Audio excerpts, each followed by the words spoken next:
Yo, what's up, everybody? Welcome to the gym. Thank you so much for being here. And if you can, you can hear my voice a little bit. I unfortunately had a little bit of a cold yesterday, and had a nice tabletop stream planned with my buddy Joe.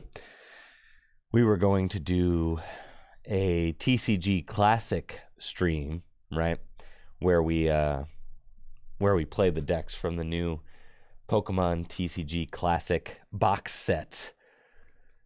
But I was I was a little under the weather, so last thing I wanted to do was be breathing, my potential sickiness across the table to a guest for hours on end, right? So I spared him that. We are trying to reschedule, though. He hasn't texted me back yet, but we'll see. I am trying to reschedule with Joe, so hopefully we can get that all, squared away, and we can do a TCG Live Classic tabletop stream sometime soon. Thank you so much for the subs to get the stream kicked off. True Random with the sub in the 4 months. Thank you, Zaderman, with the Prime sub in the 7 months. Co19 with the Prime sub in the 7 months. Fortitude TCG with the Tier 1 sub in the 8 months. Morris Levy with the Tier 1 sub and the 40 month. That's 40 months. Thank you, Ruskovsky, for the Tier 1 sub in that 1 year. Chuck Joris, Jack with the pair of subs. Thank you. Jack with the gifted sub, and Mr. Misters with the sub in the 31 months.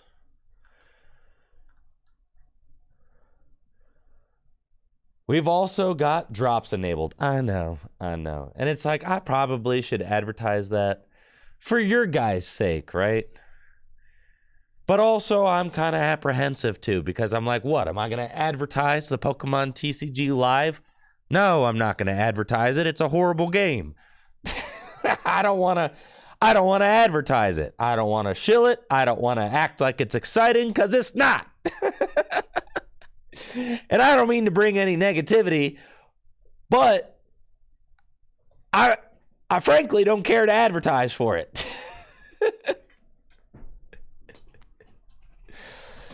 Thank you, Irish Luck, for the sub in the 12 months. It's like, what? Yeah, giving out free stuff for... Aren't I advertising it right now? No, I begrudgingly play it to test the Pokemon trading card game. That's what I do. Don't you know the vibe of this stream? We begrudgingly play the Pokemon TCG Live every day. That's what we do. Thank you, Shadowfax, for the 20 months. Thank you, Carly or Quentin, with the 5 gifted subs. And you could probably hear now why I didn't want to stream yesterday, because I was like, I don't want to fill your guys' ears with... Just nasty, right? So I spent yesterday working on the tabletop GLC video that I got that I did with Alex. I was chopping it up for Pig Chef to start editing. Pig Chef is in college, though, is in the middle of getting ready for finals and stuff, so he's going to be a little bit busy. But we'll see, kind of how we'll see how that ends up going. Thank you so much, Carlier, for those 5 gifted subs. I really appreciate that. You guys have got a little hype train going on. I really appreciate that. Thank you so much for the love and the warm welcome back. Thank you, Shadowfax. Thank you, Carlier. Thank you all. Irish Luck, Matt Wish with the sub in the 52 months. Long Dirt Harry with the sub. Thank you. True Random, Zaderman. Thank you.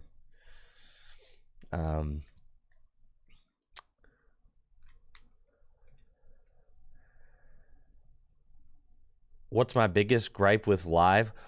We really gonna do that? Is that really? That's really how you want to start this stream off. That's how you want to do that. That's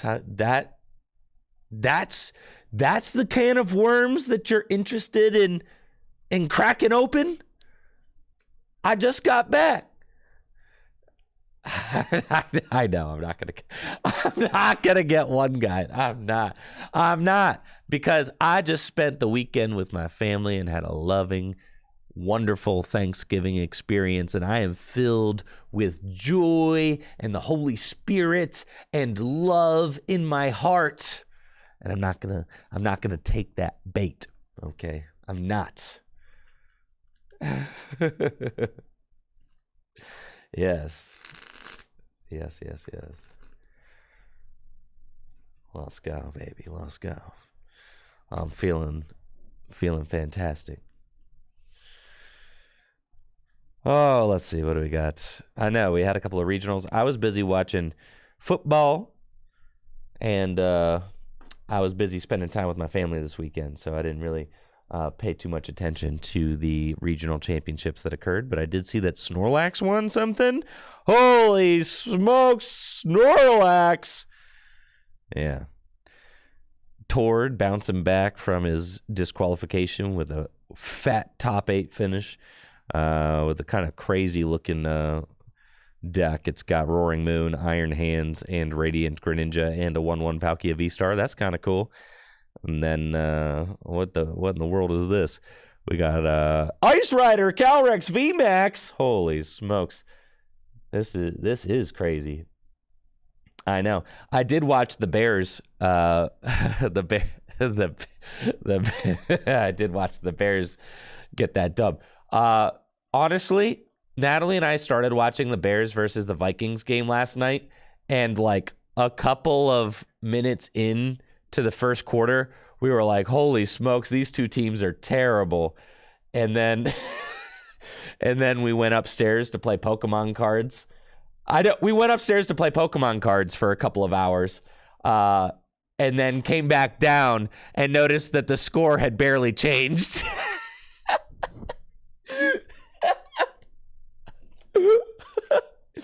But then I am happy that we tuned in for the last quarter, because my goodness, that was what a roller coaster. Bro, there was one touchdown scored that game.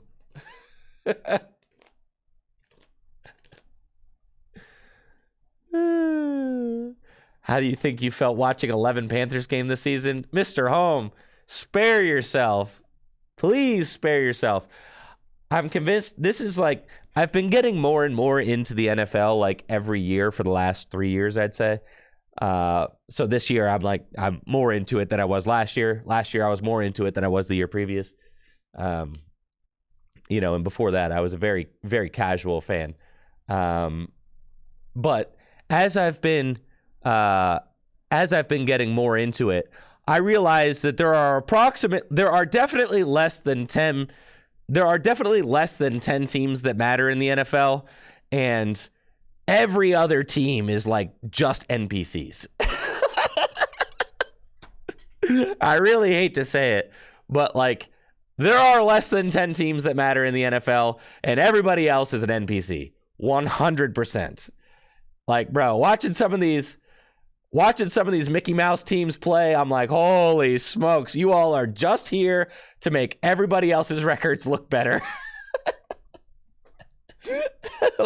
They are filler episodes.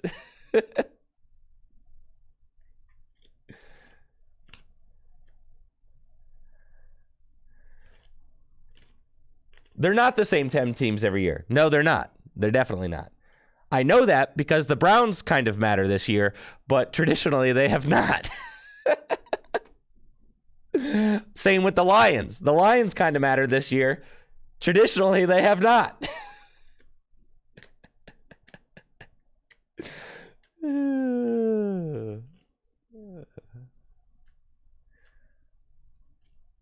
But it's been fun. It's been fun, and the thing is fun. The drama is fun. The banter is fun. People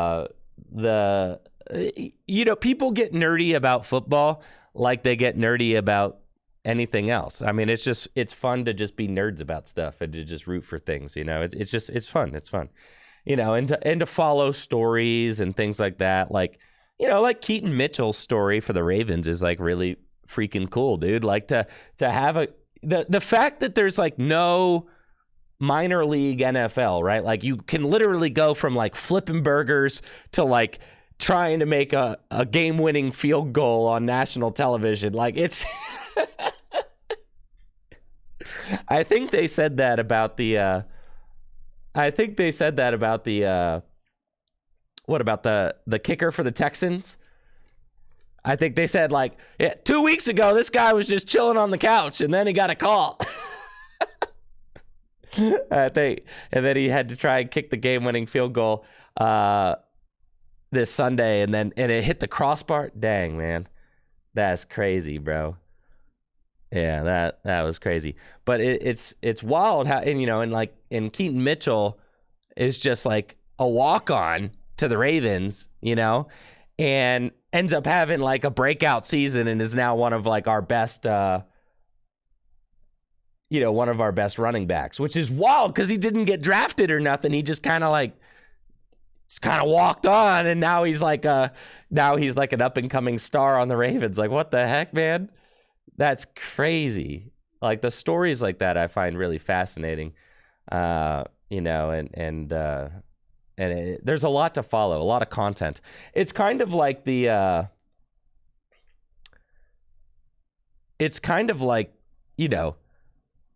world's dopest reality TV show, really. It only lasts for a few months. It's kind of like that, with all the everything that surrounds the games and all of that. It kind of feels like reality TV in a way, And then there's sports involved, which is also pretty cool, right? There's the actual game, but yeah, it's a wild ride. So I've been enjoying it. And part of what makes it so fun is that just like there's lots of other people involved, right?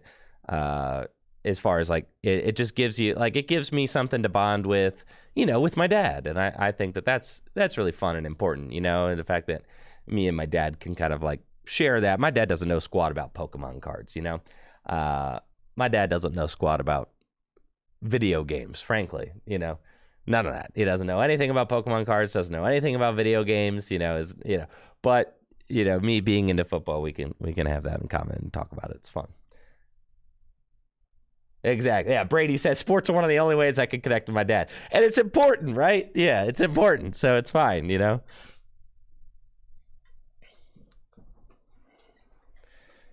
My dad loves Diddy Kong Racing for the N64, and that's about it. That's a wild pick. That's a wild dad pick right there. Yeah.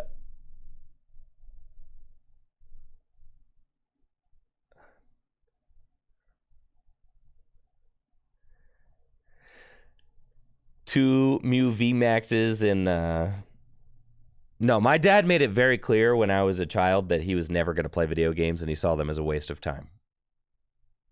Yeah. Yeah, my dad made that extraordinarily clear my entire life. He's like, that is a waste of time. I am not doing it.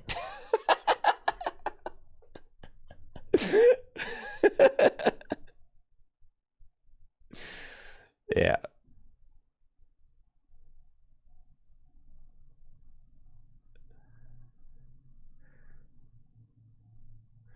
No, he's not wrong. They're fun. My mom, on the other hand, was a little bit more video game curious. She tried to play Echo the Dolphin. I had this game for the Nintendo Game Gear called Echo. Yeah, look at my feed, bro. I've cultivated the perfect YouTube feed, by the way. It's crazy. I don't know about you guys, but did I say Nintendo Game Gear? I meant Sega Game Gear. I'm sorry. I had entirely Nintendo systems except for the Game Gear, which is Sega Game Gear. Yes. My bad. I misspoke. But I feel like I have like a wonderful YouTube feed. However, if you hop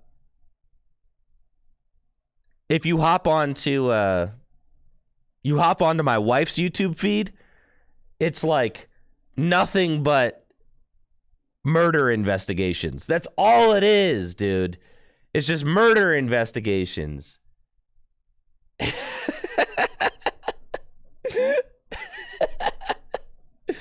That's it. It's entirely. It's just crazy. What, like ID, investigative discovery stuff? Yes.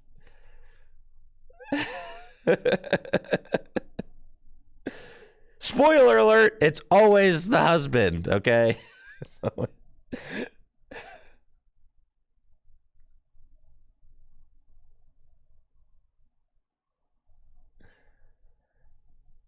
Right. Everyone has the same thing.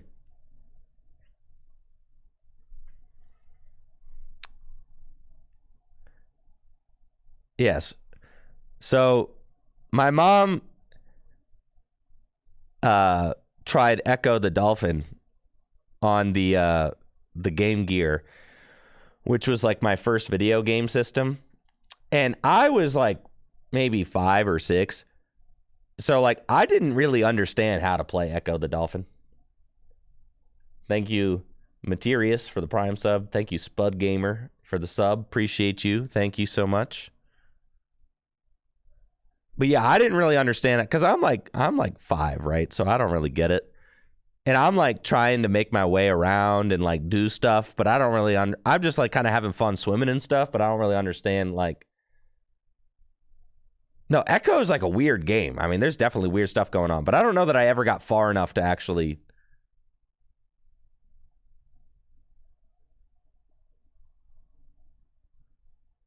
What? That's crazy.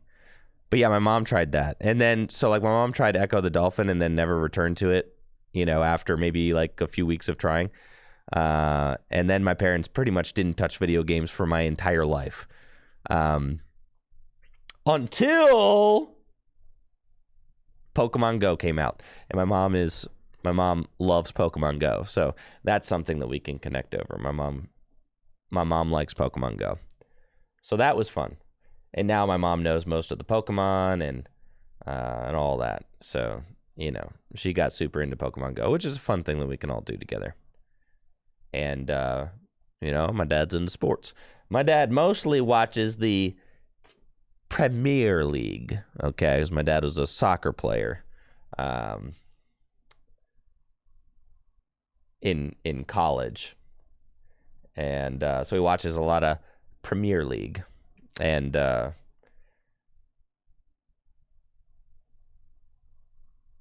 he's a big Man City fan. Yeah, so Man City is my family's football club, and he watches a lot. Listen, I'm just saying, he's a lot of. He watches a lot of soccer because he got a full ride to play soccer at the University of Maryland. He was pretty good.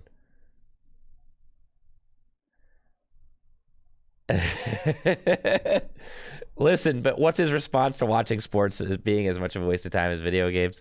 I think he understands at this point that it's just a matter of taste, but he's very opinionated. Yeah. Yeah, Akron is like one of the top college soccer teams for sure. Yeah. Thank you, Luna, for the sub and the 27 months. Yes, thank you. I do, and I spent almost all of my formative years playing soccer. I mean, I've played a ton of soccer in my life, and I enjoy the sport very much. However, the diving and the acting that these professional soccer players do is absolutely ridiculous and is a major turnoff for the sport in general. I love soccer. I think it's one of the most skill-intensive sports in the world. It's totally exhausting. I love that, it's a constant movement sport, that the clock never stops. I love that. However, the diving is absolutely ridiculous, and I think is just, the thing that's definitely holding the sport back in my mind. When they're just trying to draw a penalty. Yeah. But it's like, the oh my gosh, they're like, oh the crying is so nuts, bro. It's so nuts. It's so nuts. And it's really about the culture, because the culture surrounding the sport allows that to happen without being like, you should be hated out of the sport. You know, you should be like hated out. Like fans should not tolerate that, right? Like fans of the sport should not tolerate the flopping, because we should just say that that's ridiculous. You look like a wimp. I don't want to watch you, cheer for you, buy your jersey, none of that, right? Like the culture, it's the culture that enables it.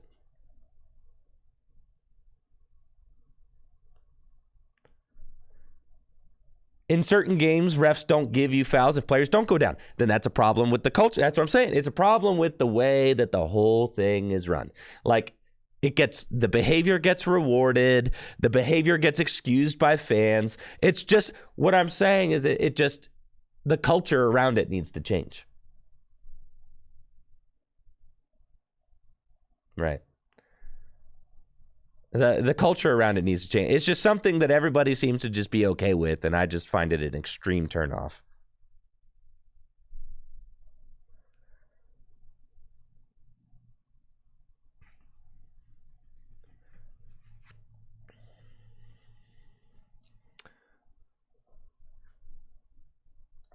Yeah. So I just, it's something that, and I love soccer. Soccer's a great sport. I think it's a phenomenal sport. There's a reason that it's the most popular sport in the world. I love that it's accessible. I love that it's low barrier to entry. I know hockey is like aggressive soccer on ice. I know, but hockey is so not accessible and has a very high barrier to entry. It's one of the things I don't like as much about hockey. But hockey is cool. When I worked as a photojournalist, I took pictures of many hockey games for the newspaper. It's fun to watch.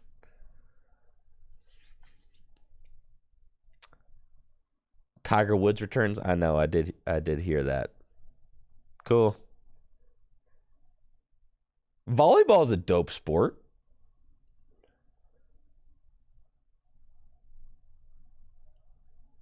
Yeah. Volleyball's sick. Volleyball is also really hard. What is VAR, Joe? Soccer is exhausting. I got when we were in Brazil, we got asked by some kids to play some beach soccer. The kids were like maybe 10. It was the replay system. Thank you, Rev Rob, for the sub and the 12 months, 1 year. Appreciate it. The replay system in soccer.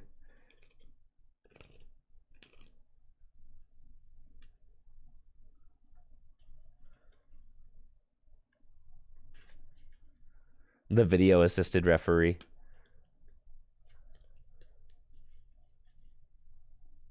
Since you play Pokemon at a high level, there is some fascination with statistics. Which sports statistic do I like the best? I love all the randoms. Like when you're watching a football game, when I say football, I mean American football. When you're watching an American football game and they just like whip out the most random statistic that you've ever heard. Like, I love all of those statistics. Like like the most insane stats ever. Like, who is drudging these things up, right? Like, I love those statistics. Yeah, the most random ones that like nobody in their right mind would ever keep. Yeah. I love the random stats. I did hear we got scoregami in the Broncos game. I know there was a missed extra point and there was a safety. So like whenever you see safeties, you're like, scoregami, bro? Is scoregami coming up? Yards gained from rushing in the rain, right?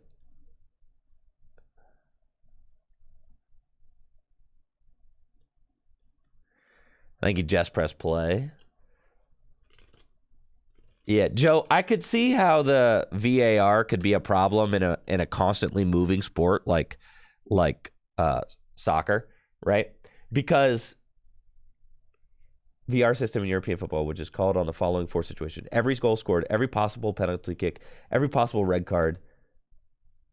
Shoo, that's tough. I mean, that's the thing, is that like soccer is a constantly moving sport, so it seems like it would kind of just be better without it. Like you kind of just have to just let the game go, right? Whereas like in American football, the clock stops constantly, so who cares? You're telling me like there's already and that's the biggest problem with American football, is that the game is created for advertising, right? I mean, it's almost like, yeah, is that it's like there's a timeout, there's a break for everything. So like one more break to check a play on replay is not a big deal.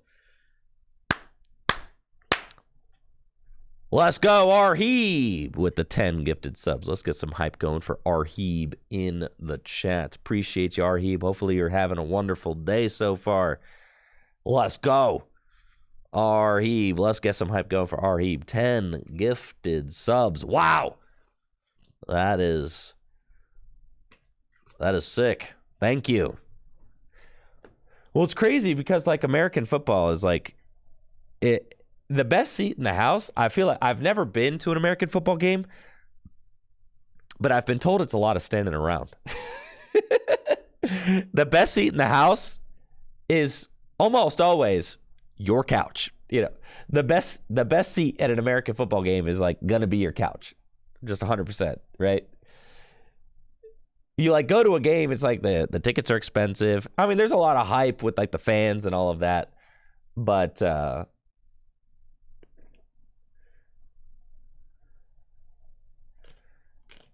there's a lot of standing around, and that in my mind is a major problem with the NFL. But yeah, I think the downtime, and I think that could be fixed, but there's just so much money to be made in the downtime, and that's the thing that the NFL has done. You know, in a lot of ways, the NFL has kind of perfected the monetization of the sports, right?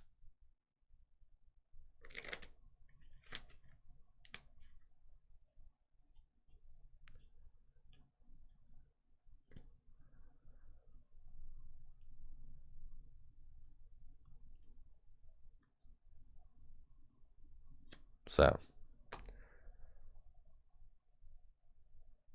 it's interesting.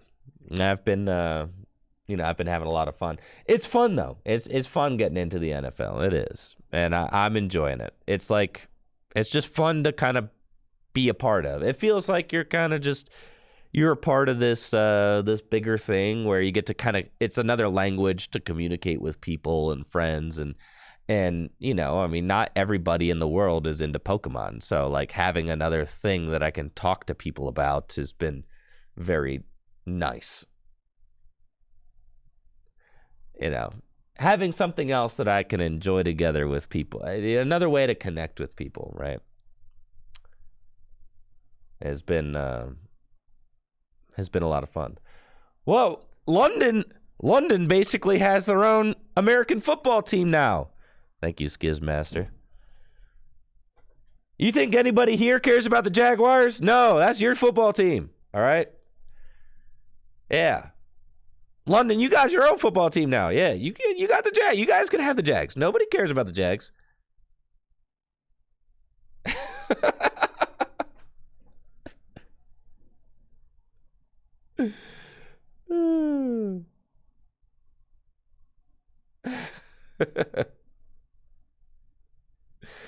Trey just looked up Scorigami because he'd never heard of it. Yeah.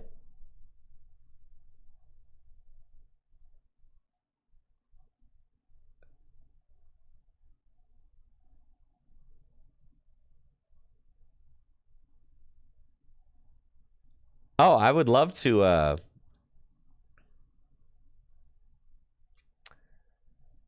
yeah, I'd love to go to a Premier League game one day. I probably would try to go probably try to go with my dad one day. I think that would be like a dream, because my dad is just so into it. But yeah, so like, well, I'll probably try to orchestrate that someday.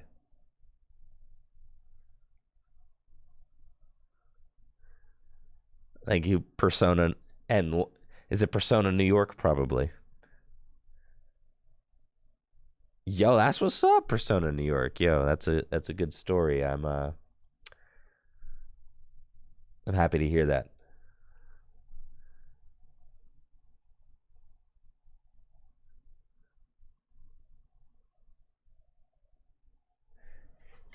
It's crazy. The Olympics are coming up a lot faster than I had like anticipated. Well, because it feels like they just happened, but I mean, it's because they were delayed because of 2020, the COVID, right? So like they just Summer Olympics just happened in 2021, but now it's like, dude, they're back in like 2024. They're back. That's crazy, dude.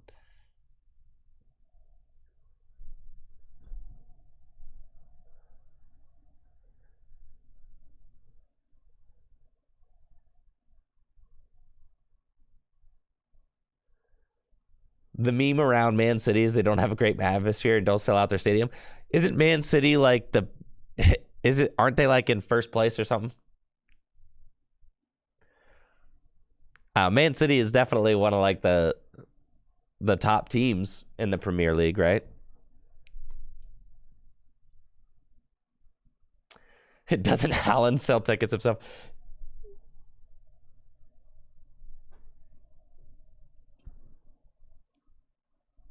Yeah, Man City is the premier is the premier team.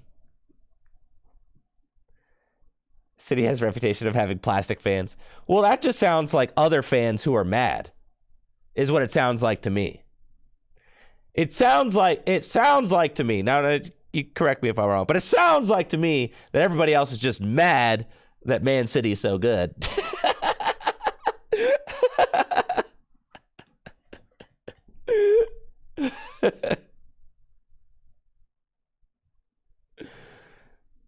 Thank you, Stexon, for the sub and the 45 months.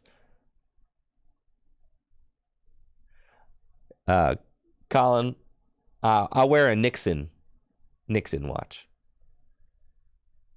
They started being good very recently. I know. Well, because didn't Manchester United used to be like the better team, and then Man City has had like a. I mean, in recent history, Man City is kind of like has really improved, right?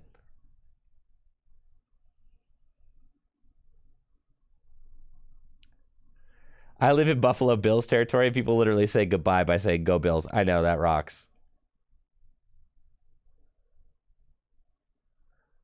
Yeah, that owns for sure.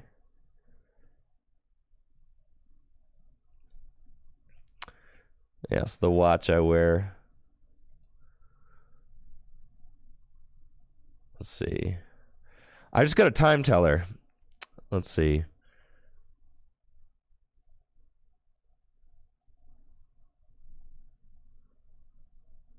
It's just a very simple watch. I like it. I wear. I got a lot of cool watches. Let's see.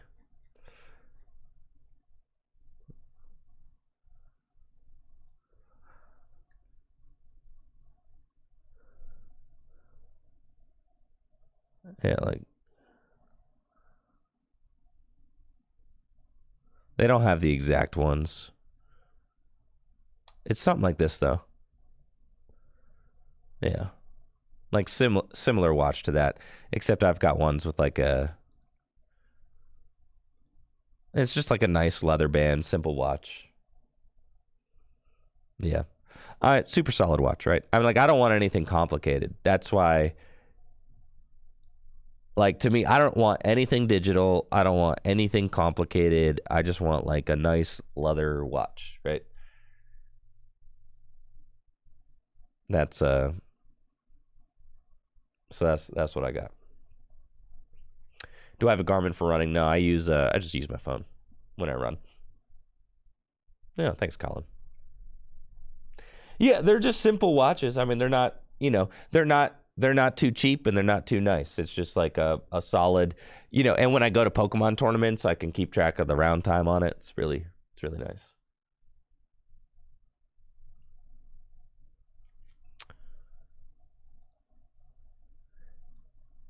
So wait, are you guys telling me that that Man City do they have like a similar rep that like the New York Yankees have in baseball? Are there any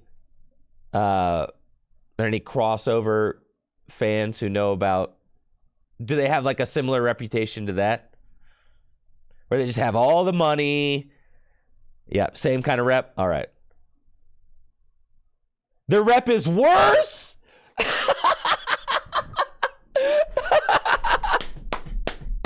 It's worse? Holy smokes. Thank you, Kakashi, for the sub in the 5 months.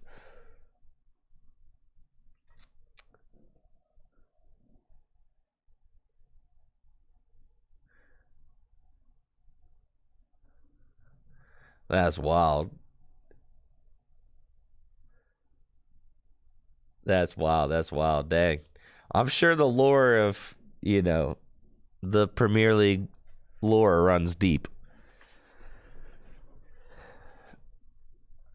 And it was this Holland guy is pretty good. I was looking up like sports cards. I was starting to look up. I was talking to Brady about it. I was looking up sports cards, and I was looking up some Premier League, like Panini sports cards.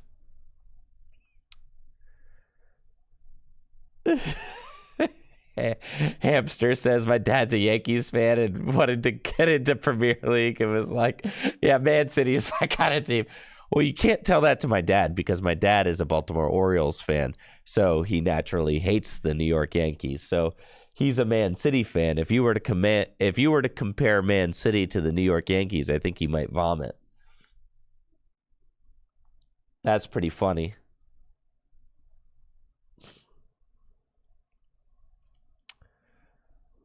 Yeah, I think he would.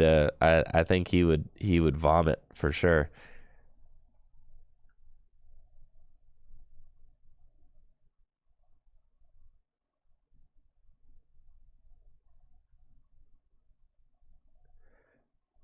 My dad's been into soccer for a long time. I don't know how long he's been watching the Premier League, but I mean, he played. I mean, he played, Division I college level soccer at the University of Maryland College Park. So my dad's an O's fan too. Must be around 63 years old. He is, I think, like 61. Yep. That's about right. Yep.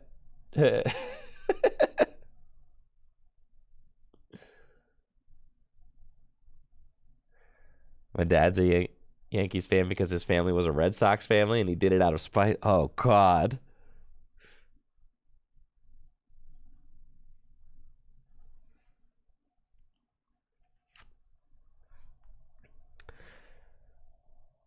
But I think my favorite franchise in sports right now is definitely the Ravens. And I grew up watching them. I moved to the United States in 1996 when the Ravens literally became a team.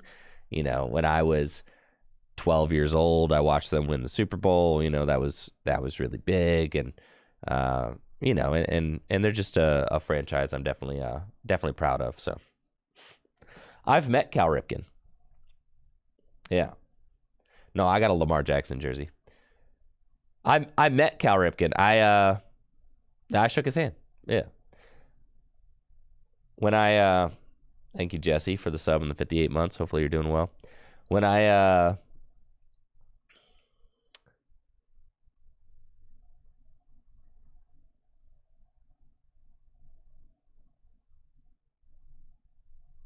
have I washed that hand since? When I was valeting cars in Baltimore. Yeah. I got to valet Cal Ripken's car. I know, that is crazy, Jesse. But yeah, I used to valet cars in Baltimore, and at a nice restaurant in Baltimore, and I got to valet Cal's car once. That was pretty cool. I didn't crash it. That was nice.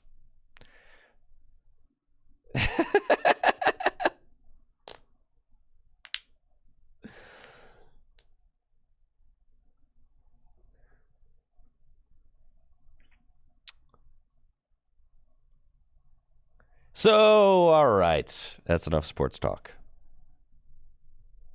However, I certainly don't mind taking a little bit more time until we hop into the TCG Live.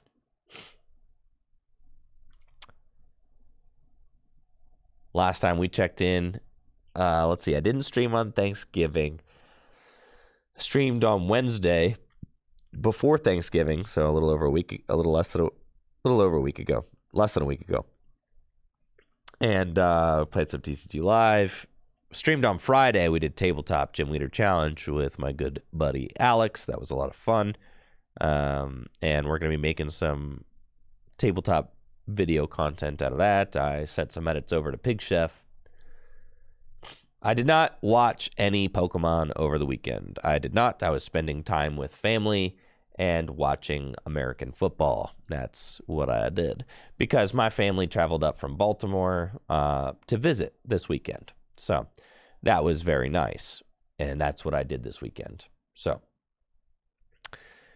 I didn't watch any Pokemon. I was pretty checked out of Pokemon, frankly. I really just checked the results yesterday on Monday to see what had occurred. It looks like Gardevoir won Brisbane and Snorlax won Gdansk. I don't know how to say that, but Poland. Gdansk. So what happened in the finals? What, like, because this deck probably didn't play a Switch, right? No. So what? So he probably just opened Manaphy, and that was it? Game over, right? I don't even have to watch it, do I? Thank you, Eric, for the sub in the 28 months. He benched Radiant Zard and lost.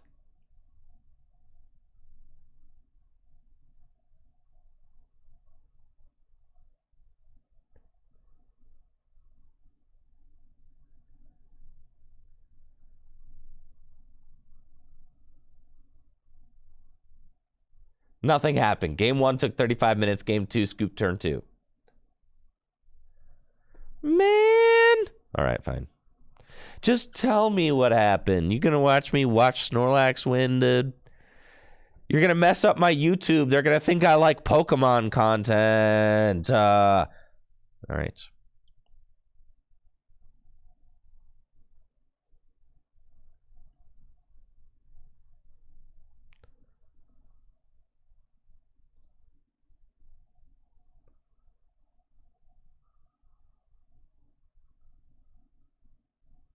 Away, bringing up the Rotom gives you not only those additional prize cards more easily, it's going to try and put the block at bay so you can actually pay retreat out of certain Pokemon throughout the game.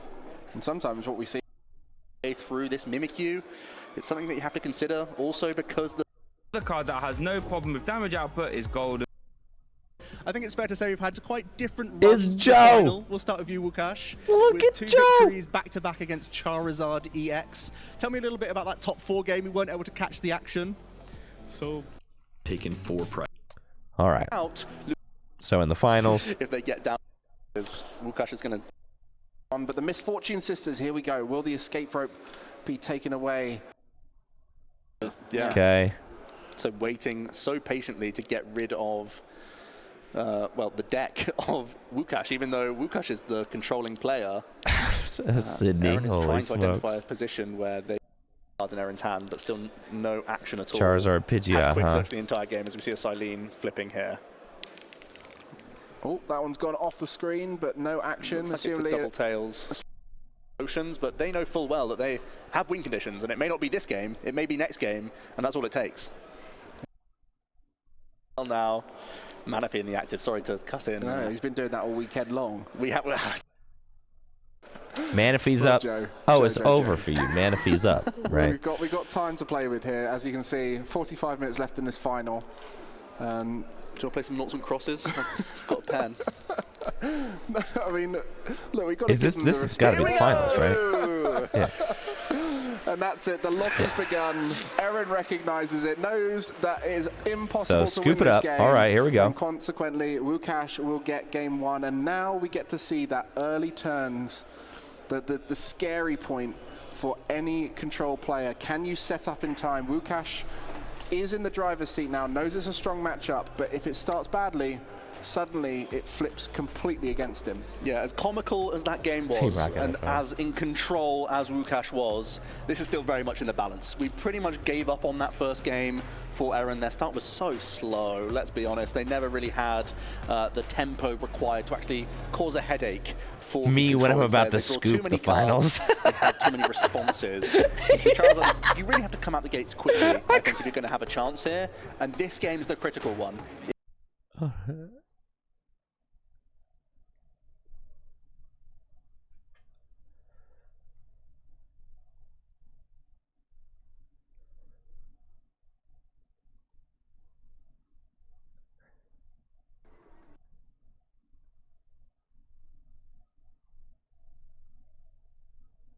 If we can see a rip-roaring start from Eren, they have a really good shot of winning this game, and then due to the nature of a finals, and we need to have a winner, the next game has to conclude, or doesn't actually have to conclude. It's going to This be based caster on time, desk and is whoever's kind of ahead on cool prize down here. cards will end up winning, and that means that Eren only has to take one prize card. That being said, Eren actually didn't take a prize card in that first game, so still a lot of work to be done here. We're going to see some prize cards. Nothing too crazy The there. Peonia was in the prizes, actually. I think there's Okay. only one Peonia in the Charmander, deck things list, looking pretty good. for Wukash. Well, thankfully none of the other prizes look too worrying there. The boss's orders was in there, but yeah, nothing else Lucas too dangerous. opens That's the only thing. It means that one we of his can't battle access VIP everything. pass. I like Looks this pretty from Eren, good. forcing Wukash to go first. He had his natural battle VIP pass. He plays one copy. One. Yeah, you just Arven for it, or just have it in your opening hand, and that's it. We see a concession from Eren. My sparing us the time. Wukash is your Gdansk regional champion. He blocked everyone in his path, and he got the victory. The local boy coming through on top. I quit. I quit. I quit. I quit. I quit. I quit. I quit. I quit. I quit. I quit.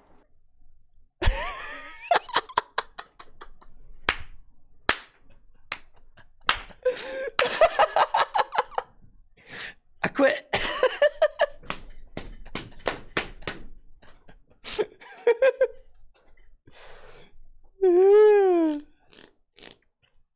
No, I respect it.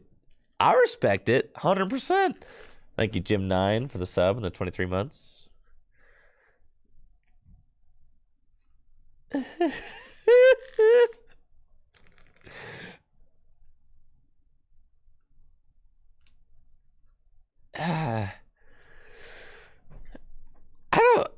I don't think the match is unwinnable, right?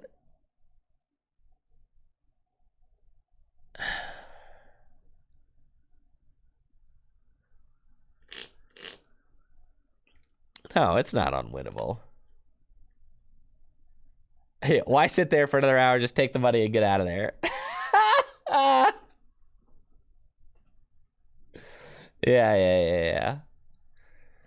I mean, you're right. Well, the thing is, you got to win twice, right? That's the problem. It's like, I get it. You didn't win game one. Just get out, you know? Well, and that's the thing. You have to win once and then take a prize. I guess so, right? Thank you, Lyric of Wisdom, for the sub. Charizard doesn't even KO a Snorlax with a charm. Oh my gosh, bro. Yeah, that's pretty nasty, yeah. I do like this, though. I like the 3 bosses orders, 1 counter catcher. I feel like this deck has to play a high counter boss. I like that.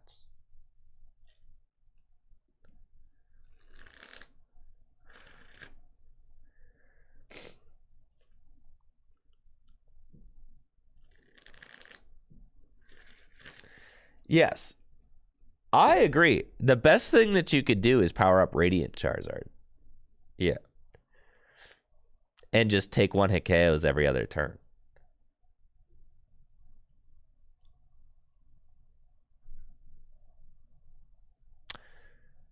You know, I think that's like, but I don't know how that works. That definitely works if you're playing Lost Box Charizard. That's like the strat. But in a Charizard EX deck, I'm not quite as sure.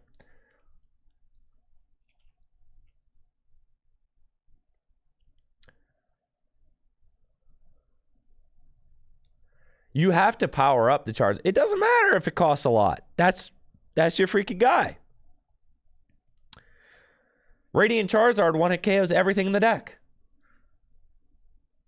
including Mimikyu. But I guess, like, when they guess something else up, that's the thing, is that you only have a one switch, right? So it's just, it's unwinnable. Yeah. You have to play a Minior, yeah. Yeah. I don't disagree with Aaron's scoop there. I think that it's unwinnable. You kind of need them, and you can see like Aaron's scoop VIP pass. I'm out. Right, and you see it's like, oh, you got the VIP pass, like I'm cool.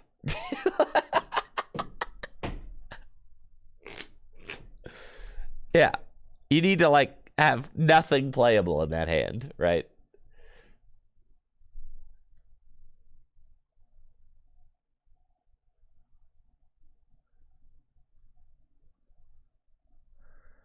You think it was premature? 43 minutes could potentially be worth $3,000. No. Nah. I agree. I think it's kind of sick. 43 minutes, but you're not getting $3,000. You're not. You're not winning. Your deck can't do it.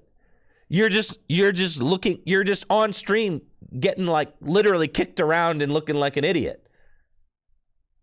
You know what I mean? Like, okay, so here's the deal. You either just say like, let's wrap it up. You got it, right? You either say, yeah, wrap it up. You got it, right? I played out one, solid game. I saw what it looked like, right? And now I see you setting up again like, I'm good. Like, so then you get to go enjoy your great performance, right? As soon as, because like just sitting here, just getting absolutely bludgeoned by an auto loss. No, but sour cream, you're not getting $3,000. You're not. It's like Lucas sets up, it's over. You lose.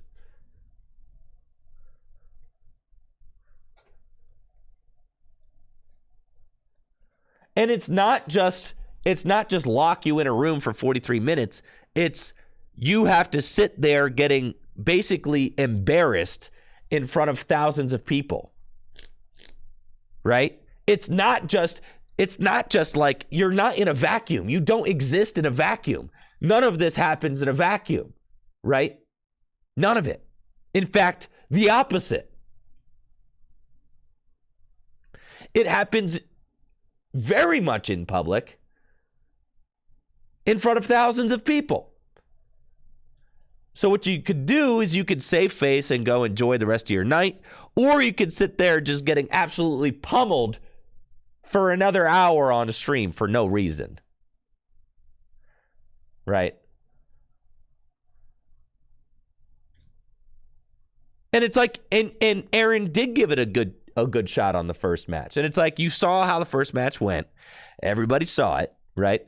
And then you get into game 2, they open their only battle VIP pass, and they just, I quit. Right? Yeah. Because that battle VIP pass just basically means GG's. I mean, like, they get set up, it's over. So just save face and go. It's like saying, you ever watch Queen's Gambit?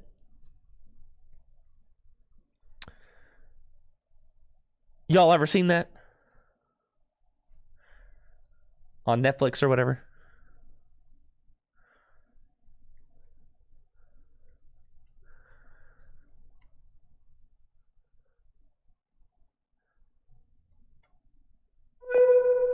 Yeah, it's a good show. Good show. It's about chess.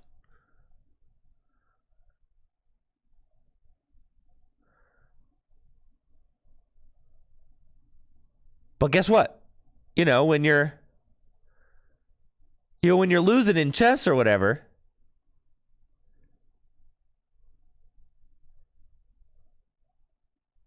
there's a lot of drama, bro. Show the chess. All right. When you're losing in chess or whatever, you can concede. Like, you see that it's like you see where it's going. It's like you're smart enough. You see where it's going. You see where you are. You see that the checkmate's inevitable. There's no shame in just conceding.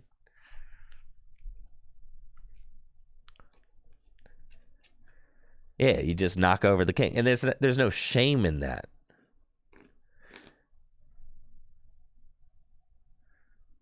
If anything, it's out of respect for your opponents, right?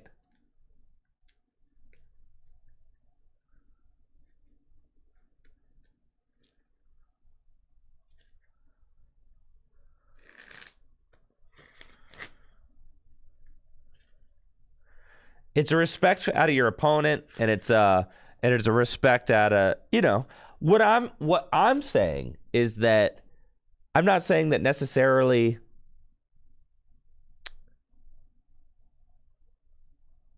Yeah, Pokemon's not exactly like chess, right? I mean, it's not, because you have different decks, strategies, things like that.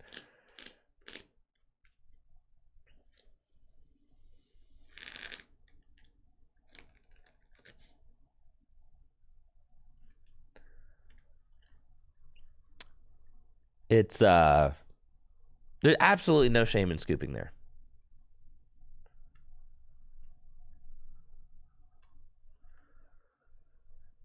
You can say that, like, maybe you would have sat there looking like a doofus for another hour to get pummeled all the same.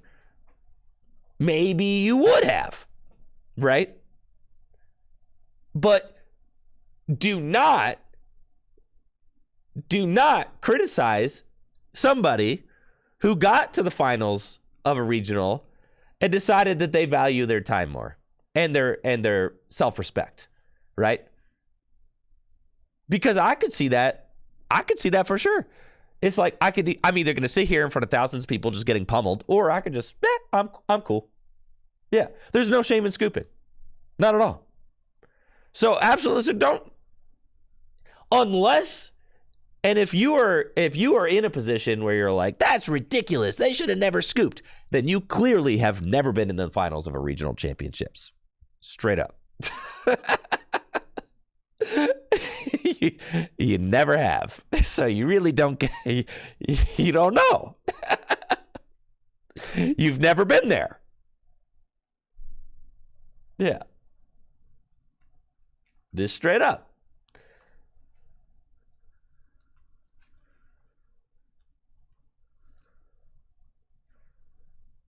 I think it's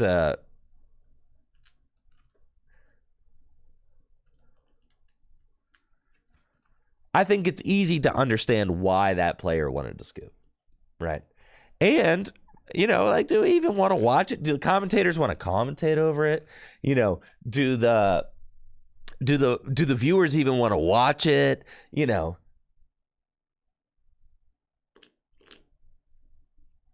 It's like, do I want to play it?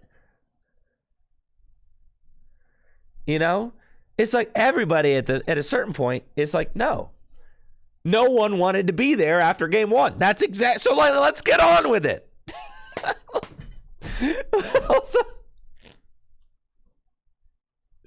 So let's get on with it, right? Let's just get on with it. Let's get on with it.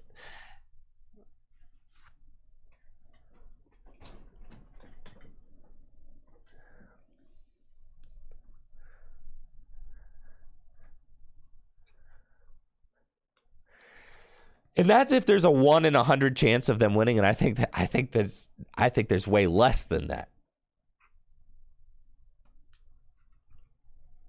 I don't know. Let's take a little look-see.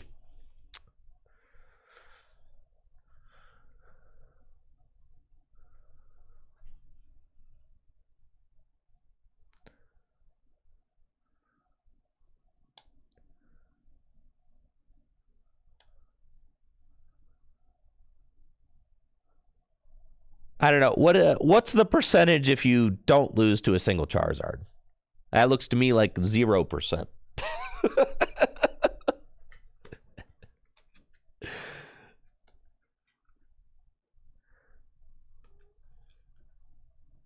Yeah. Oh no, there's certainly an argument to be made that it wasn't happening, right?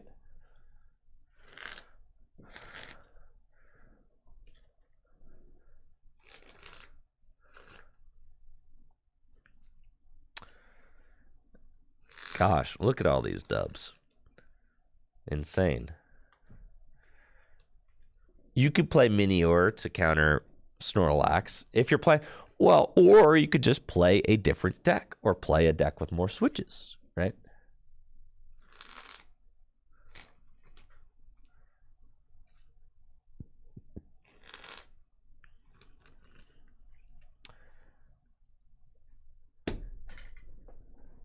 And sour cream, you got that's a loser's mentality. Lying awake at night, wondering what would have happened.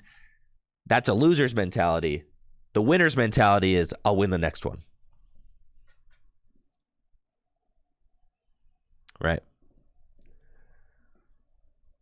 They say, oh, I know I'm a loser.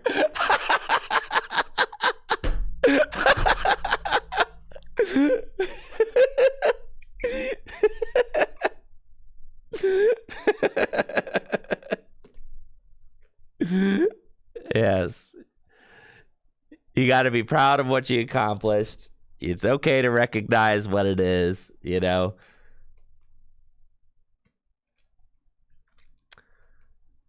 And then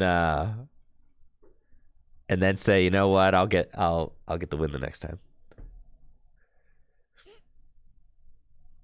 You got to keep your eyes on the future.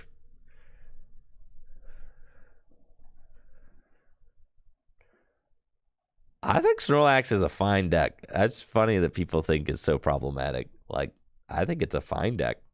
I think if you play a deck with like one switch card, you knew the thing about Snorlax is that everybody knew. You all knew this was a top deck, dude. You knew it. You all knew it. It's no different than Mew VMAX winning when no one wanted to tech for Mew VMAX. It's no different than that. It's the same thing. Nobody was teching for Snorlax. Everybody knows Mew VMAX is a deck. Nobody techs for it. Soda King says, I teched for Snorlax and I beat it. I bet you did.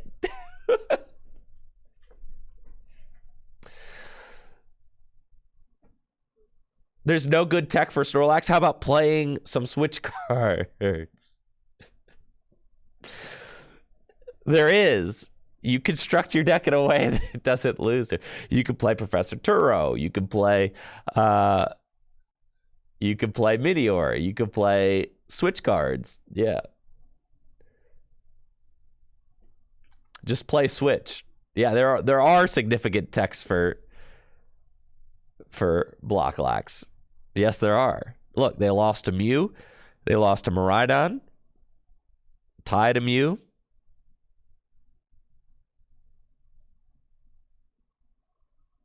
Oh, yeah. I am more inclined to play a deck that just kind of naturally can handle a deck like Snorlax if I wanted to tech for it or if I'm worried about it, than to play a tech like Minior. I'm not as into a tech like Minior. But I think Minior is at least interesting.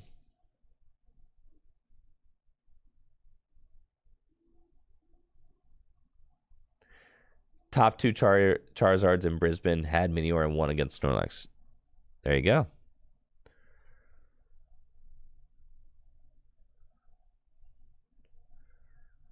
There it is. I feel like Gardevoir that plays Turo just has like, I feel like Gardevoir with Turo is like, that's a great Snorlax matchup. Because honestly, it's like kind of close, but then you add Turo and then you're just, I feel like you just kind of win.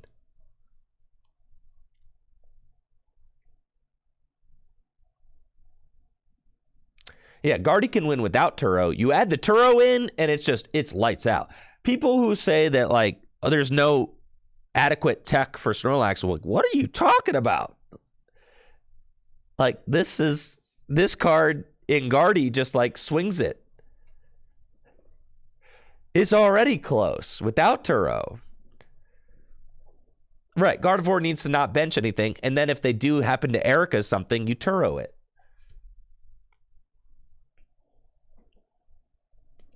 Right, and if you play a vacuum, you can lost zone. You can lost zone Pokemon, right? Exactly. Yes. And then you've got the Turo. Right, and then, my God, if you play a Palpad, like Turo and a Palpad, they're never winning, dude. Oh, my goodness.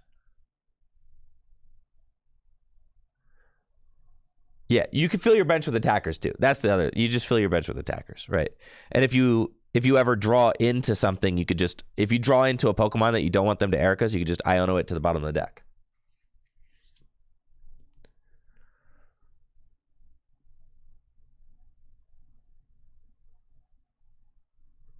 Well, that's why Turo scenario is so good. It just allows you, if they try to strand something, you just Turo scenario.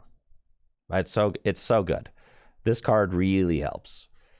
You think Snorlax Stall wants to see a Turo scenario in the opponent's deck? Do you think that Snorlax Stall wants to see that?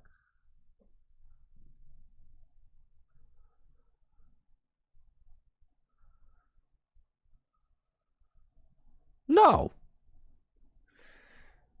It's like the whole game plan is right. And if you're worried about Snorlax as a Guardy player, play Turo scenario. If you're really, really, really worried and really mad and you just hate Snorlax so much and I just never, ever, ever want to lose to Snorlax, then you're going to play a Turo scenario and a Palpad.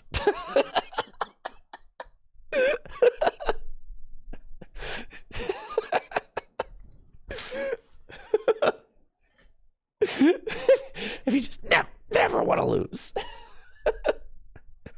Then you could play one Turo scenario and one Palpad. Sure. Right, but Charizard just has a terrible Snorlax matchup. Everybody knows that. Like, it always has. They played Minior. I mean, and that's the thing, is that the Snorlax players probably weren't anticipating Minior, so the Snorlax players didn't counter tech. So that's the fun. That's the cat and mouse of the Pokemon TCG. Is like, trying to predict what other players are going to bring, kind of trying to predict what other players are going to do, right?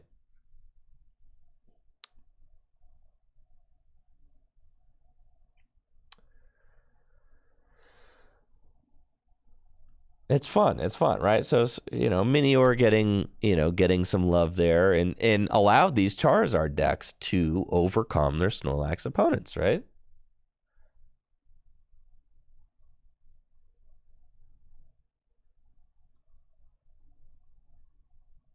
Joe says you're gassing me up. I beat Guardy with Turo and a Palpad this weekend in a challenge. There you go. Exactly. Exactly. It's fun. There's counterplay. The problem, anybody who's complaining about Snorlax, man, there used to be handlock decks. Handlock. You couldn't even play. Man. Yeah, The control decks during the Sun and Moon era were kind of crazy.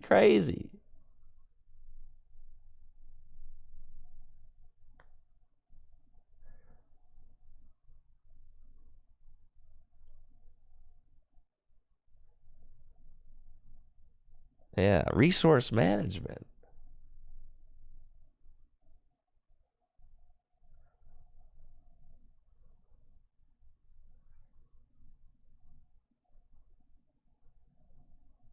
No, it's not even the first time that a block Snorlax is printed. No, that's an old idea.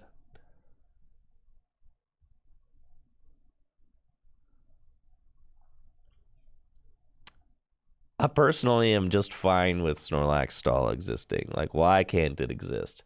Why can't a stall deck exist? It's fun. It's fun.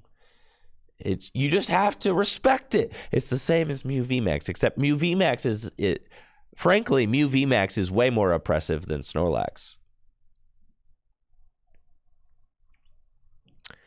You know what they should have never done? Oh, I am kind of curious to see what they're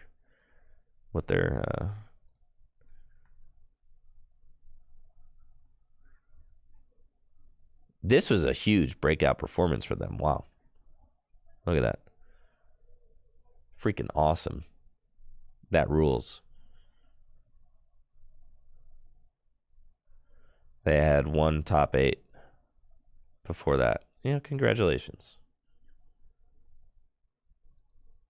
Thank you, Real Big B, for the sub in the 26 months.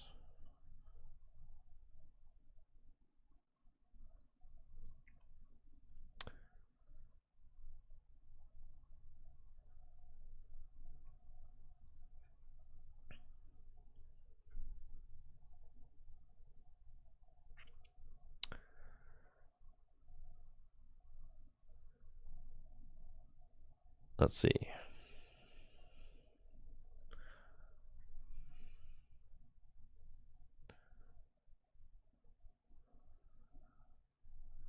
Snorlax. So yeah, that finds a niche, doesn't it? yeah, well, I think that's pretty much what we got time for here in the final. We've had a great time, me and Joe. We've loved Gdansk. it. We've loved every minute of that final. And I can tell you now, there's going to be a winner very happy to lift that trophy in front of their own countrymen. Congratulations to Wukash, and we'll see them in the reward ceremony. Man.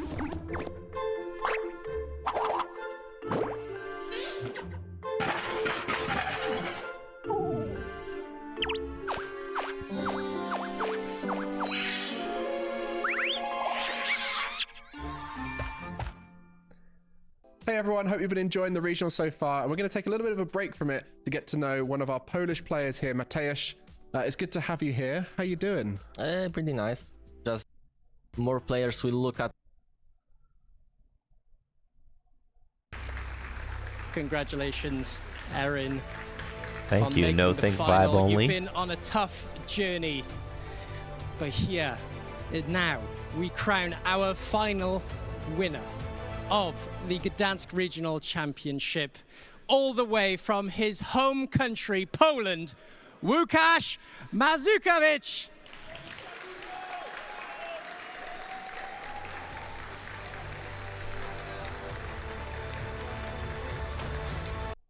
You can tell he's excited, bro. You can tell. Yeah, he's amped up. He's fired up. You can tell. Look at that. You see that little grin on his face, bro? Yeah, he's fired up, dude.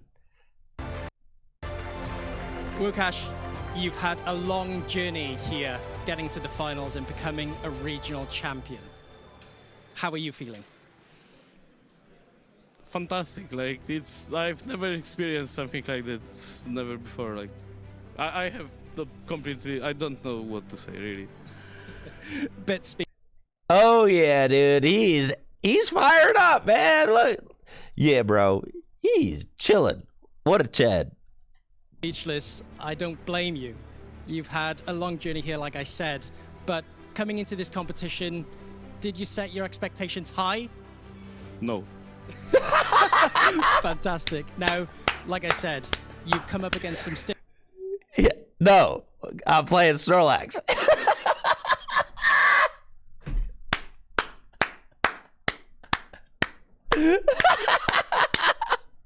No. Me neither, bro.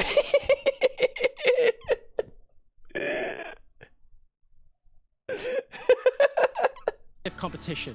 You've got all the way to top 8, to top 4, into the final. What was your strategy coming into this competition? You guys just have to avoid Lostina. That's the best strategy. Yeah, of course. And what was your thoughts picking Snorlax coming into this competition? So I had some... Just crown our ship. All...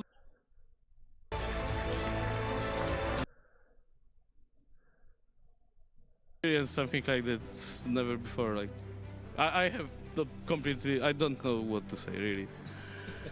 Bit speechless. I don't blame you. You've had a long journey here, like I said, but coming into this competition, did you set your expectations high? No. Fantastic. Now, like I said, you've come up against some stiff competition. You've got all the way to top 8, to top 4, into the final. What was your strategy coming into this competition? You guys just have to avoid Lostina. That's the best strategy. Yeah, of course. And what was your thoughts picking Snorlax coming into this competition? So I had some other decks obviously also prepared, but I felt like everything lacks something really. Like it's if you play aggressive deck, you have to maintain a tempo. But if you play Snorlax, it's like your opponent, the tempo pressure is only on your opponent. If he gives you time and like you draw with Rotom, then you have Thayer, everything for the you only sub. want. And it's like, yeah, I just put pressure from me on my opponent, and I only draw, flip from Silene, and then just, yeah, I'm... In summation, he's like, listen, playing other decks, that can be stressful. But when I play Snorlax, you just are chilling.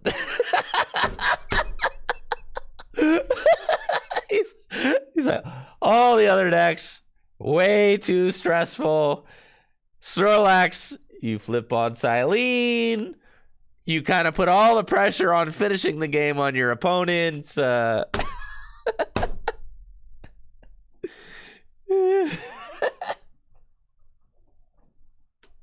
Unmillable in Infinity. Yeah, of course. You're a regional champion now. You've got your qualification to the World Championships in Honolulu late next year. What are your feelings around that? You know, there's so much going into the rest of the season. Are we going to see more of you? Definitely. Like, I just like playing the game, so it's not like... Got most wholesome regional champion of all time, dude. Jose's like, well, yeah, I just like to play. Yeah. And you can see that, like, looking at his, looking at his accomplishments up until this point. Like, he out here playing, bro. Like, I will be not there in all other regionals and so on. Maybe I will just take less time to play in League Cups because they are quite exhaustive with... This man said, yeah, no locals though. I'm good on that. Thank you, Altiel, for the sub of the 4 months. Don't look at his Facebook. I don't have no Facebook. Oh no. No, what's wrong with the Facebook? No. Is there something bad? Is there bad stuff there? With time, when you have like whole weekend, in example, but regionals, I will try to sign up for all of them probably in Europe. Fantastic. You've set the bar high. You're now a regional champion. There's not many of you out there. Now, what's next for Wukash? Internationals? That's very high, I would say. I don't even measure like in repeating this achievement. I always just go to the tournament and feel like, okay, I want to play my best, and then I can see where it takes me. Well, I for one believe in you. You brought Snorlax, one of my best friends, of course.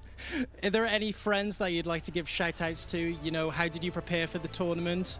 So obviously this all guys somewhere like there. because yeah, I'm stupid with taking this deck, but they are stupid because they root for me with such a stupid deck. Like, guys, are you insane or so? Well, that's a really good point you made. Coming from Poland, of course, we're in Gdansk. What does that mean to you? Yes, that's definitely something more. Like, obviously, all achievements are great, or regionals winners are very good players, but to win in your home country is really, it does feel special. Fantastic. Well, thank you, Łukasz, and please give a warm congratulations to both of our finalists once again. Thank you. GG's. Well, thank you, everybody out there. GG's. GG's. There you go.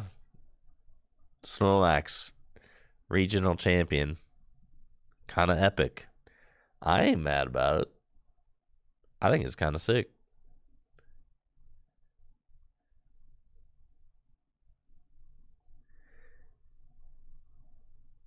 Let's see. We got anything else? Anything else to waste some time?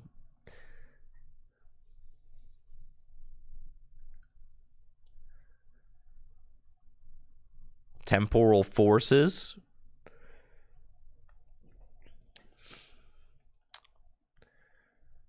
This weekend, the official Pokemon trading card game YouTube posted a box opening for Shiny Treasure EX. Take my headphones off now.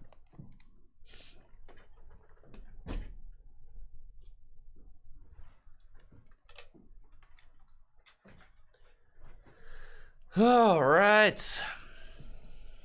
Their box yielded 1 art rare, 2 baby shiny Pokemon, 1 shiny super rare.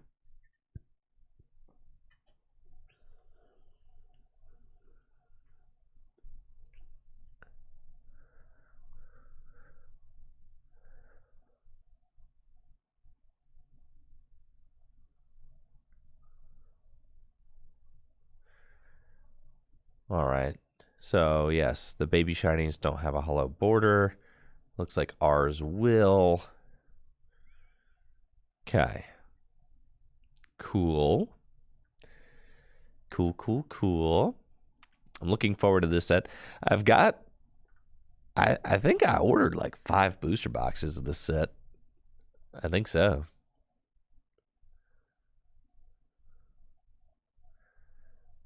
Yeah, look at all these. That's fun.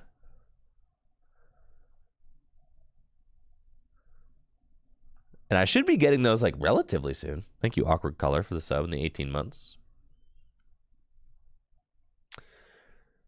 And the set comes out, well, like next week or something. Temporal Forces releasing in March, another near simultaneous release with Japan. Really? Well, that's fun. Full Grip got the pre-releases back. We're so back. We just got notification that our pre-releases are back. So that's exciting. We'll get to do a midnight pre-release for Temporal Forces.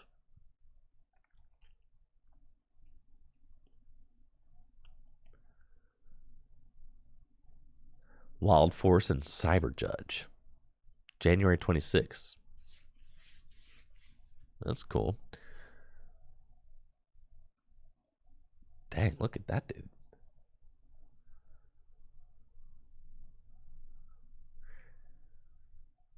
You think we're going to get a rotation? Listen. What, you think the Pokemon TCG is going to rotate? I'll just talk about rotation, dude. Yeah, he looks kind of ominous. What? Like...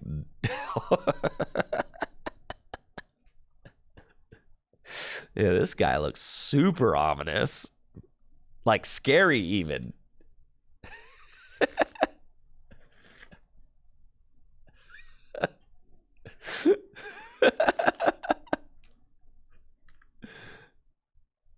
Yeah, he's got... Yeah. My dude is stanced up hard. Yeah, he's got his power stance going like crazy.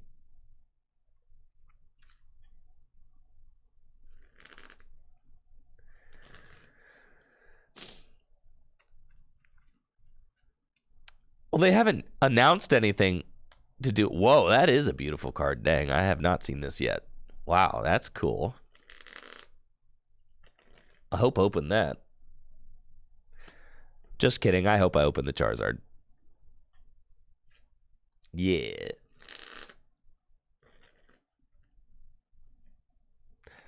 Yes, I would like to open one shiny Charizard EX out of my Japanese booster boxes, please. Thank you. Man, the shiny art rares, that's cute. That's cute. That's cool. That is cool. I like that a lot. Wow. Look, that's me, Tricky Jim voice. I am him. Whoa, that's great.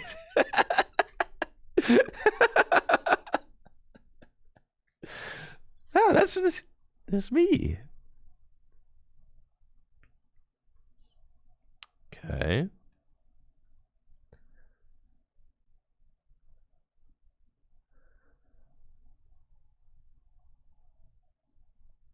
He's kind of cute.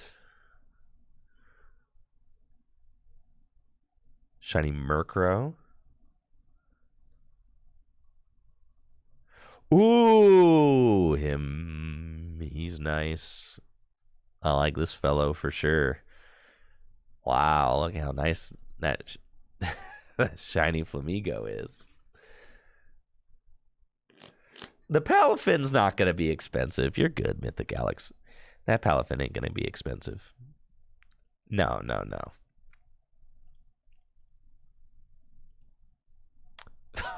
Why are we talking about One Piece?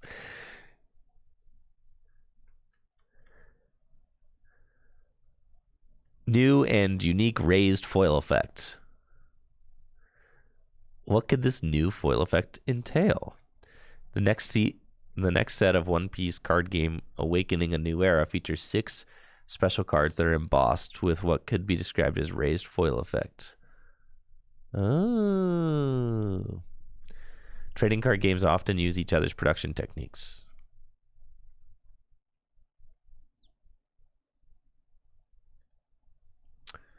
Well, that's kind of cool. Didn't like Nami just get banned or something? I'm pretty sure, right? Of course he uses Nami. Didn't Nami just get banned for like a month?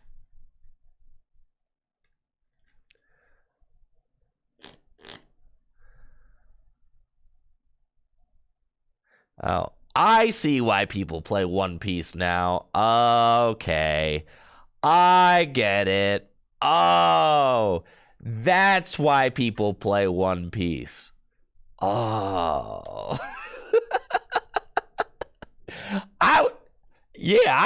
I didn't really understand, but now I get it. Okay.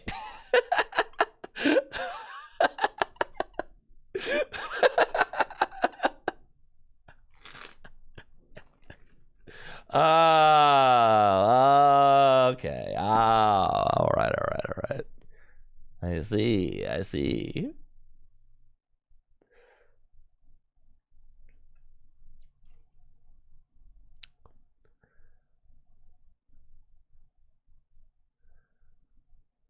Yes, Pokemon fans sometimes criticize gold cards for being lazy copies of filler cards. It's true. Like right here.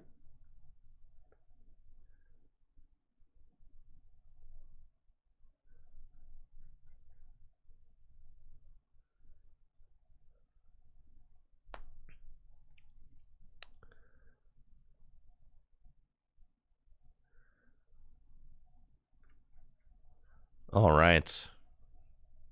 Good stuff. I fear that it is time.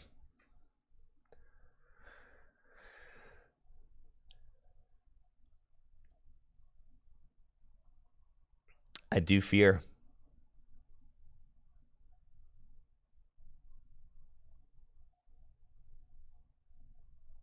Best part of the stream, baby.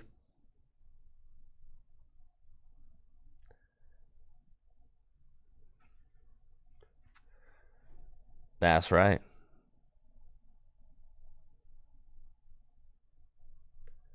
The Pokemon TCG Live. All right, y'all. I'm going to get started with some Pokemon Trading Card Game Live gameplay right after this quick break. Hang tight. I'll be right back. When I get back, we're going to play some busted decks and have some fun playing TCG Live. If you're unaware, we've got Twitch drops going on right now where you can win TCG Live packs and things like that just by watching the Tricky Gym. Drops are enabled, so if you've been racking up that viewer time, then you've been earning rewards. On the Pokemon TCG Live. Also, Full Grip Games Black Friday sale is still going on until the end of the month. Actually, it got extended, 20% off site-wide. You can check out fullgripgames.com for more. I'll be right back after this.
content are we gonna brew up today, huh?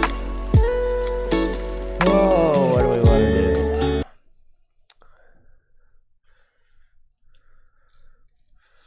What are we feeling?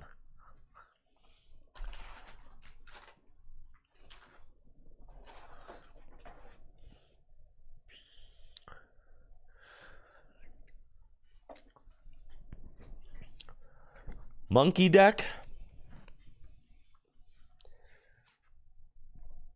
Tinkaton? Why are there multiple votes for Tinkaton?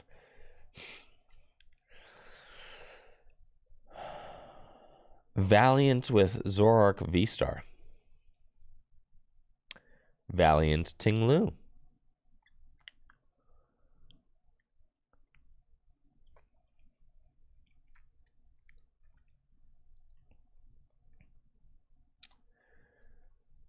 Palkia. Trump. So what's up with Entei Valiant? Is that deck just fraudulent?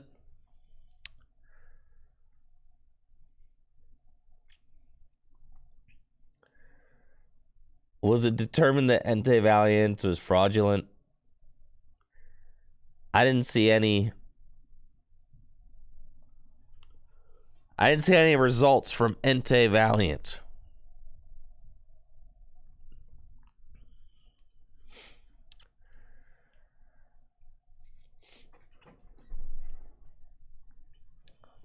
Entei Valiant loses to Mew. I suppose it does. But what if you played 2 Drapion? Then you'd be less likely to lose to Mew.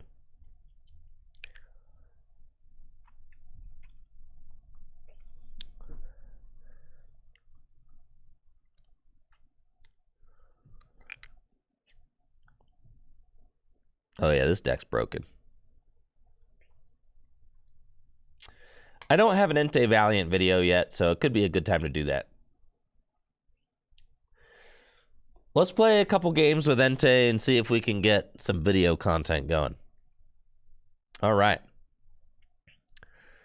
Looks like my opponent is playing Luminion. Let's end this thing.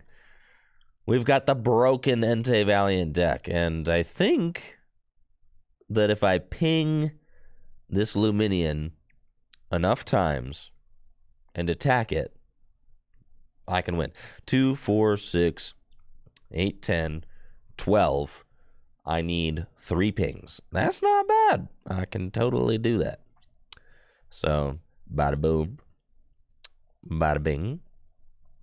And I will Tachyon bits to the Luminion V, and I will escape rope and Tachyon bits to the Luminion V, and I will put Magma Basin into play, Bravery Charm on my Squawkabilly, and then caw. It's pretty good, pretty good. We like what we see so far. I do need to get a Fire Energy into the discard pile. It's probably one of the most annoying parts about this deck, but we'll see what we can do. I've got this. Let's check and see how many Fire Energy we have in the deck. There are 4. Okay. You could search for the Fire Energy with the Seal Stone. It's certainly an option. But I still think it's probably just better to research, see what you draw, and then Seal Stone for the rest. Yeah.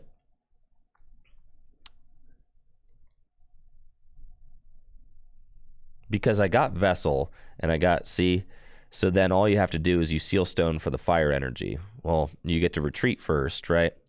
And then you fleet-footed. And then, no, bad. Star Alchemy. And then you get 1 Fire Energy. Oh, no! Oh, man. All right, next game. Yeah, the stadium only goes to the bench. All right, all right, all right. Next one. We go next. We go next. No, but I did have to. You don't just get the fire energy because I needed a two-piece combo. I needed to get a switch and I needed to get a fire into the discard pile. Yeah. Right? So if I force Seal Stone for the fire, I could still miss the switch off the research.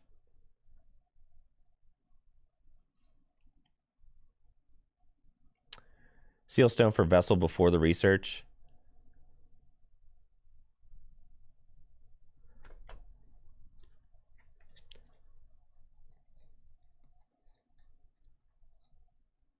And you probably get the switch, right? Yeah, that's probably fair, yeah. I was thinking to myself, like, yeah, it's not guaranteed if I find the vessel with the 4 Seal Stone. It's not. But odds were good. But it's not guaranteed.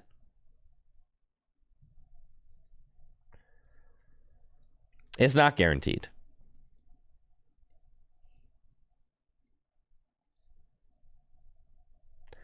But I guess, like, you got a lot of switches, right? So you probably just get it. And that way you get the vessel beforehand, so then you discard the fire. Yeah, I agree with that. Yeah. I agree. All right, let's donk this thing.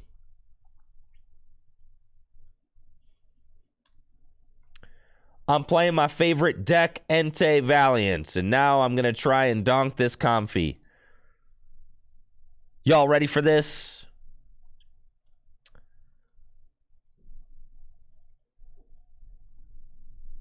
Let's do it. All I need is all 4 Iron Valiants. No problemo. I'll fleet-footed now. Dang it, I shouldn't have done that. All right, here we go. Switch carts 1. Whoop.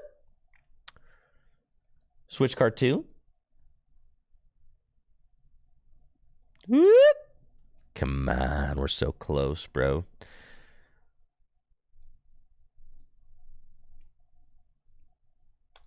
Caw. Dang it, we didn't get it. This stinks, dude. This deck stinks. What the heck? All right, fine. Go ahead.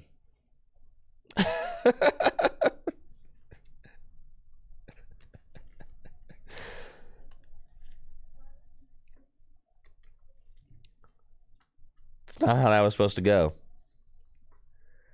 Fine, I have to play now. I know, right? It's ridiculous.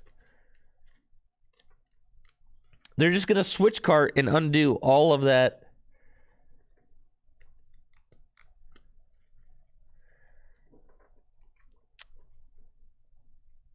Man.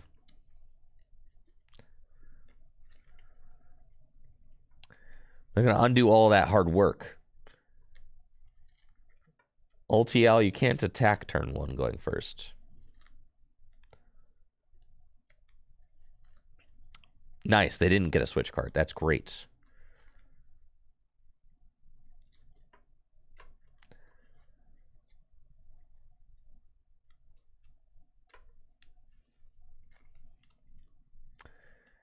I think I saw, what was Miraidon the most played deck at Gdansk?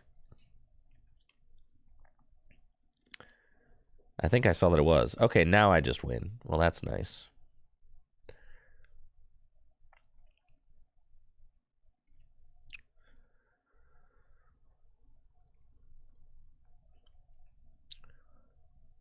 This should be...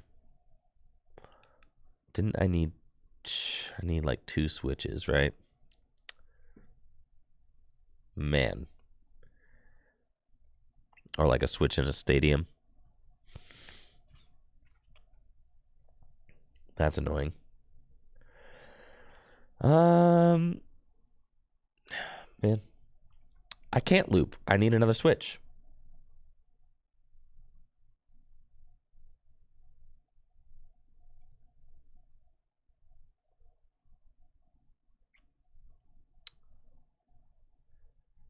I guess the bird could have retreated for a ping if I...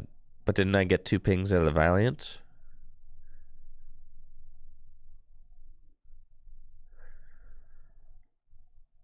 It's tough.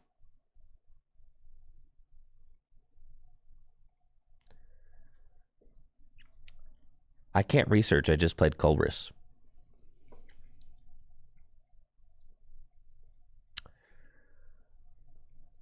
Yes. Hence the research is not glowing. That's fine. They ain't doing squat.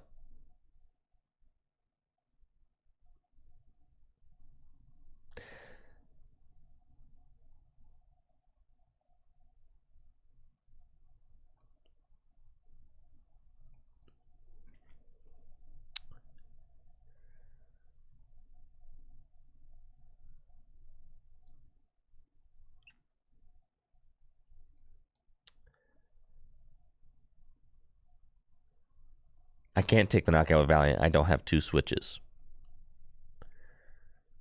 So I think I'm just kind of vibing here for a second.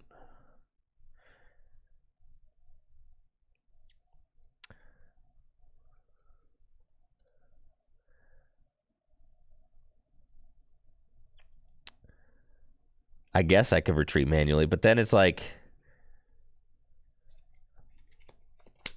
then I'm getting rid of one of my double turbos, which could help me with the yoga loop. I think I'm just chilling.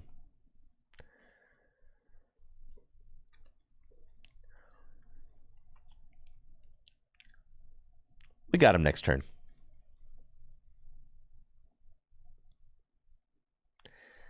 We're chilling. Switch cart, only mildly annoying.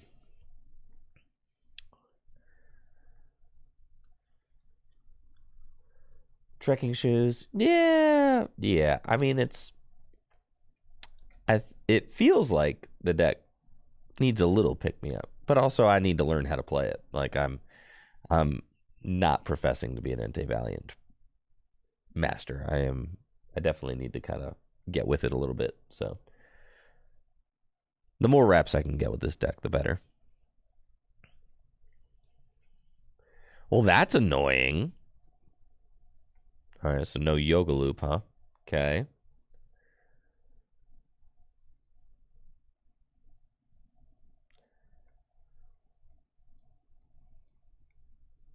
So now I cannot yoga loop. Yeah, that's just annoying. Okay.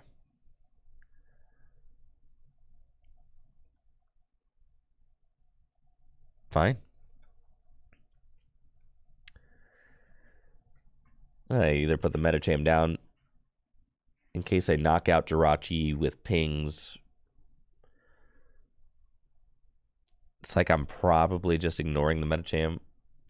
You could loop the active, I mean, I guess, right? You probably still put the Metacham down, that's fine.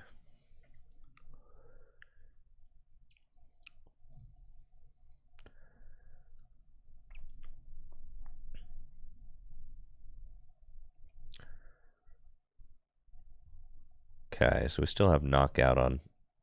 That's fine. Why DT on Valiant? Just to give me a retreat. It's like, I know that I'm not yoga looping this turn, right? Because they just put that Jirachi down. So this way I just at least get like a free pivot.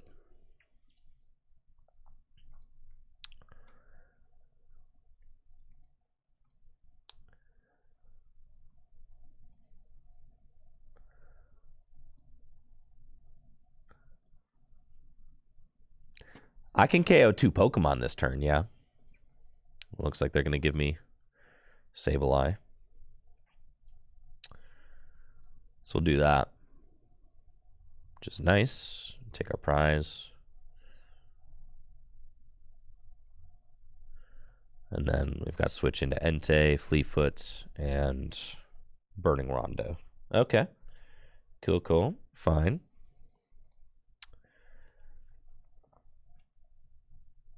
The Jirachi is definitely a little bit annoying, but it's all good.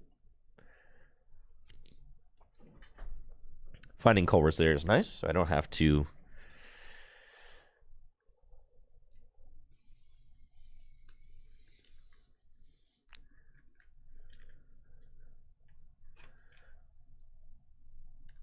Yes, Jirachi stops Yoga Loop, but not the bits, yes.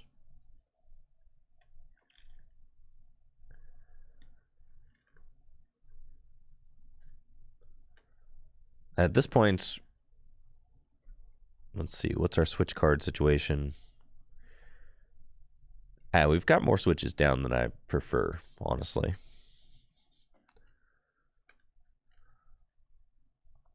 But they're not doing too much, so that's okay.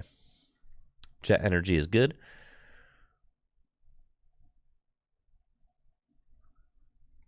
Of course. Those are good cards to find.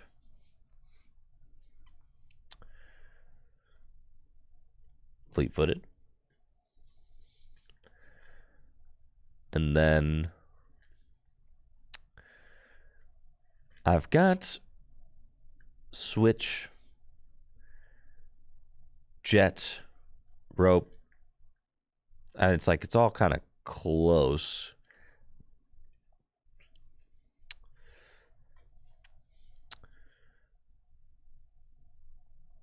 I feel like I gotta knock out the Jirachi first, so we kind of just do that. Or like work towards it.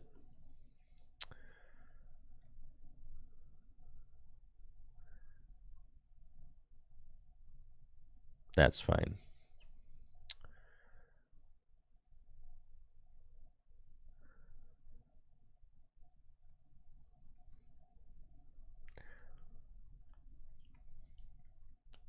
So we'll start putting damage over here.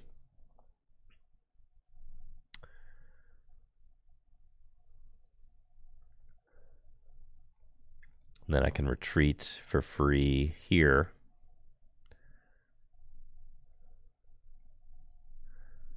And then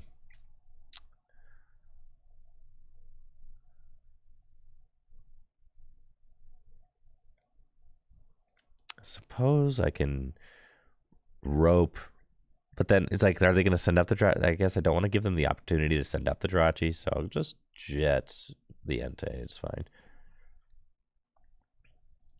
And then just attack.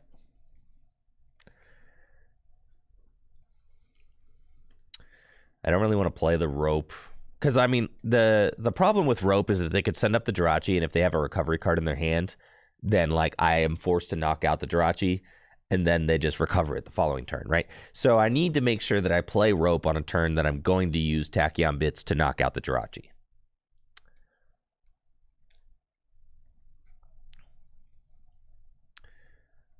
They've got 7 in the loss zone.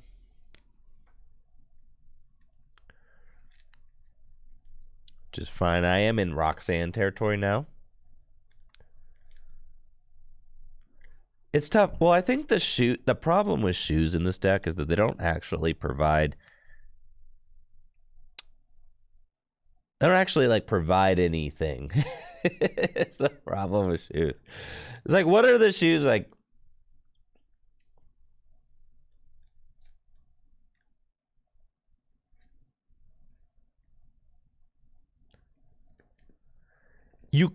I cannot guarantee that I'll be able to yoga loop the active because every time I play rope, they get to choose who comes up.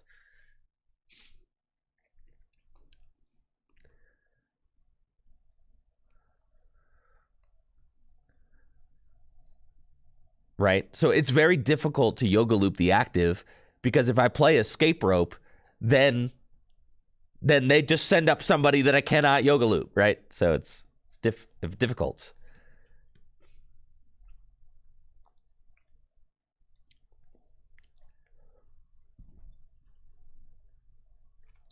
I don't know. I'm pretty sure this is just Noah's list.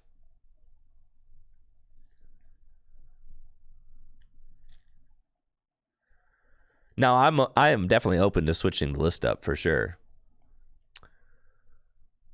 After kind of tooling with it some more. And this is a deck I want to spend some more time kind of learning and kind of tooling around with because it is interesting. Well, now I'm in a good spot. So see, now I have like, I can knock out the Jirachi, but I can't necessarily yoga loop in the same turn. I could rope and see if he sends up the Jirachi, in which case I could maybe yoga loop it, but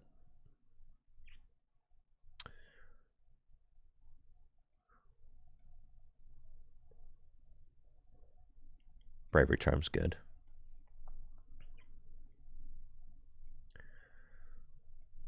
Switch cards.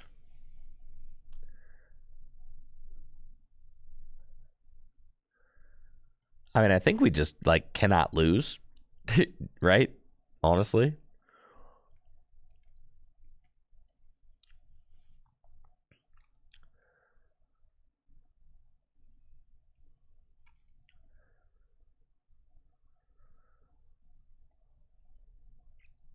Because I'm taking 2 prizes here. Like, you cannot take 6 prizes, dog. So, yeah, it's looking kind of over for you.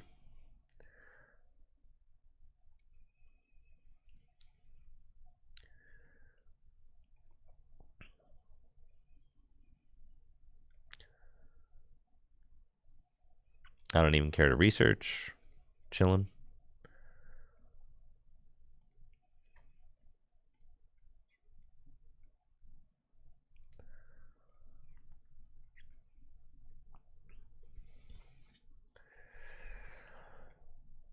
Zero Aura version? I have not seen that. No. Zero Aura. Are we talking about? Oh my God. Are we talking about Zero Aura V?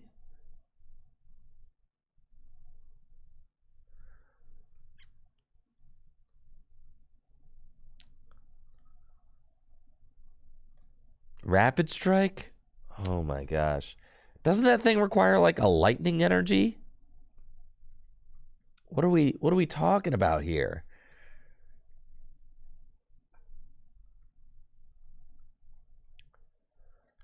Seymour! Thank you for the sub. Appreciate you, Seymour Biscuits. Appreciate it. Yeah, what? That thing requires lightning energy. This deck plays fire energy. Absolutely not. Play some generators? Absolutely not. Wait, so it's not an Entei list then, right?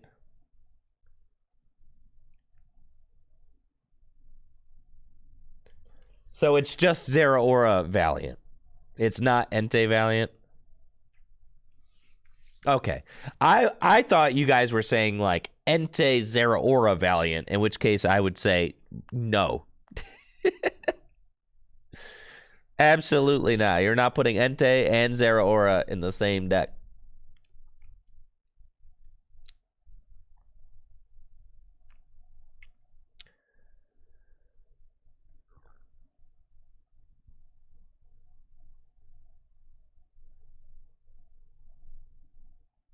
All right. Wait, hold up. We're going to delete new deck 34 real quick. Duplicate this. All right, so what if you took out the Enteis? And what if you took out the Charizard? And then what if you also took out the Fire Energies? Okay, hear me out. And then what if you also took out the Magma Basins? Yeah.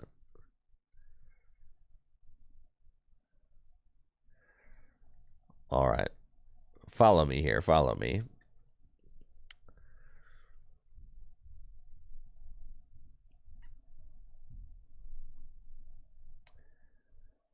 And then what if you played Zero Aura?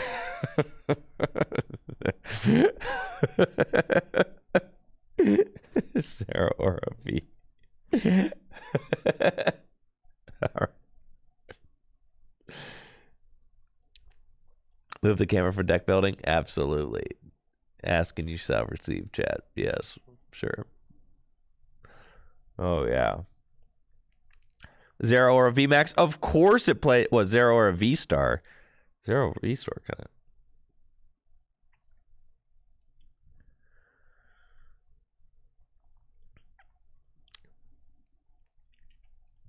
Zero Aura VMAX? All right. Well, the problem is you need no double turbos. No, we're playing rapid strikes.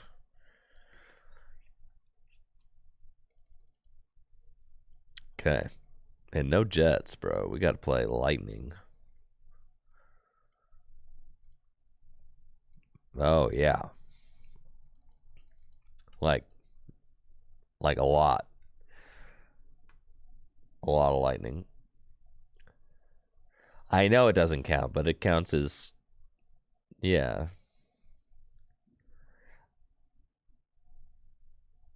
And then you got to play your generators.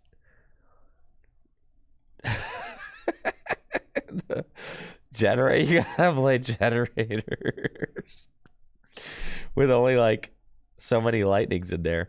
All right, we gotta play no boss.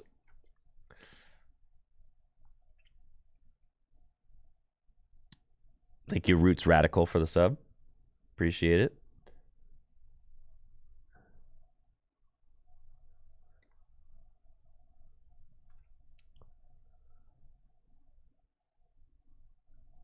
Jolteon is free retreat. Zapdos EX, brother, this is getting more and more unhinged by the second.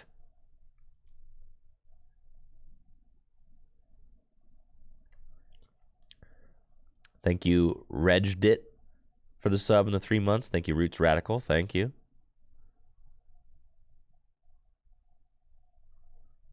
No, this is gonna be sick. This is gonna be sick. Yeah, you probably need but if you use Raikou, then you can't do Crossfist.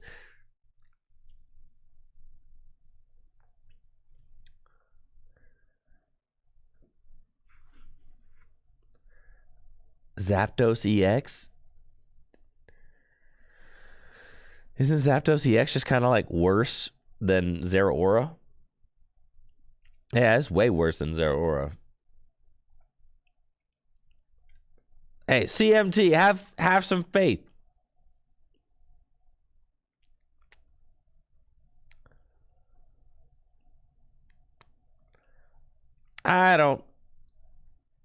Let's see. Someone posted I don't care to copy a deck list. I want to make my own.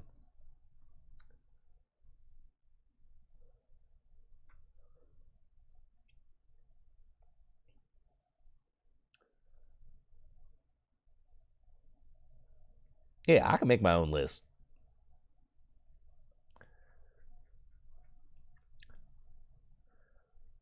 Yeah, we could do this. But I don't mind getting some ideas, see what they were doing. But making your own list, that's the content. That's the fun. They don't play they do play VIP Pass. Palpad. They're playing Poppy? Why? That's bad. 4 Rapid Strike Energy, 2 Double Turbo seems like no. Why?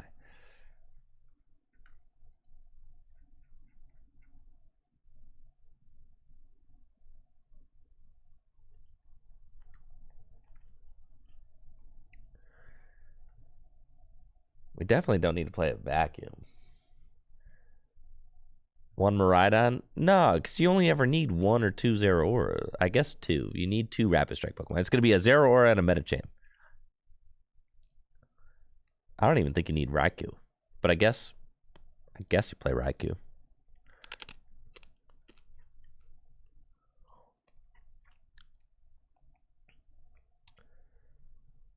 They've got 4 Culver 6. They got no research in this list? That seems horrible.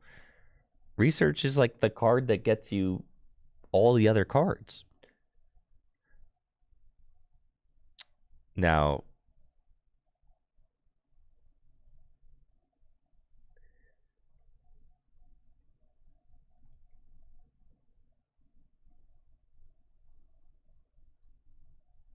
okay. You got to play the Future Booster Capsule. You got to play all the Switch cards.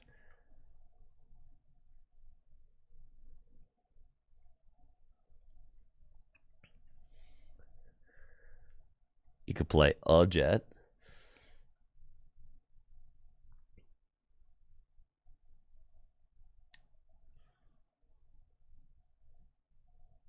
Forest Seal Stone seems good. Bravery Charm seems unnecessary. I don't need Bravery Charm where I'm going. Why don't we play Iron Hands? You're so right. 4 Nest Ball. Yeah, we can play 4 Nest Ball, sure.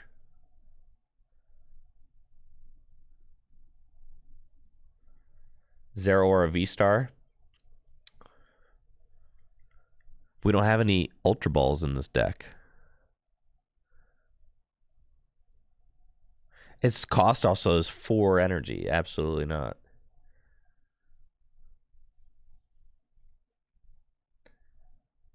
No, we're not going to double turbos. We're doing Zeraora. We have no stadiums in this deck, which we ought to play. We really ought to play at least a couple stadiums. You could play Town Stores.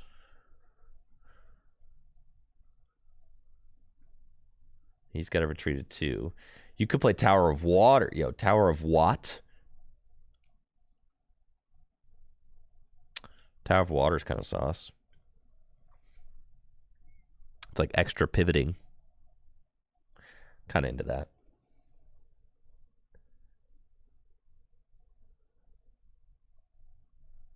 Cut the jet.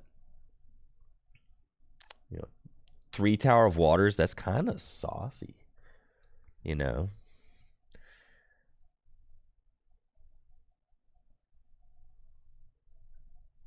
The odds of us hitting off of Generator with only 9 energy in here are not high.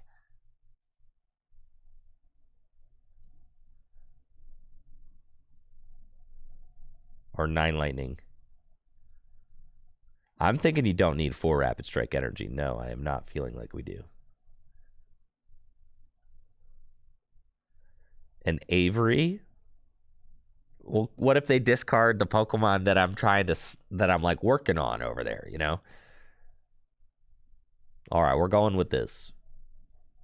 I'm going to play 1 Iono. All right, send it. Is it going to be broken?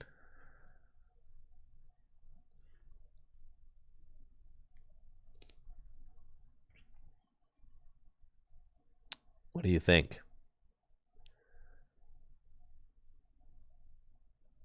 Is Zeraora Valiant going to be meta-defining?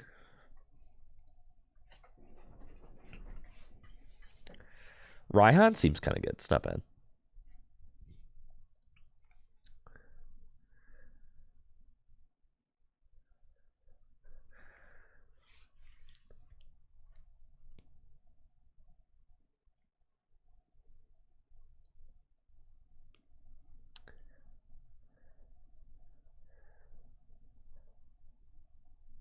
Thank you, Gwayson Games, for the Prime sub.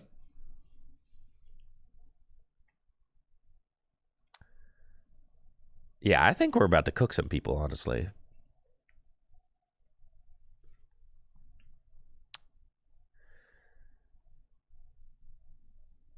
Just starting things off, and it looks like my opponent has a pretty decent chance of losing this game as they have Pidgey there.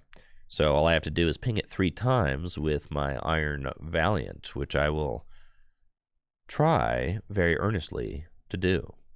So let's Escape Rope, Tachyon Bits, and then we've got Tower of Waters, we've got Rapid Strike Energy, which I suppose I'll put on to, well, I need to make sure that I have enough space for 3, so I have, yeah, that's fine.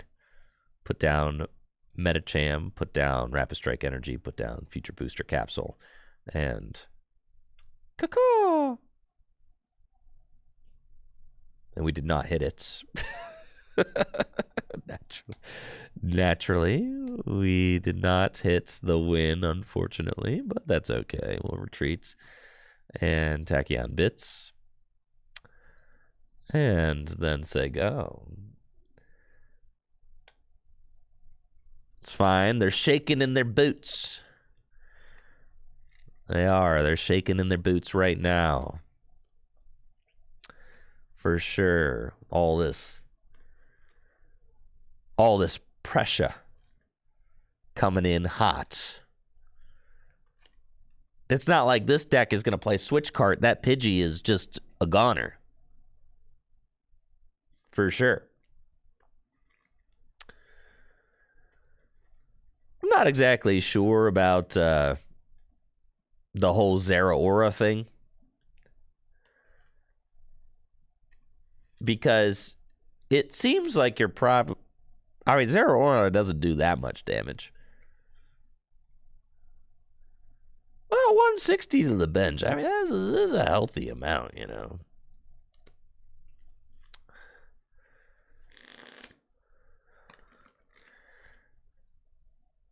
But it doesn't do that much damage. Only 100 to the active. The issue is, it feels like in order to continue using Cross Fist, you're going to have to, like, Yoga Loop, then Cross Fist, then Yoga Loop. And listen, everybody plays this Jirachi. Dang it. Really messing with my style over here. It's messed up, dude. It's messed up. Oh, yeah, this deck's broken. Forget what you heard. This deck is nasty.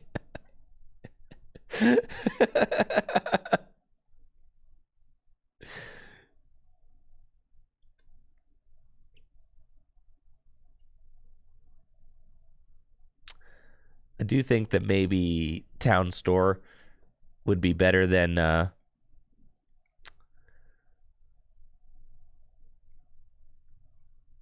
Town Store might be better than Tower of Waters. We'll see. Oh, we got research. Attach return already. I feel like I just Iono. It's fine.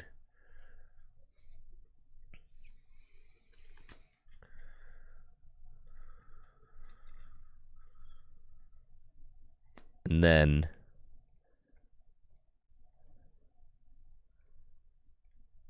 just Cross Fist for the knockout. That feels bad, but it's fine. Thank you, Wasteland Streams, for the sub and the 2 months. Appreciate that. We also took out the Devolver tool. The Devolver tool seems pretty good.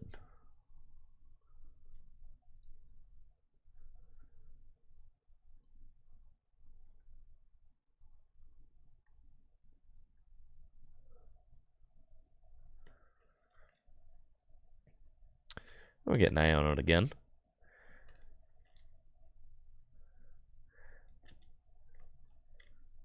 Yeah, Devolver seems nice. Right, we could use Yoga Loop to fulfill Cross Fist, but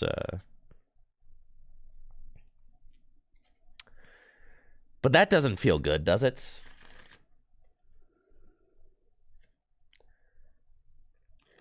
All right, here we go. We're cooking. I don't need this generator at all, which is kind of funny.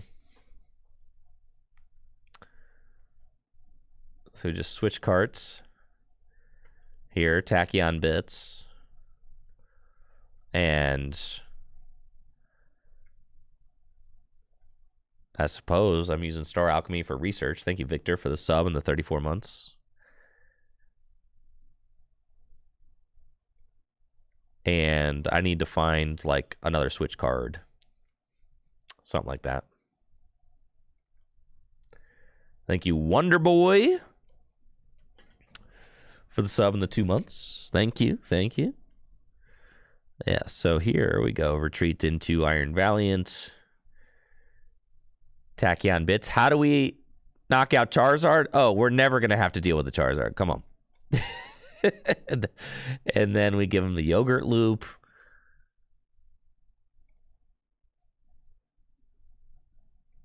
Sheesh.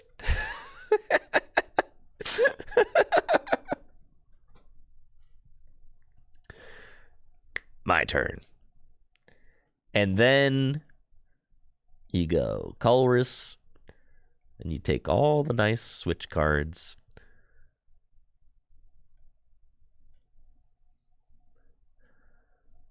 Okay, we go. We'll escape rope first to see, like, what their kind of, you know, what their kind of situation is.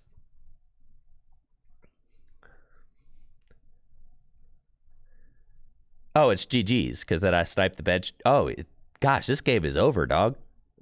Yeah, this game's It's just like that. That's kind of crazy. Dude, it's lights out. What the heck? Look at all that. Wow. Skadoosh. That's okay. Okay. All right, that's kind of broken. Sheesh. What have we done?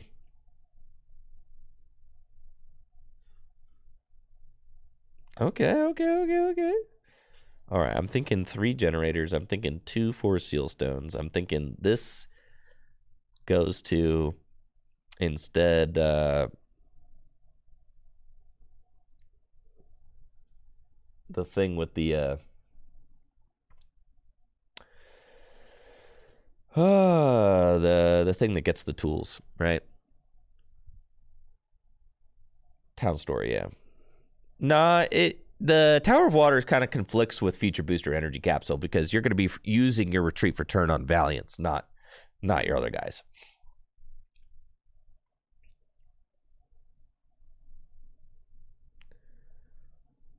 Three generators seems fine. You definitely do not even need Raikou. 1 is fine. Any tips on getting started in TCG Live? Yes, you're gonna want to get a lot of. Well, chat, can you help this person out? Yeah, you're gonna. Celebrations is typically regarded as the best way to farm credit, but maybe there's a new meta that I don't know about.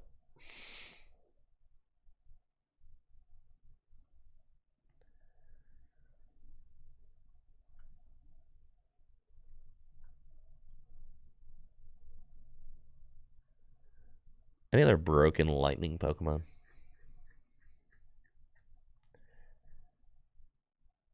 Iron Hands. Come on, we can put Iron Hands. 4 generator, just play that card. And then I feel like 3 Zeraora, no Raikou.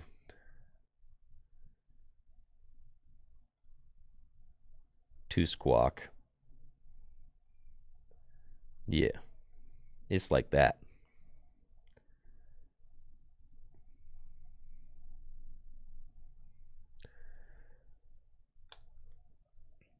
This is that deck right here.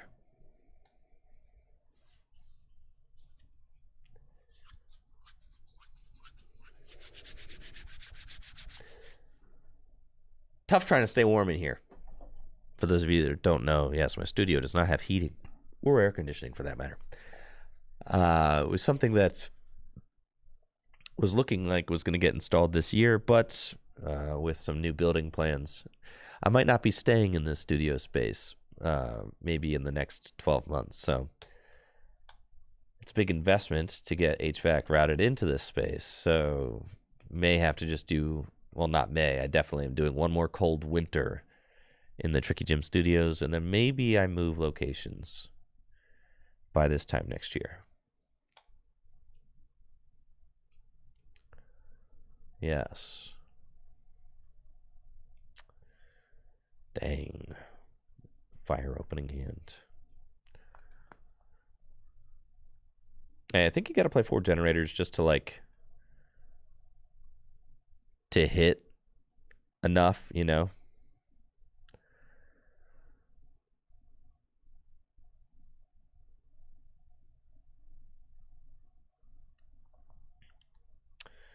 Going first, my opponent's got a Radiant Greninja, and I've got a pretty decent opening hand. Town Store, Nest Ball, Iron Valiant, research for next turn. Let's Nest Ball and kind of see what we're looking at. I could... It doesn't really make sense to, really overextend with Squawkabilly this turn, right? Because I've got an okay enough opening hand. So I think we kind of just chill here. I've got Town Store, which I can save for next turn. We just want a generator. Yeah, we like doing that. It's good. And then can just attach that energy to Zeraora. Go Iron Valiant. And I don't even need to waste this switch yet. I can frankly save all of this for next turn. Because there's no reason to, right? There's no reason to use it. Like, why am I going to Tachyon Bits the Radiant Greninja? I knock that out in one hit with Zeraora, right? So we're going to save the switch, save the town store. I don't know what my opponent's playing yet.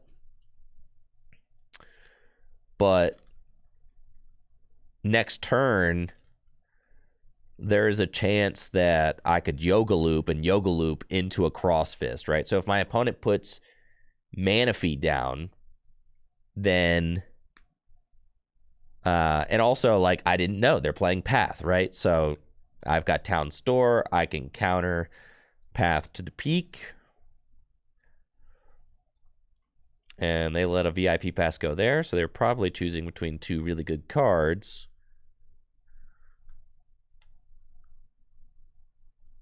Maybe a VIP pass and another VIP pass. I see Darkness Energy, so that could mean that I'm playing against a Roaring Moon Lost Zone deck, something like that. Maybe something similar to what Tord was playing at the Gdansk Regional Championships. They've got 4 cards in the Lost Zone, so it'd be 5.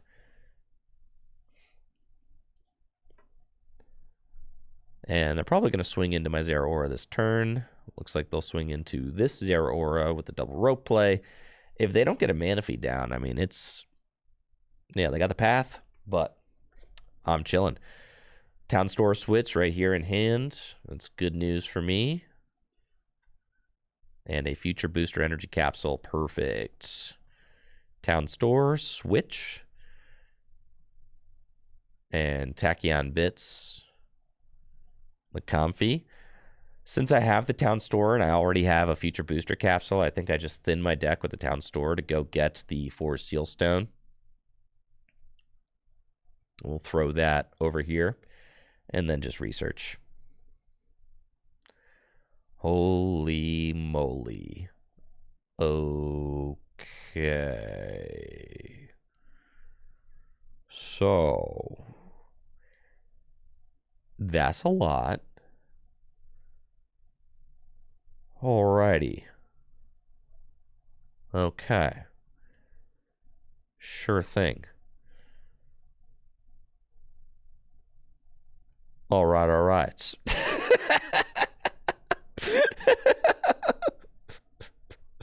Okay, all right. Uh-huh. Uh-huh, uh-huh. That's fine. Swing and a miss. There we go. Okay. We're cooking.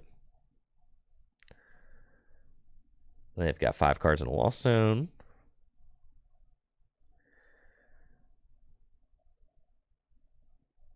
I think I'm just going to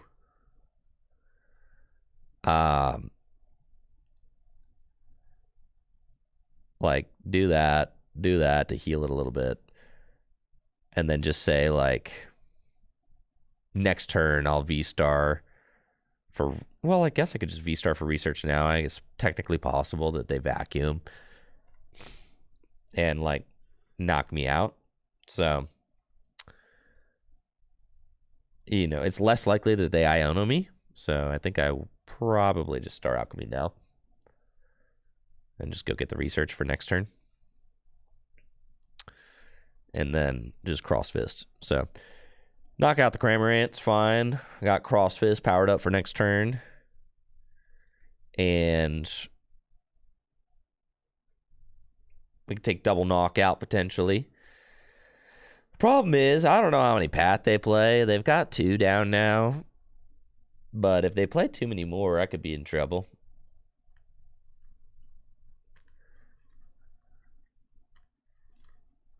And there's Manaphy. So, slightly annoying. There's Switch card on the Comfy. Definitely slightly annoying. There's Roaring Moon. Also annoying.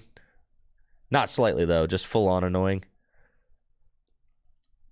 With 7 cards in Lost Zone, they could just Mirage Gate to the Roaring Moon and absolutely smack my Zeraora. So we are in a pretty tough spot here.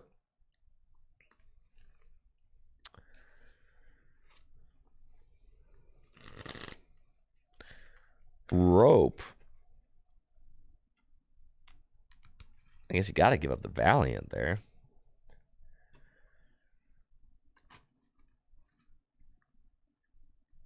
But they put down the mana fees. Yeah, this is bad. I mean, it's just all bad for sure. Because they've got this Roaring Moon going.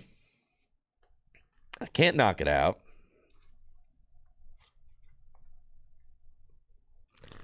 I have to try and Yoga Loop Manaphy and then, like, you know, and they're going to go 2-4-6. I mean, it's pretty nasty, right? So not a great deal for us.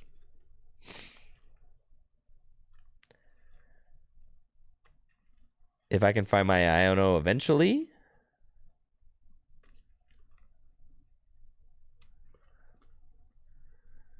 That would be good.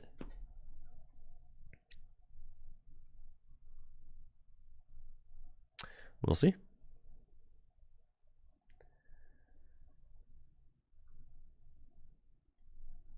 Switch cart, do a little healing,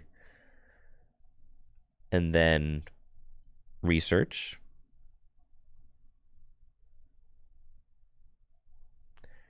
This doesn't feel great.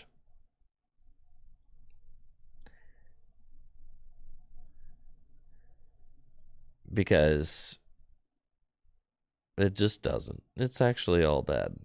This list stinks. All right, Zeraora kind of stinks.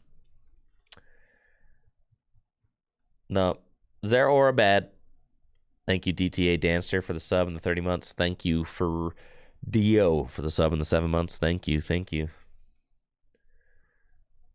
Nah, Zeraora bad. Yeah, back to Entei.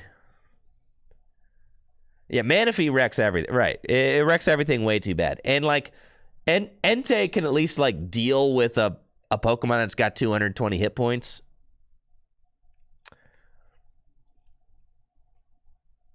Yeah, that is bad. Your active deck cannot be deleted. Well, what if I want to delete it? Valiant Tinglu. Stop. Stop. Let me play a good deck.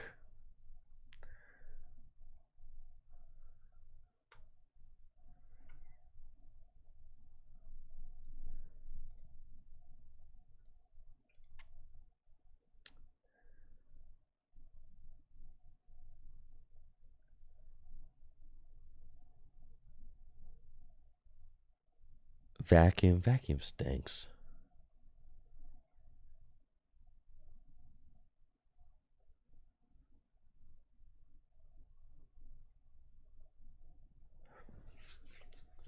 Do you need boss's orders in the Entei deck? What do you guys think? You don't really need it, right?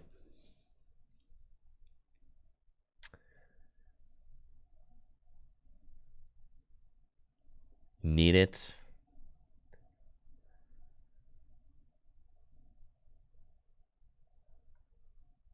All right, fine.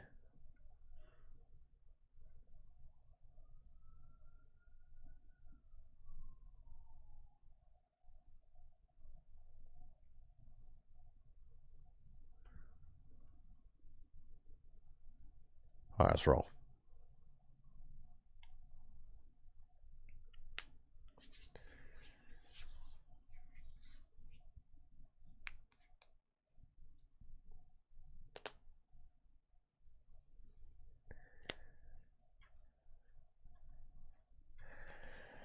Entei is a deck that very much kind of turns through itself quickly, so I feel like you probably can't get away with like a one of.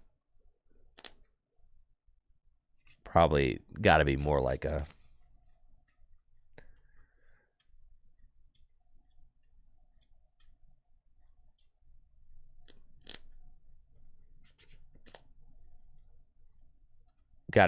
two of, so that you have a decent shot of having one when you want it.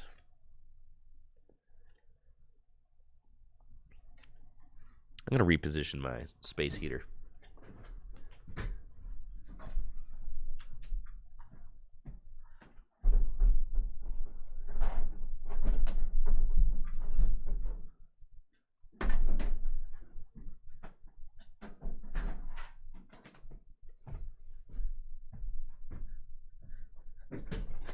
My legs are getting cold.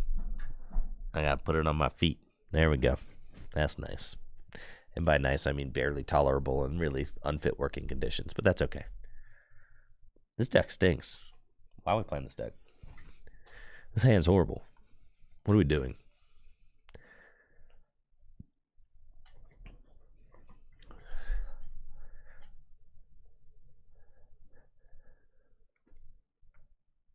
Didn't I just add a 4th nest ball to this deck? To, like, make it more consistent?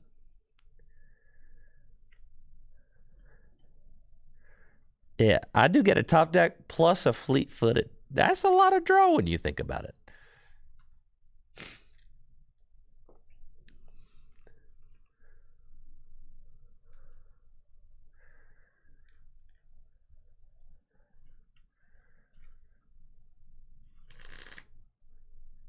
I've thought about trying to uproot my entire studio to like home because, I mean, really the studio is just, it's way too cold. It's way too cold to work. I can hardly think straight in here. But it would be a lot of work to relocate everything to my house. And frankly, I don't know that there's enough space in my house for everything that I got here.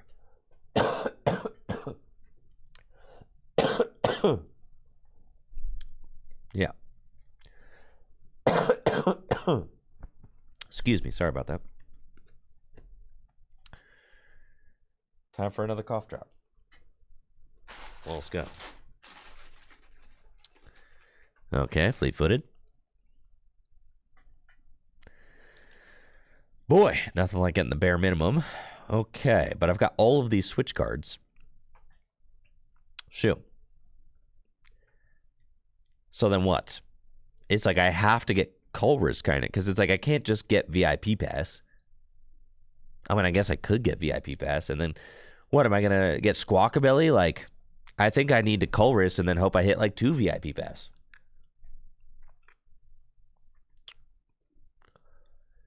Something like that.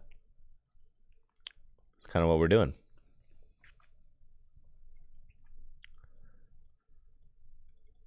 No, not great.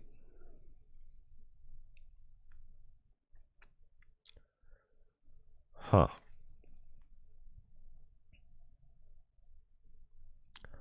Definitely not great. VIP pass. My Squawkabilly's prized anyway.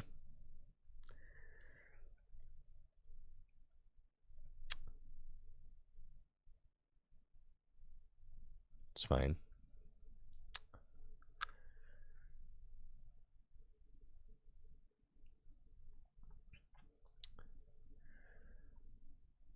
Then we'll tachyon bits.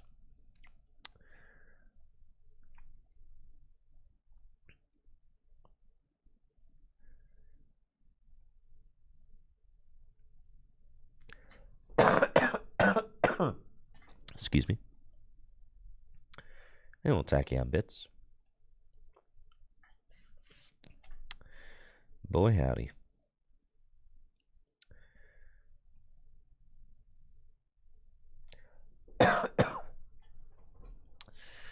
Suppose jet energy is fine. But if I get... No, I've already... No, I can't find enough cards to really do anything. Jet energy is probably fine. I am going to draw one more with a second Entei, yes. Okay. That's fine. We're kind of just chilling here. Pass. That's fine. That's fine. That's fine. And so we carry on.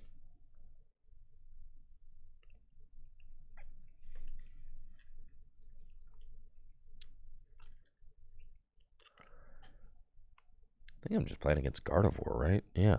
I got a little thrown off by the Earthen Vessel, but I guess it makes sense.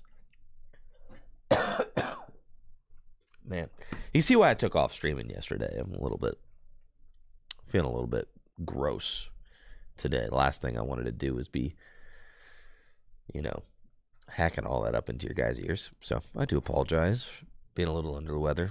Seems like there's kind of just some normal winter stuff going around. It's not COVID. I don't have COVID, but just feeling a little yucky.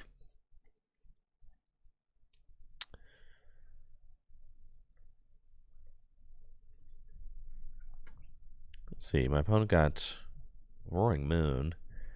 A couple Curlias set up. That's fine.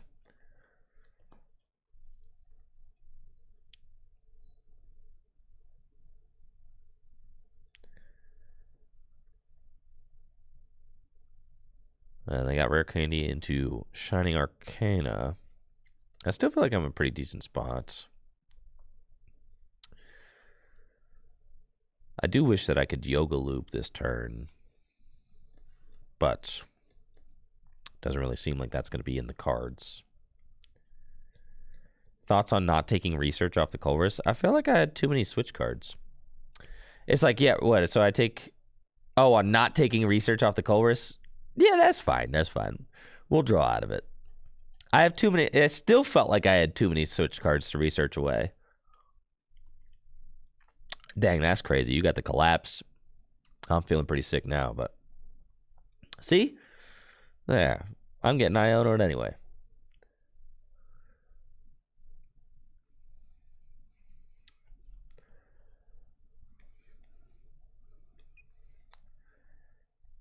Totally fine.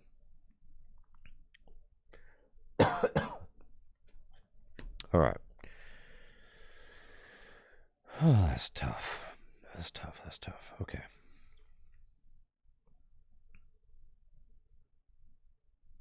Gonna need to counter the stadium for sure.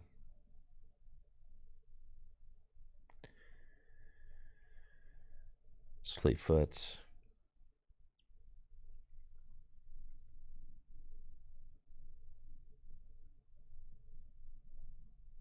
If I find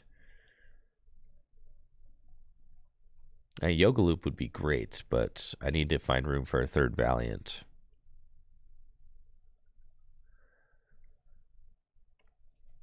Devolution's kind of funny here. Not gonna lie. Because it just forces them to put through. Yeah, I mean, I think I just knock out the Gardevoir with Devolution. Yeah, we're going to do that. Yeah, that seems kind of gas. So, we'll go Nest Ball. Take another one of these.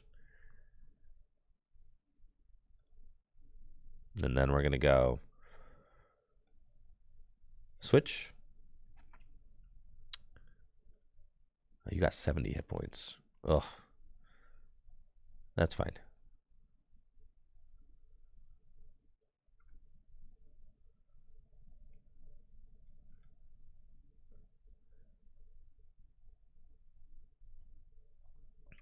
Switch. I feel like I kind of want to keep the Radiant Greninja in the active spot for now. Switch cart.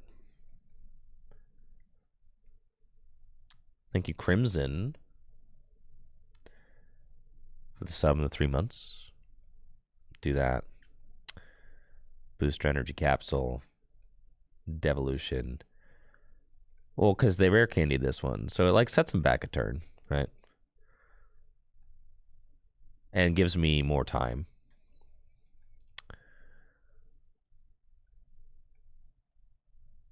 So we'll just do that. It basically gives me another turn, right? And removes the rare candy. So, like, they're going to have a hard time evolving into Gardevoir EX this turn. Like, probably. Unless they got the other rare candy in their hand. So we're kind of like... I think it seems fine. I didn't have, like, a great play. So... It seems better than nothing.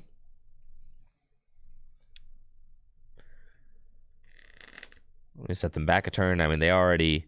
And then it looks like they do have Rare Candy Gardevoir EX. I mean, which is pretty much our worst nightmare. We kind of just had to hope that they don't have that. As they already used one Rare Candy, so we're kind of hoping that they didn't have the second in hand.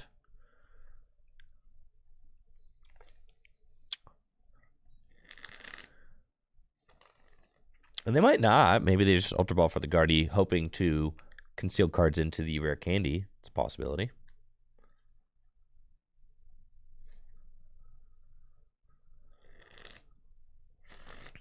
You know, obviously, if they Rare Candy, that rolls into Gardevoir EX. That's kind of tough.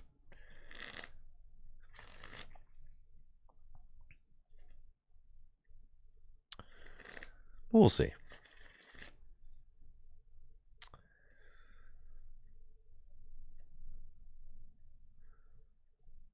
I do need to find a counter stadium so that and they do evolve that Curlia. So that means like I can knock that out with Tachyon Bits next turn.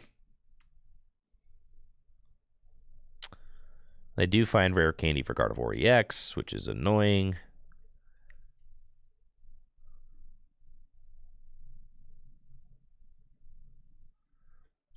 Thank you, Timos, for the Prime sub and the 2 months. Appreciate it. And thank you, James, for the raid. You know, welcome everybody from James TCG. Shout out to James. Appreciate the raid. Hopefully you're having a good one. If you haven't already, make sure to check out James' Twitch channel. Stream some awesome Pokemon TCG content.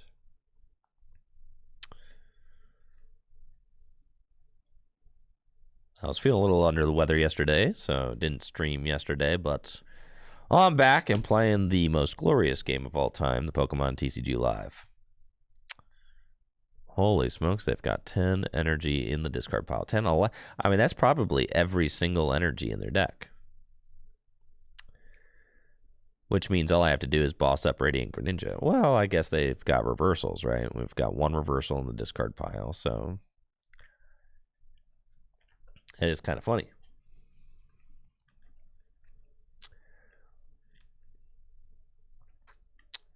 I mean, I guess. I'm about to take 2 prizes.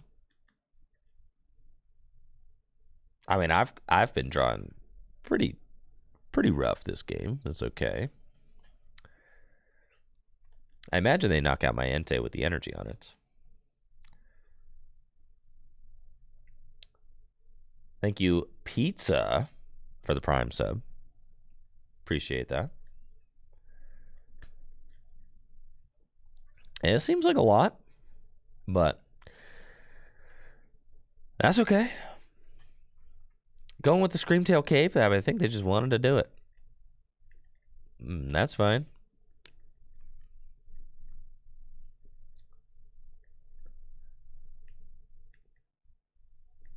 Yeah, that's not great. So we're in a pretty tough spot now. I at least get a knockout on the Curlia, which is good. So I can do that.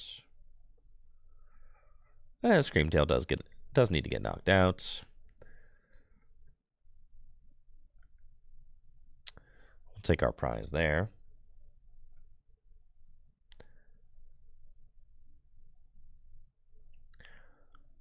Yeah, that did not help, unfortunately.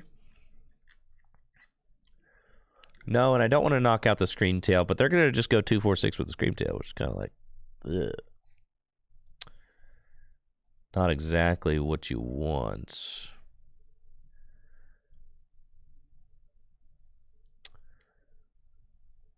I could boss up the Radiant Greninja, see if I could stick it for a turn. It's possible. And if they only got 2 reversals, they've only got... I mean, they could Rod, though. They could just Rod and draw into something, right? Well, they got 11 energy accounted for right now, I think.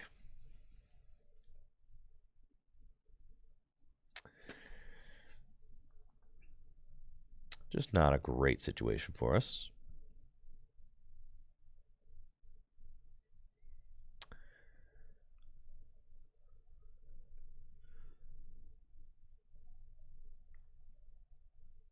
I feel like I kind of have to escape rope and try to draw with Entei.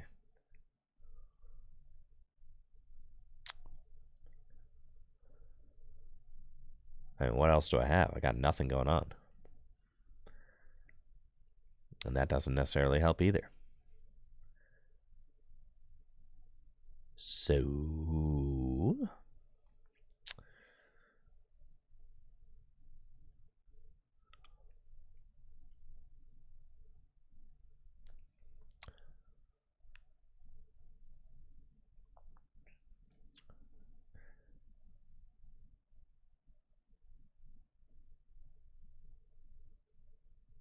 And this has to be from damage from attack.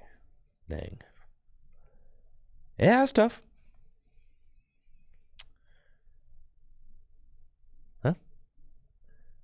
Kind of just have to hope you do nothing.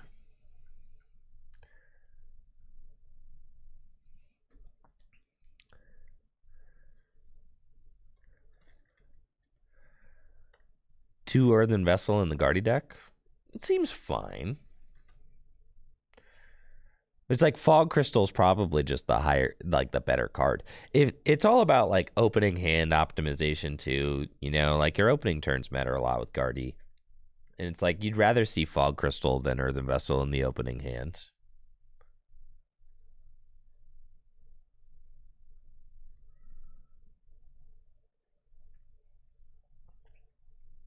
I think Fog Crystal is probably just the better card. Running the 0 VIP version. I personally think the 0 VIP version is like a little bit... I think it's too risky in the early game. I think that version of the list is a little bit too pigeonholed into like having to get, you know, the Mirage step and you kind of project your your game plan a little bit. You like telegraph your game plan a little bit too hard, I think. I'm not personally a fan of the no VIP pass version of the deck.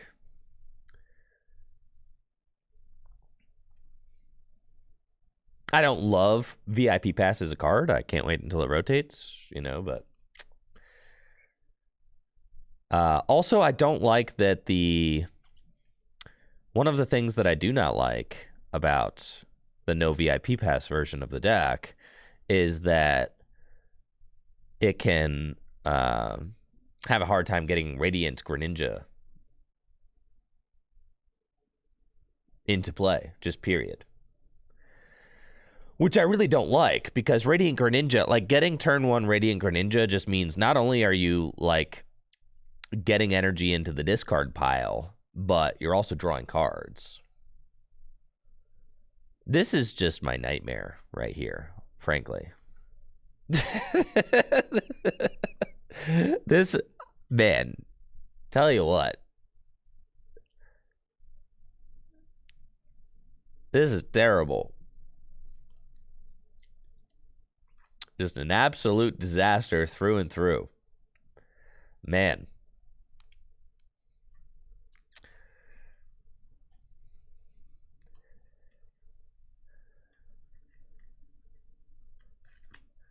I think Entei Valiant's fraudulent.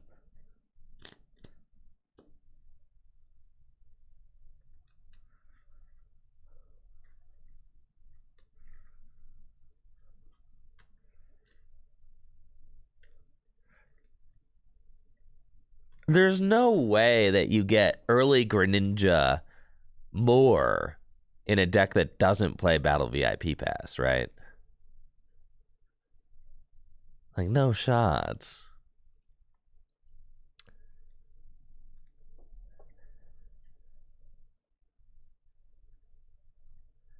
It's like...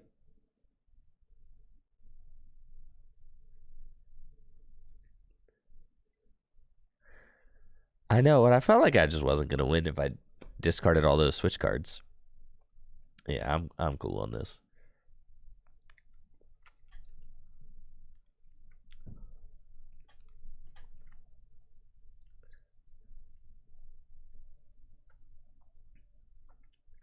All right.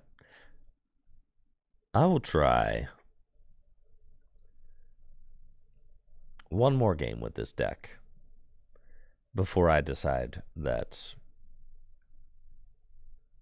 It is fraudulent.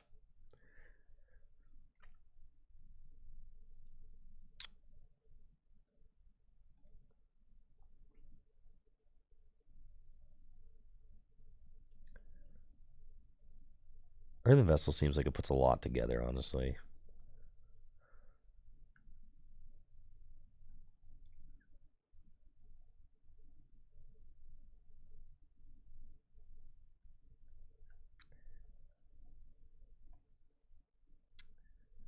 Lord help me. Putting shoes in the deck.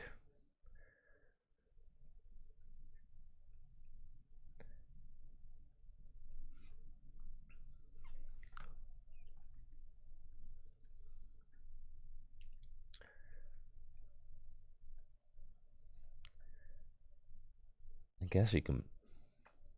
Some people play like 3 ropes. Ugh. That seems bad, but...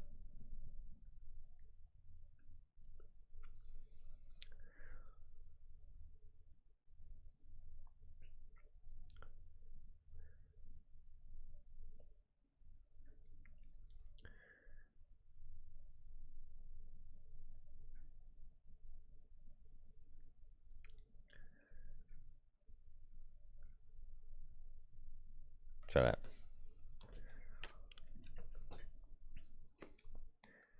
Come on, Entei Valiant can't be that fraudulent.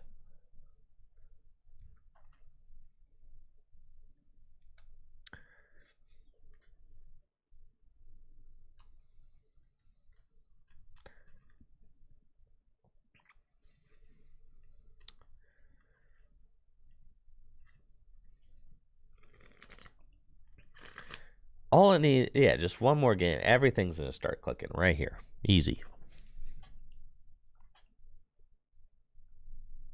I'm not going to open 6 switch cards and no basics. We're not going to do that. Instead, I'm just going to open both my boss's orders and have to get rid of them, which is why I was saying, like, well, you don't even need boss's orders, bro. Do you need boss's orders? How do you beat Snorlax style? Minior. You can, well, you could play Minior, or you could just play Smart, or you could just play a deck that beats it naturally, or you could play Professor Turo, or, you know, there's a whole bunch of options.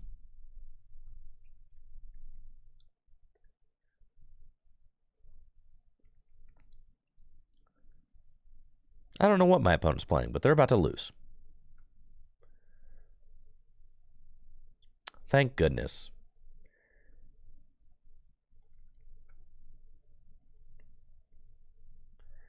I love Pokemon cards. Man, I love this game, bro. This game is so sick. This is my favorite game for real. Man. I wish they could all feel just like this. Woo-wee! GG's.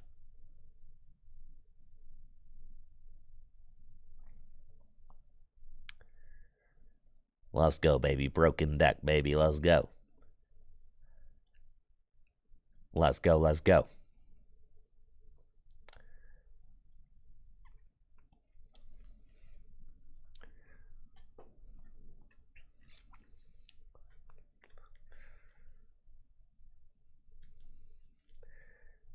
Yo, welcome to the live stream, RGBHA. Welcome, welcome. Thank you for being here. I'm glad you like the VOD channel. And thank you for watching.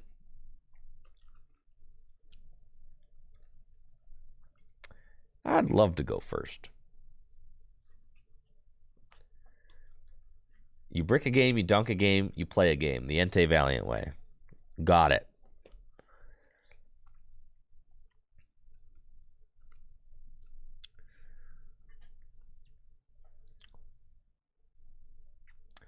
Palkia, what the heck, bro? You expect me to beat this?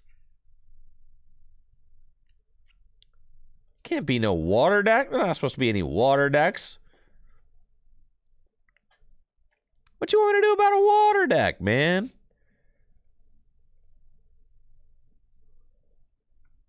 water deck out here. Okay. Got it.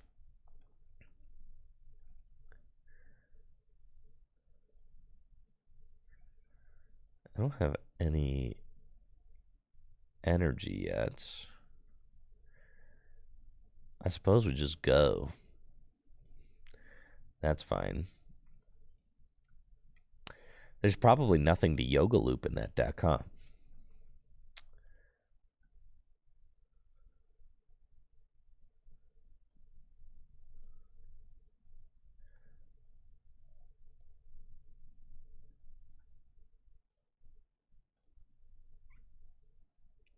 Probably not.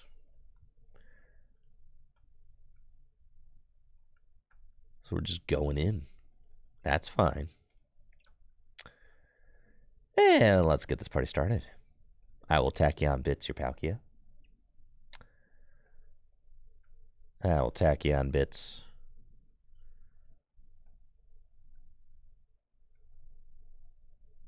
your Palkia again.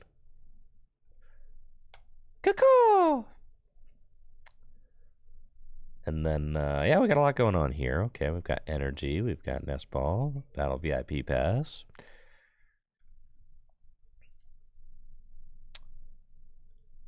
I've got no more switch cards. I could retreat into Iron Valiant. Ping again, it's pretty good. I have no way of getting an energy into the discard pile, which is fine. I'll get another Entei. Earthen Vessel.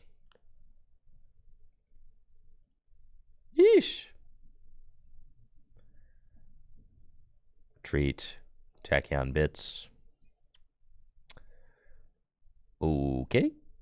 Energy to Entei. And your go, bud. And let's see what my opponent's got going on. If they fill their bench, I mean, I could definitely take a knockout. Do, you know, I have to think about this just being a very fast trade back and forth between these two decks. But my opponent probably isn't attacking on the first turn of the game unless, you know, there's something that they got cooked up that I'm not aware of. Ah, Suicune. Yeah, okay. Never mind. They could just Suicune. Sure. So if they Melanie, they can Melanie Suicune and then use Blizzard Rondo on the first turn of the game. Uh-huh.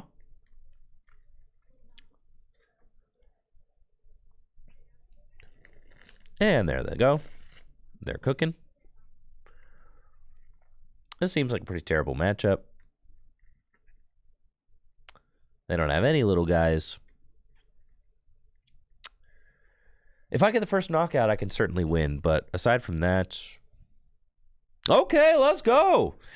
Party time. All right. Yeah, I just knock out this active. No problem. I don't even want to rope. Because if I rope, they can put up the Radiant Greninja, and I don't even want that, bro. So I think I just attach to the active and just research. Yeah, that's fine. I can retreat. Use Magma Basin.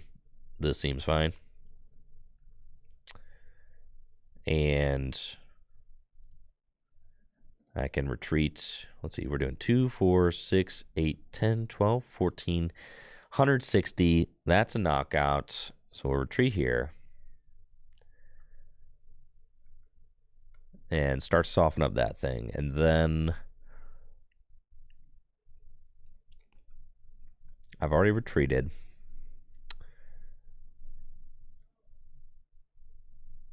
Switch. That's fine. I might as well just use these while I got them. Yep, sure. It's like if you don't fill your bench, I'm going to need this anyway, so. And now I'm in a fine spot. Because, you know, I can take one-hit KOs as the game as the game, you know, kind of dwindles down, I could take a knockout with Radiant Charizard if I have to. I got to keep my Magma Basin, which was good. I've still got 2 Magma Basin available if they end up countering one. That's nice. 40 damage on the Suicune means I'll be able to take knockouts relatively easily on it. And since I've started the trade, that's just fine. They've got Irida, no hand disruption. Love that. And they probably have to get out like another Palkia or something.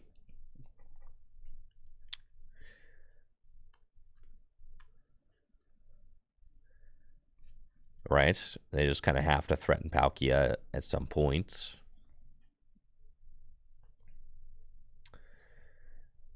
So they'll get Palkia and Nestball. Nestball could probably go for another Palkia. Or Ice Rider Calyrex. Holy smokes.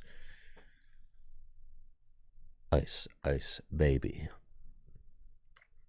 And they got a Lost Vacuum for my Magma Basin, which is annoying. But I've only got 19 cards left in deck, so hopefully I can find another one. That'd be great. Another Lost Vacuum. Okay. So then what? I mean, I guess we go Radiant Charizard at the end of the game. So that's fine. All I need is this Entei to take this knockout and then go Radiant Charizard at the end. Yeah.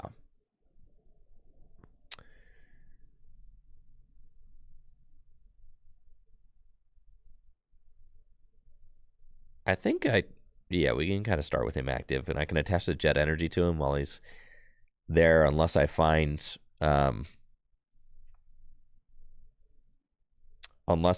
Magma Basin earlier. Instead, I'm just finding all of my switch cards, which is funny. Colress is not bad. But it could be... I've got 4 switch cards. At this point, 4, 6, 8, 10, 12, 14, 16, 18. Took plenty of damage to take that knockout. I just have to find my stadium at all costs. So we're probably just going to research. Culver's seems like it could be a losing play.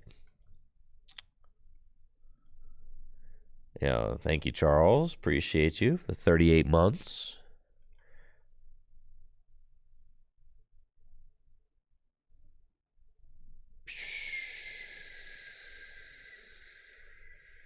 Yeah, we'll take that. Okay. And we don't want to rope. We're doing 2, 4, 6, 8, 10, 12, 14, 16, 180. 180 is enough. So we don't want to rope. We just want to go Charizard down. We want to go Jet Energy to the active. We want to go switch a couple times. And go with our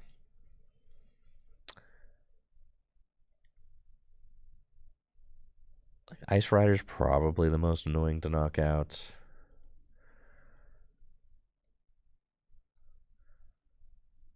And I'm going to be at the very bottom of my deck.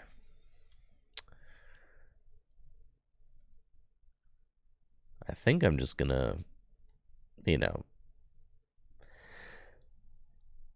Yeah, I mean, they could go with either one, right? I mean, either one's going to be equally annoying. And that's the thing, is that I have to kind of like try and prepare for either of them. We do find the Magma Basin, which is important.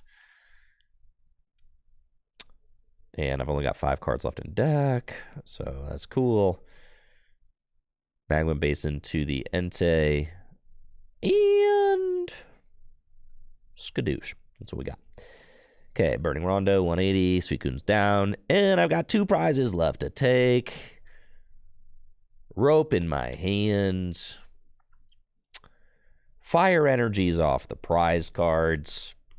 Boss's orders in hand. Okay.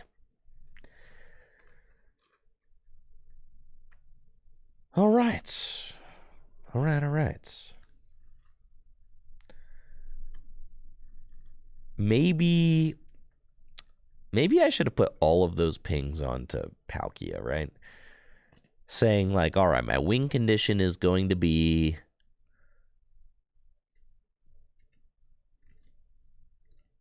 I guess I can go. Yeah, it's tough. It's tough. I feel like I need another switch card in order to make this happen. You're 280. I need 2. Who are we gusting here? My Charizard. Okay, yeah, that makes sense. Yeah. That's pretty terrible for me. All right, they just have double cross switch or knockout, and then I'm pretty much destroyed. There's nothing that I could do about this, right? Like, what do? I have to take a knockout with Entei, and my opponent is just not have a very full bench. So, I mean, I guess, but the problem is, okay, no, I'm fine because they can't win next turn, so I'm okay. Yeah, I'm chilling because they only go to 3 prizes. So we just say, okay, I need to hit, and then I need to boss for game. Roger that.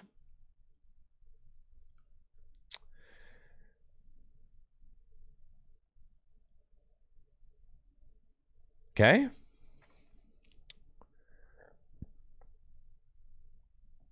I did find research. There are no more Entei left in my deck. The last one is prized. Oh, baby. Okay. Gotta play 4 Entei, I guess. Okay. Huh. Interesting. Yes.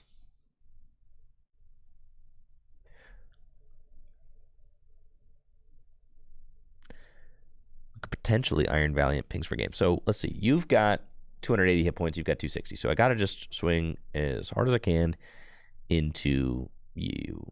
So fleet-footed. And take the 50-50 in the prizes, but I can't. No, it doesn't matter because if I gust and take a prize, like that doesn't matter. I have to just knock out. Yeah, we got to get him into motivate range, right?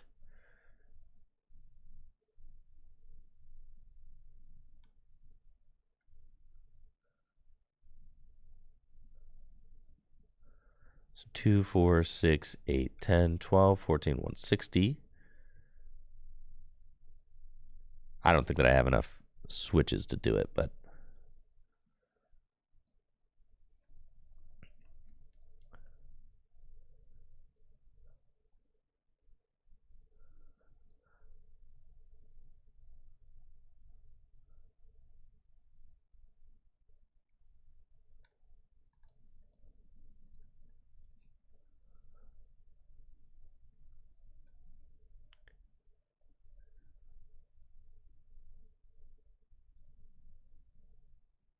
uh-huh.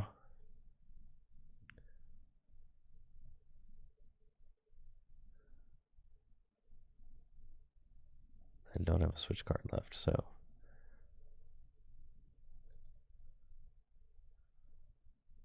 it's got to just be we swing, and I don't think I can do it. Oh man. Well, I guess if they attack with Palkia, I could do it. I feel like I'm so close. Well, they've only got 60 hit points left. So if I have like 2 switches left in deck. I know if I put the damage here, I messed that up. Yeah, I know, it needed to be on Palkia the whole time. That's like I should have seen that coming like 3 turns ago. If I've got 2 switches left in deck, I can do it.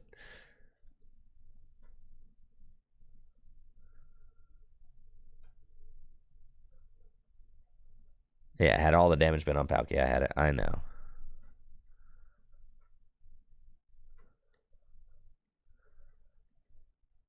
And that's my error.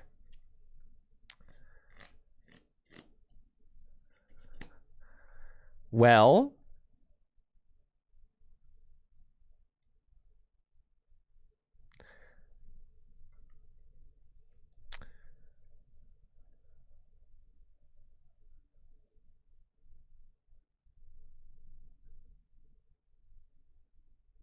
I'm so close. Man.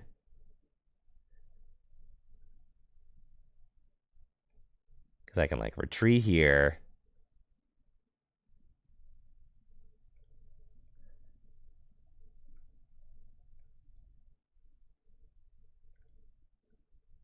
Switch there.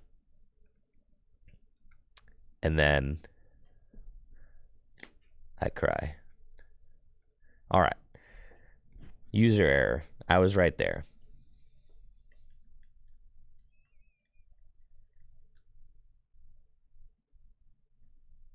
Wait, did I have it? No, I couldn't have put the guy back in the active. I had to retreat it. Yeah, no, I didn't have it. I had to retreat the squawk. Yeah. No. Don't tell me that. I didn't have it. Yes, I had to retreat the squawk to get 20. Yeah. But that was my error. I should have known from like 3 or 4 turns out that it had to be all the damage counters on the Palgi. I had to know that.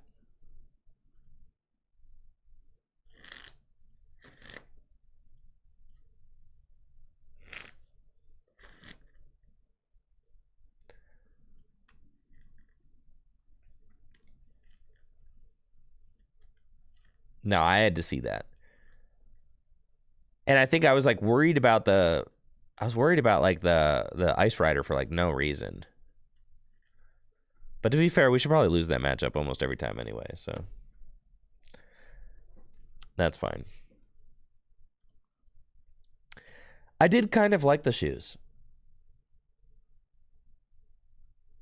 I don't know how I feel about that, but I did. I kind of like the shoes.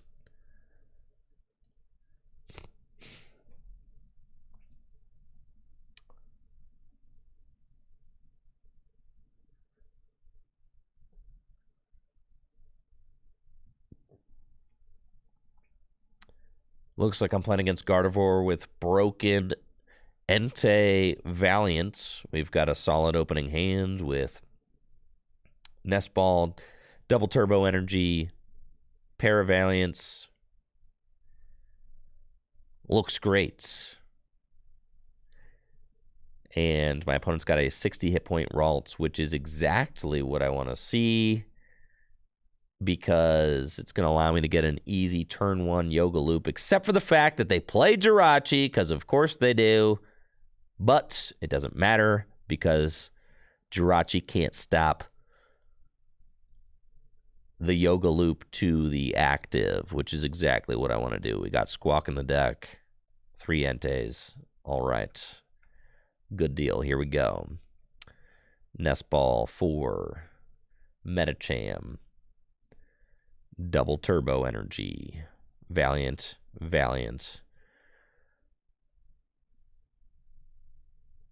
booster here, research. Okay. Cool. We've got stuff. So, I think I want to Squawk. I mean, this hand kind of stinks.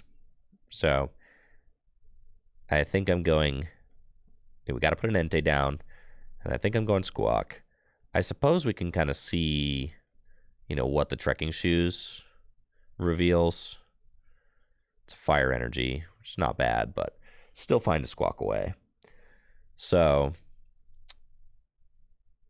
we'll go VIP pass and get just the Squawk, and then I'm going to bench the Entei, 4 Sealstone to the Entei and the Metacham, switch Cart and Squawk. Yep, that's what we're doing. Good stuff. Bench that. Forest here. Switch Carts here. And all I need is 1 switch card off of the Squawk and Seize. we do find it. Can retreat into Iron Valiant, Bits, and then switch carts into Metacham, and I don't have to worry about throwing my VIP pass or my Forest Seal Stone yet. So we'll just Yogurt loop the Ralts. Whoop! And your guy is done, bud. And we'll take that. Double turbo energy. And guess what? It's my turn. Okay. Great. So we'll Trekking Shoes. I would love to take that.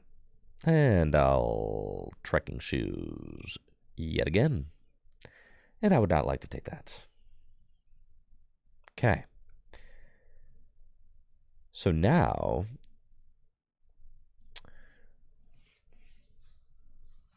I guess I'd like to knock out a Ralts on the bench and knock out a Jirachi. I probably just need to go draw a ton of cards. Research kind of seems like what we need. So,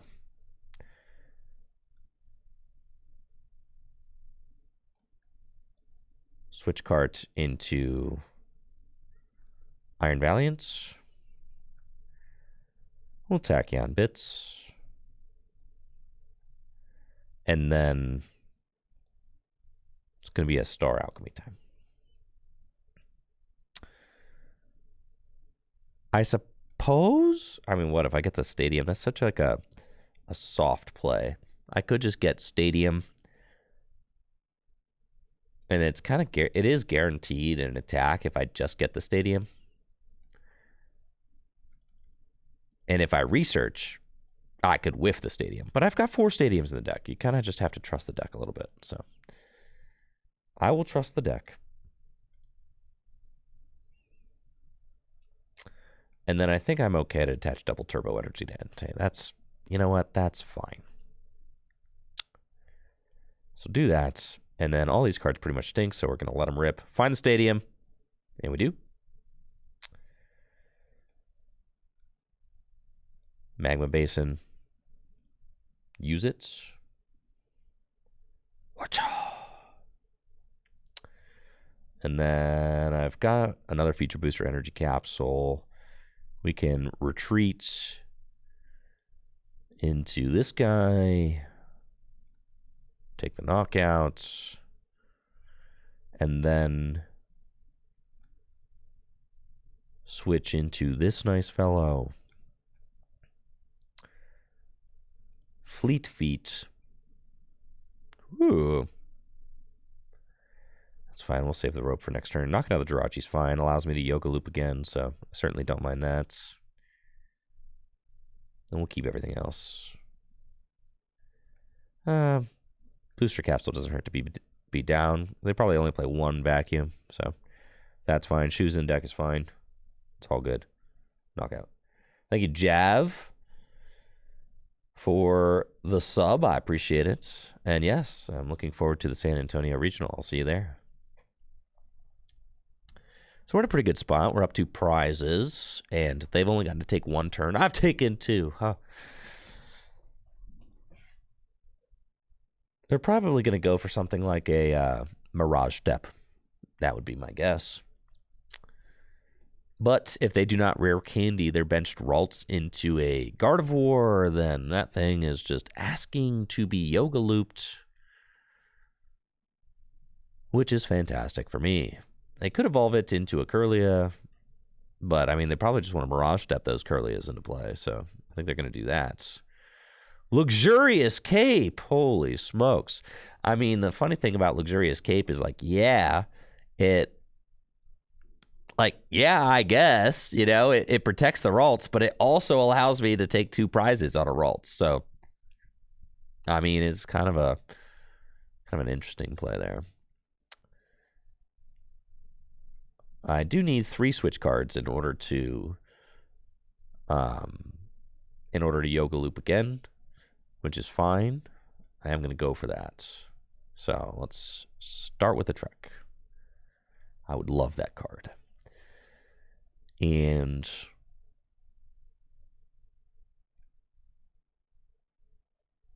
We rope. Let's see. Research is probably just fine. Just really dig. I mean, 7 cards. I don't really need any of these.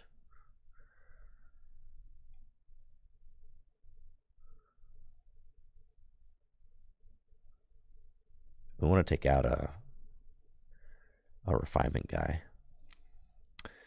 And then see, what's my stadium situation looking like? Plenty. Oh, yeah, we're chilling.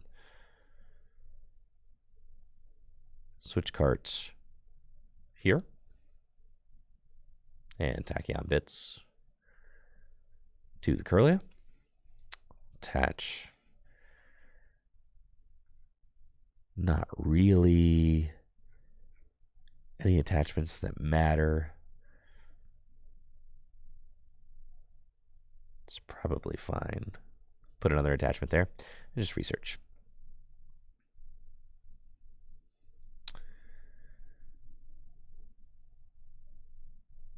And then treat for free into Iron Valiant. And switch into Metacham. And there we go. Yogurt Loop. Goodbye, Curlia. My turn. Now what I want is Boss's Orders. If I can find Boss's Orders and then knock out the... If I can find Boss and knock out the Caped Ralts, that would be so nuts. That's like the dream, but I don't think that we have that. No, we don't. So...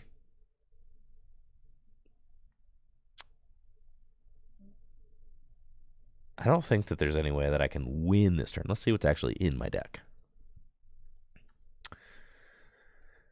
I've got Boss and 2 switch cards. So we are, we got to be a little bit careful. But I think so long as I just gust that Ralts eventually, it's fine, right? Unless they've Arcaned it into a Gardevoir EX.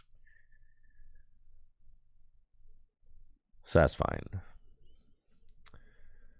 There's one thing I definitely don't need is more energy. I could Fleetfoot into the Boss, so I'm probably going to go for that. Yep. Let's go. Jet Energy here.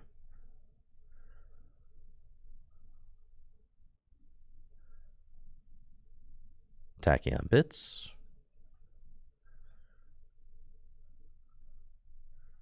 Free Retreats.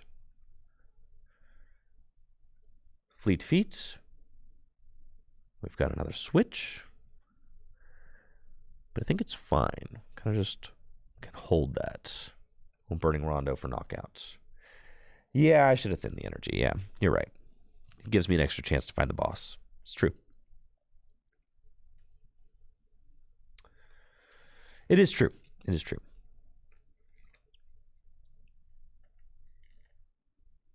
I've got Entei, and I've got... It does give me a pretty easy out to an attack, though, if I leave an energy in my deck and I get Iono'd into it. You know. So, I mean, like, there is an argument, I think, for keeping the energy in the deck. Because if I get Iono'd this next turn, then I just get... I mean, like, the cards in my deck are, like, energy, and... I don't know. Having an energy attachment could be pretty good, I guess. But it's GG's. They got nothing.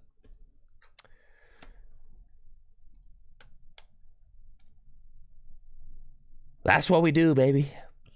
Entei Valiant. Broken deck.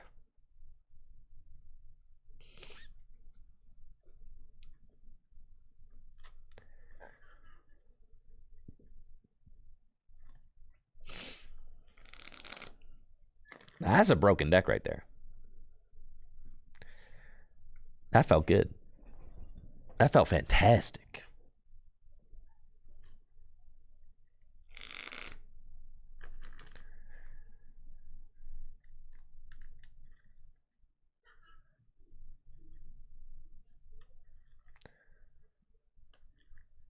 So against Snorlax stall, you just build up your Radiant Charizard, right? And then just use your million switch cards. Probably something like that. Because Radiant Charizard can knock out everything in the deck. I may have said this deck was terrible like 15 minutes ago. It's impossible to say. Sometimes it's terrible, sometimes it's broken. Who is to say, really?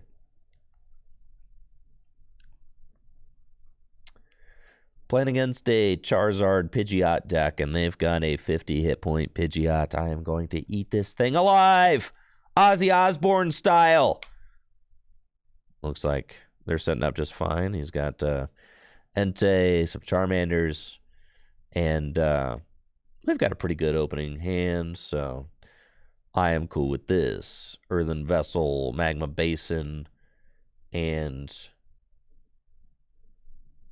Culver's Experiments. Research is even better, though. That way I can just discard the energy with Earthen Vessel. So I think that's probably the play. Escape route. And we're going for turn 1 Yoga Loop on Pidgey. That would be great. I guess turn 1 Yoga Loop on Charmander is like even better. And then like, yeah, we're going to go for that. I also should make sure that like, you know, I've got like stuff in the deck. Oh yeah, all the major players are here. Fantastic.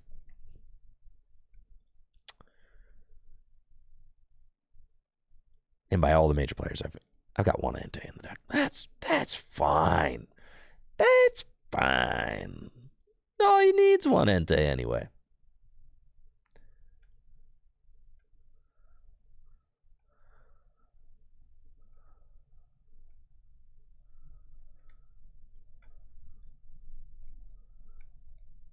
Magma Basin.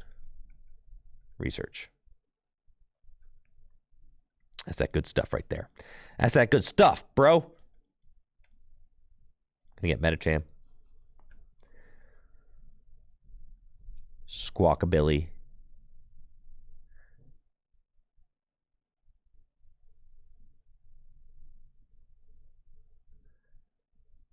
Nest Ball.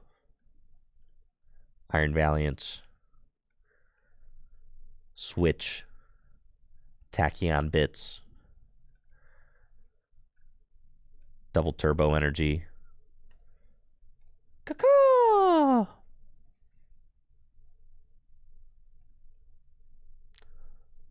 Rope-a-dope.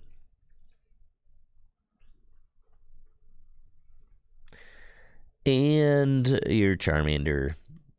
Ooh, I get VIP pass for my man. Thank you, Duskflyer. For that sub in the 25 months. Appreciate you. And then we give him the old yogurt loop. Skadoosh. Your Charmander's done. And guess what? I take another turn. Yes. Give me that prize.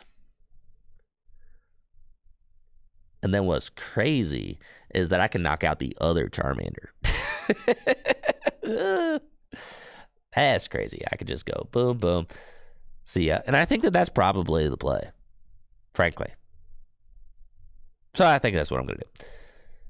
No need to Magma Basin, just retreat. Yeah. Into Entei. Fleetfoot. Energy here. Boss up Charmander number 2. And Skadoosh. And now, all your Charmander are gone. That's right. So you didn't even get to play a turn with your Charmanders. They're gone. Both of them. They're mine. I do have to worry about my Entei getting knocked out by this other Entei, but they have to fill their bench in order to do that. They've only got a 4-card hand, and they cannot play Battle VIP Pass because it's not their first turn anymore. So it might be difficult for them to do. They do have Hurricane Pidgeot, which is certainly going to help, and an Arven. But in order to take this KO, they have to bench 3 new Pokemon. So I'm kind of hoping that they cannot do that. That would be awesome. And they're probably looking to get Charmanders out. They may not even have a fire energy in their hand, so they might have to, like, quick search for a fire, right? And do some things like that. They got Nest Ball and they got 4 Seal Stones, so maybe they can get all of the Pokemon that they need to take this KO. But the thing about that is, if they fully bench out to take this KO, then that means that I can just respond to Entei with my Entei and easily take a knockout in return, going to 2 prizes left, which I'm okay with. And then I kind of just have to start working on that Pidgeot to finish off the game. If I've got, my final boss, which I may need to try and take that thing out. 280 is, a little bit out of range, but it's all good. They've got 2 Charmander. Do you have a final bench Pokemon? They got the Forest Seal Stone, Star Alchemy. They could go Energy Drop from hand or Defiance Band. No, Defiance Band won't work because they've got Forest Seal Stone. So they play down to a 1-card hand and they are able to take the knockout. Okay. That's fine. Thankfully, I pulled an Entei off the prizes, so we're okay. Promote that. And let's see where we go from here. Nest Ball, check the deck. Don't want any of these guys yet. I do have Double Turbo left. That's fine. 2 Fire. Both my 4 Seal Stones. All 4 Trekking Shoes. And my boss. Okay. You're in. Research. Those are some cards. So, it could be like, probably just like a Yoga Loop, a Pidgey, and then Burning Rondo, like a Charmander, and then Boss Entei for game. That's kind of what I'm feeling here. That seems fine. Yeah, we're going to Magma Base into the Entei. And just start maneuvering around. Let me trek a little bit. Yeah, I'll take that card. Yeah, I'll trek a little bit more. Yeah, I'll take that card. That's cool. All right. That's a lot of switches. Yogurt Loop is so back. And let's just see who they promote off the rope.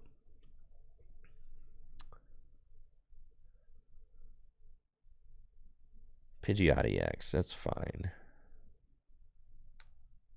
That or I feel like Yoga Loop is just the way. Yeah. That's fine.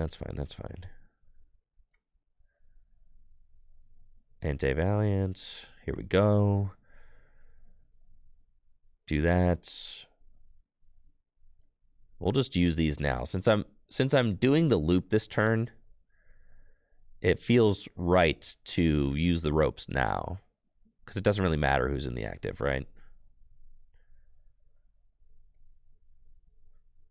And then we go switch into Metacham and Yogurt over here. And we'll take this. It's another basin. Cool. My turn. So then I've got 4 Seal Stone. I can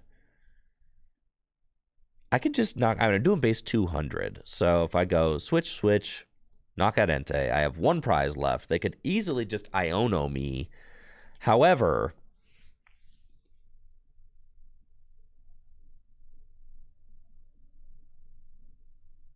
man, that's tough. It's probably like not a situation where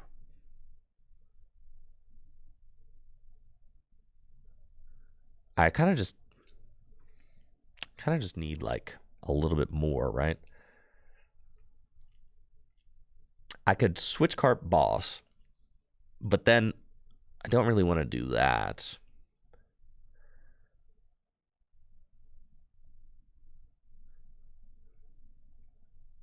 I don't want to get rid of my boss. I don't want to use my Star Alchemy, frankly. If I go switch cart hit into Entei, I kind of set up the Entei for a potential Yoga Loop. And I put 2/4 Seal Stones down. I actually kind of like that. Yeah, I think I just saved them. Okay, I'm going to Fleetfoot. Right? And by saving them, it's like, all right, I do 200 here. And then I don't get Iono'd into Oblivion, right? You know what I'm saying? Like, getting Iono'd into Oblivion is turbo stinky. Not really trying to have that. So we probably just hang out here and say, like, all right, with 2/4 Seal Stones down, you probably don't go Vacuum and then Knockout. That would be disastrous, but I mean, like, probably okay. I know you play Iono. I know you can quick search for Iono. So, like, it's tough. It's tough. Either way I cut it up, I wasn't guaranteed the knockout on the Entei. I needed more switches, right? And I think I could have, like, forced Sealstone for Colress, maybe.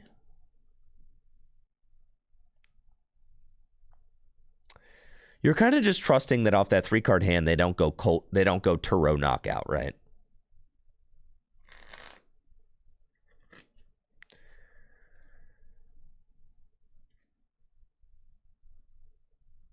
You're kind of just, you're saying, like, nah, they ain't doing that.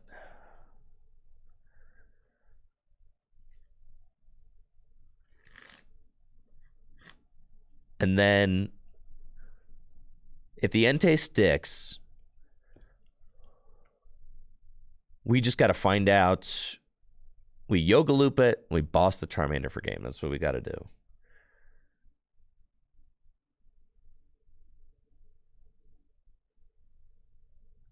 They didn't play a supporter yet, right?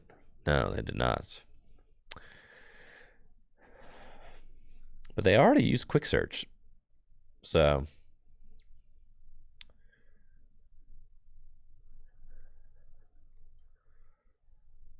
yeah, they got Arven. Okay. They're probably deciding, like, who to attack with, what they want to do. That's fine. Arven can get them, yeah, Rod Defiance Band. That's okay. They want to toss a couple energy back, or I don't even know. Toss a couple Charmanders back into the game, into the deck. I mean, I've only got 3 prizes left, so that's fine with me. And this Entei is close to being knocked out. Knocking out my Metacham is definitely not cool. However, it doesn't really matter, I guess. I am thankful that they didn't Arven for the Vacuum. I guess I kind of let myself a little bit vulnerable to that play by not using the 4 Seal Stone, right? There is an argument for maybe just holding, but they're short here. They're only doing 200. Wait a minute. Oh, you're going to retreat into Charizard? You can't retreat into Charizard. What are you doing? You don't have the knockout on Metacham. You're only doing 200 damage. All right, you're going to Ultra Ball and you're going to bench something else. All right, that's fine. Benching Luminion. Got it. And they'll get research for next turn. Sure. But again, now my Entei is fully powered up. So all I need are, like, 2 switch cards. Something like that. So let's top deck a switch card right here.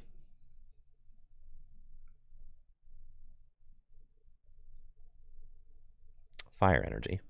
All right, come on. Let's fleet-foot it into something.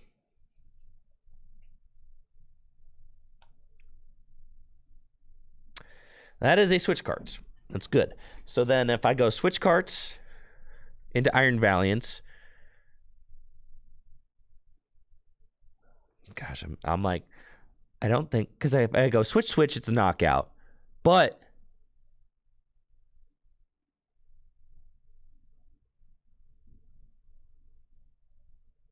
then I don't have the Entei active again.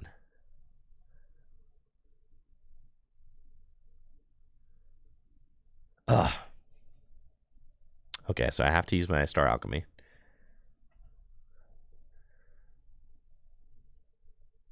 They've only got 2 prizes left.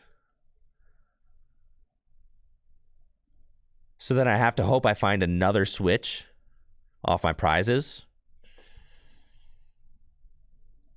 I don't know if there's a switch in the prizes.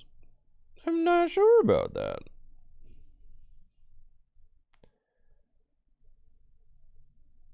I need another switch. I need 3 switches.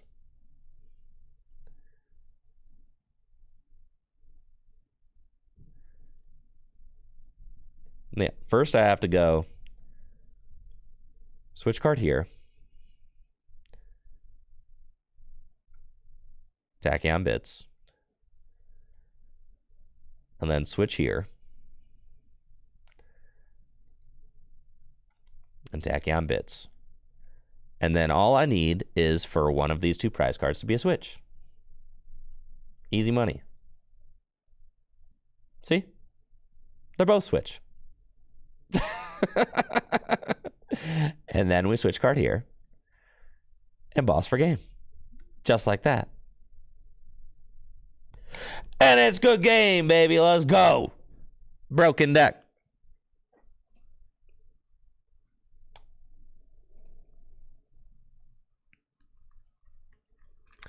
Got there. Let's go.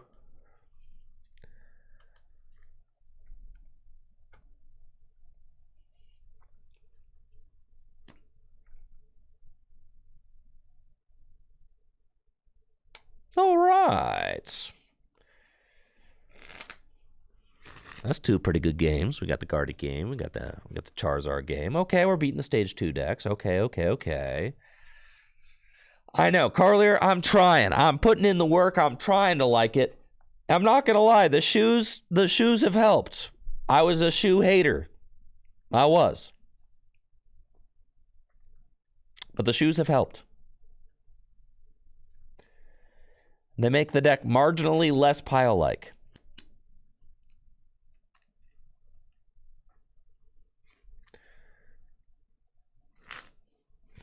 Thank you, Millennial 3, the 60-month sub. Thank you so much, Millennial, for your continued support. I'd love to go first, yes. That seems great.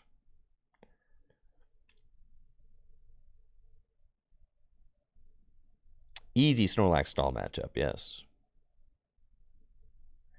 That's why you got to play like 16 switches. Well, that's the thing, is the shoes help you get into some of the stuff that you want. So I respect it. It's cool.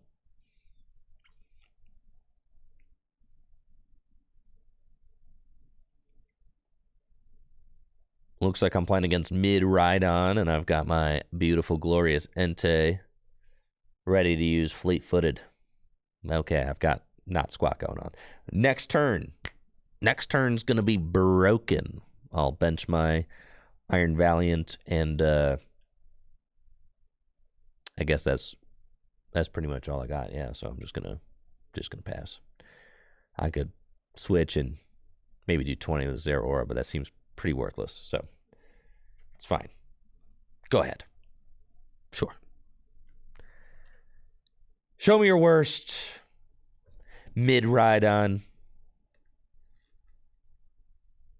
Think I'm scared of you. I'm not. Raichu V, Mew EX. The usual suspects. I did just cut the vacuum from the deck to make room for these shoes, so that's a little annoying, but it's fine. And they got research. Okay, so not a lot there.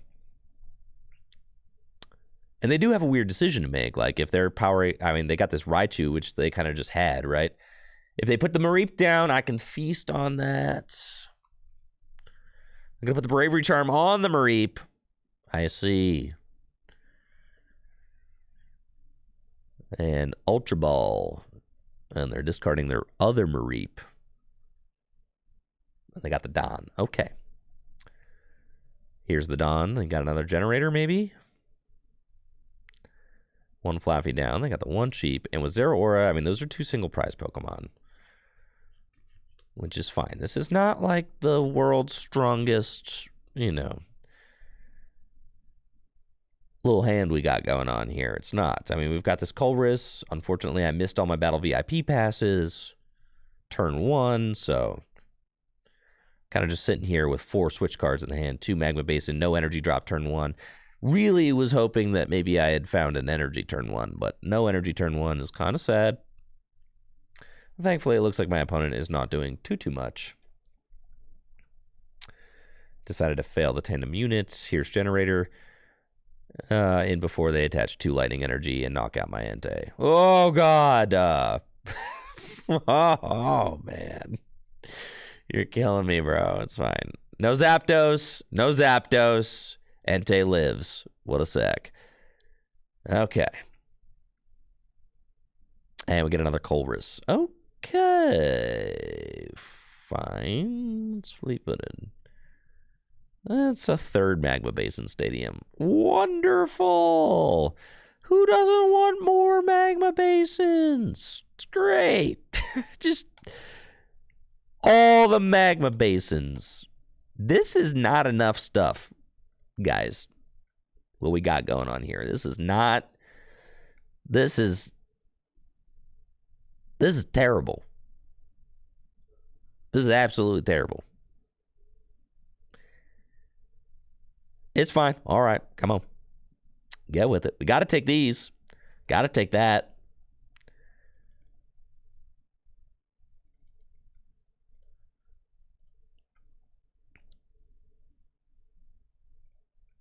Okay. Earthen Vessel. Got to get rid of that.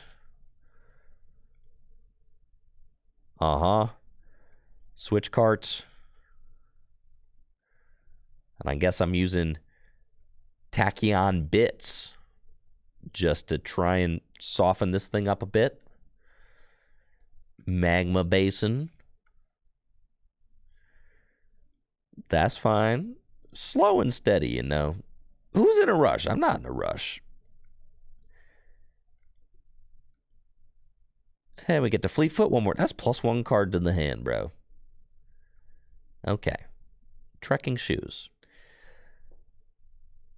Don't even want that. Nope. How about a 4th Magma Basin? Okay. Burning Rondo. All right. For all 4 basins. That's fine. No sweats.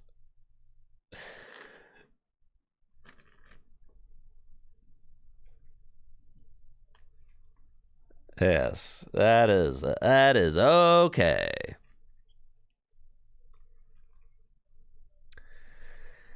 Here's Raikou. Maybe their only supporter in hand is Iono. Maybe. We can hope, right? Maybe they don't have a switch. Maybe it's just pass. Maybe it's retreat. Oh no, I'm capping. All right, no, they got it all. They got anything they want out of the deck right now. Okay, so that's a little tough. I will take that. Iono, sure. Well, what do you know? This hand stinks. What the heck? I thought all my good cards were supposed to be in the deck. Yeah, there's no way they path me here. Iono 3 Magma Basin to the bottom of the deck and then stick path? No. No. Well, they wouldn't do that.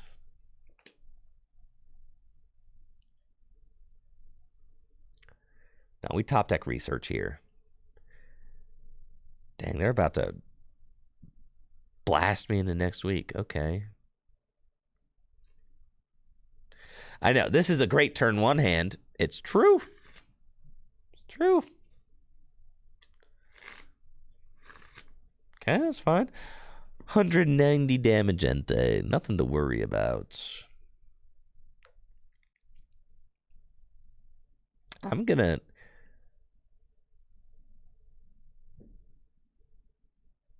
Man. All right. Nikes. All right.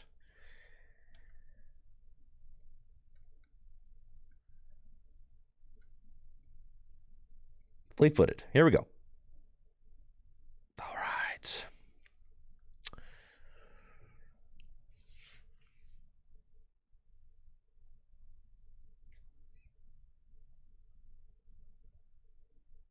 Uh-huh.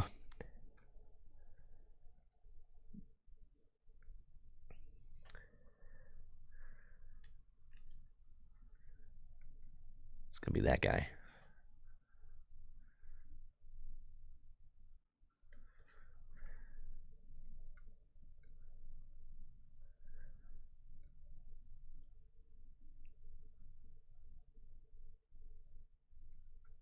It's not great. They could just put up the Miraidon, an egregious waste. But I guess they probably won't put up the Miraidon. No. All right, cool. Burning Rondo. Sure. I'll take my 1 prize card. Uh-huh.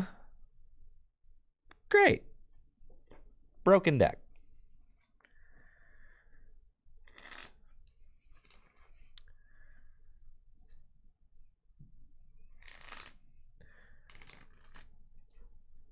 Feels like my win condition is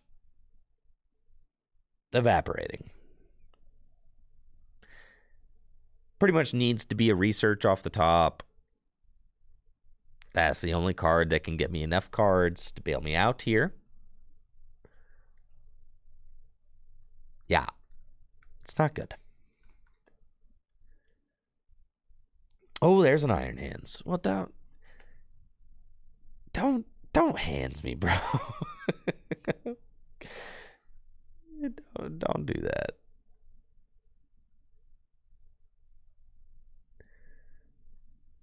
Just go ahead. Hands me for 3. What do I think's a good deck for a beginner to play and learn the game? Probably Miraidon EX.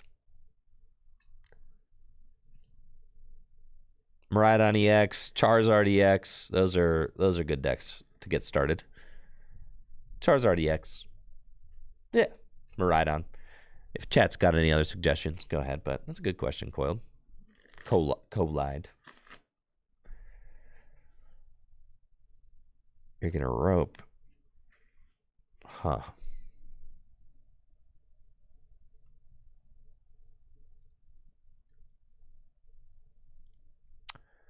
Okay.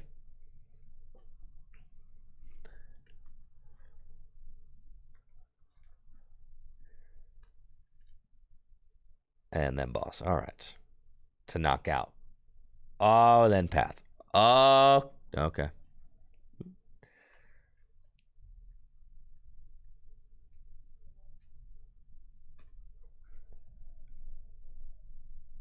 What are my thoughts on Towards Box Pile? It seems fine. I mean, Lost Box is like by nature is a versatile deck that can just, you know, be. Yeah, why not? I don't know. Just put all the strongest guys in a deck, right? Like that is the beauty of Lost Zone decks. They could just Mirage Gate can power up anybody, right? So why not just put some of the strongest Pokemon in a deck together? That's pretty much what Tor did.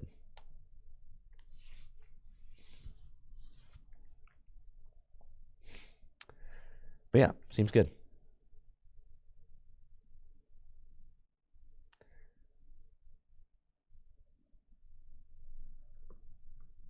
The Lost Tord Pile. I'll do Lost Tord Pile tomorrow. I feel like I'm Entei pilled today. I'll do Lost Tord Pile tomorrow. Thank you, Jake, for the sub and the 48 months. It's been 4 years. Yeah, thank you for your continued support. Hopefully you're doing well.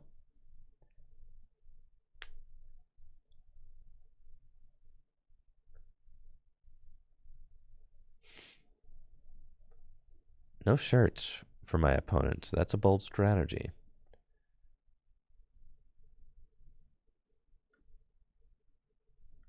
Broken deck, dude. Filthy broken deck.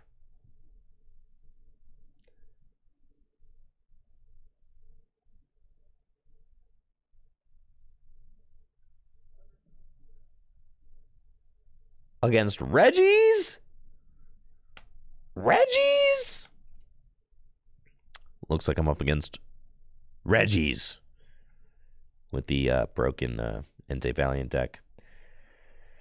Well, Reggie's. I guess that's fine. I don't know that there's going to be any way for me to really get the upper hand in this. But I suppose that's okay.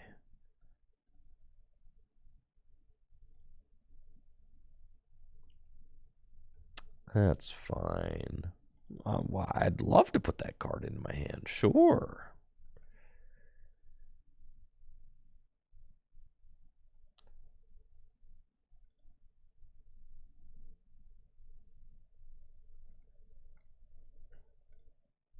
And we'll fleet. Ooh, another shoes. And we're just going to dig. Okay. Go rope. Rope. And I suppose I'm just trying to like maybe yoga loop these things eventually. I guess, right? Caw.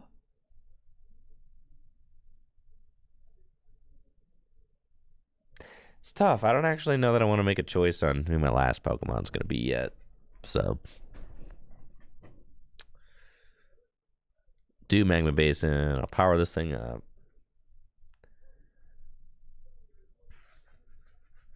And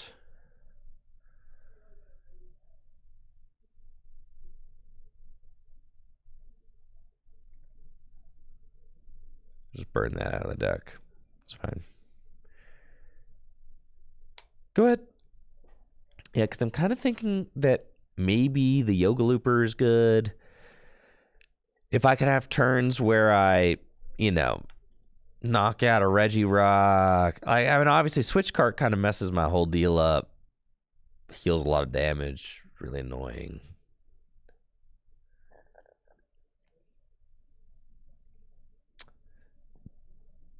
But Reggie is also a known pile. So as we could see, they're, just having to kind of boss and use Regigates turn 1, which is great for me. We will get the Looper and then research. Oh, tough go there. That's fine. I could take a knockout on anything else with rope this turn. So we'll kind of just save.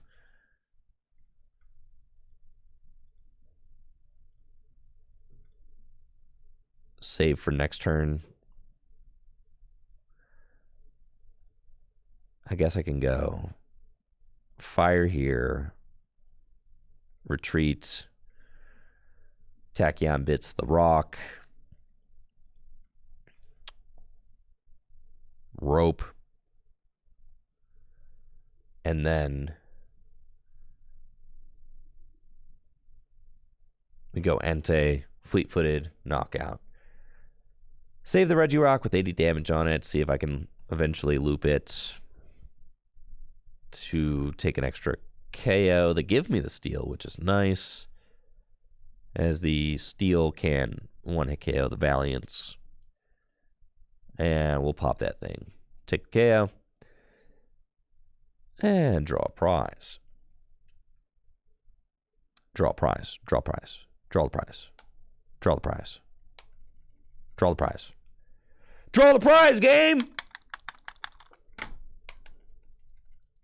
TCG Live strikes again. All right.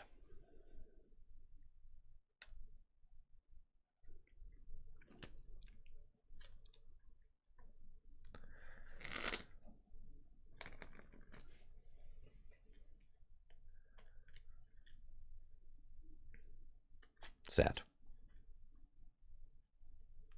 Classic TCG Live experience.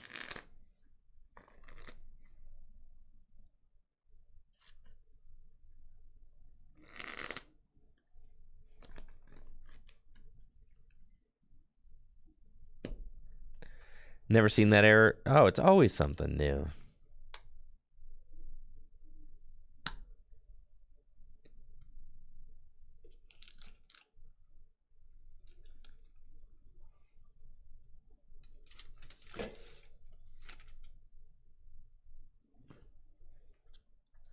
What's up, Tamsin? How you doing?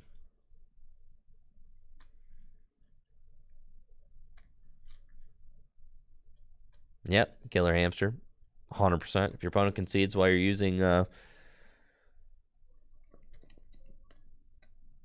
Psychic Embrace. Oh, yeah.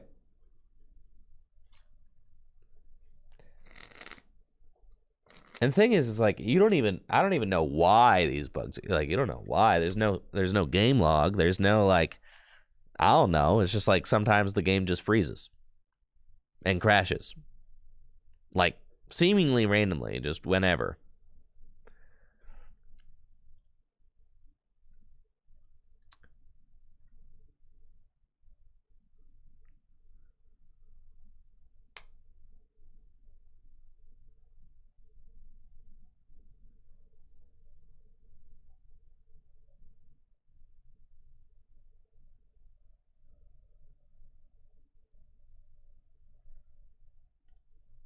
Oh yeah, killer hamster. That's just part of the TCG Live experience for sure. It's part of the deal.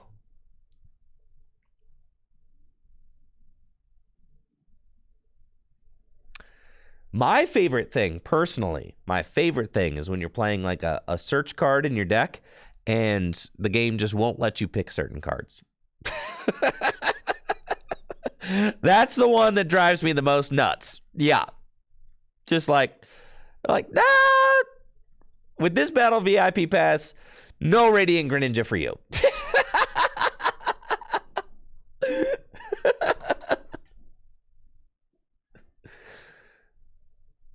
Yeah.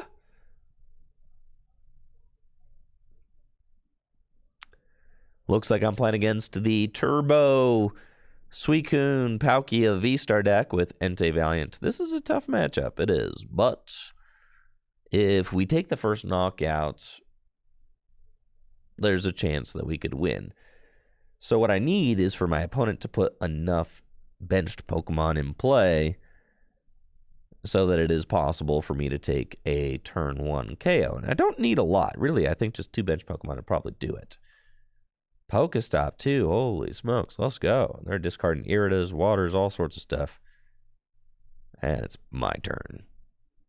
Let's go. So right now, 2, 4, 6, 8, 10, 12, 14, 16. I'm doing 160. If I do 3 pings, that's a knockout. Cool. And all our Pokemon in play are Pokemon V. Now, unfortunately, I've got double switch cards in my hand. And I would really rather not. Ha! Nice. Broken shoes. Let's go get a pair of Iron Valiants. And then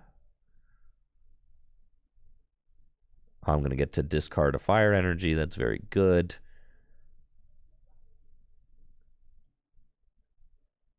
Can attach one. We can fleet while we're here. That's okay. Get a third. Love it. Love it. Boom. Let's go. Tachyon Bits. And I think we're just going for this. Yeah, you kind of just have to go for this weekend, right? It's what's in the active. Tachyon Bits. And then Research. Okay. This is kind of an ugly looking little hand here. I'm not gonna lie. It's not super pretty. Huh. It's not super pretty. We gotta find a stadium. Just the way it is. I think I just have to kind of squawk it. Bench that. Yeah, I don't think... No, I can't afford to hit any of those guys for less. So I think we just have to squawk it. Because I have to find a stadium too. We did not find a stadium. Holy smokes. Just pure disaster territory. And the Pokestop doesn't even matter.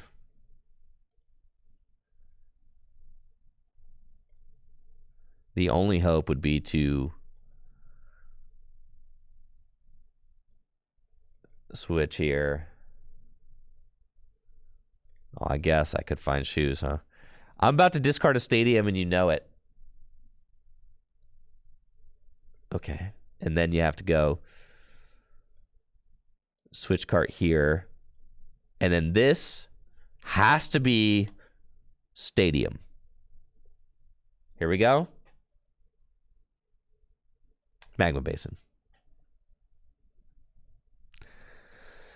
Man.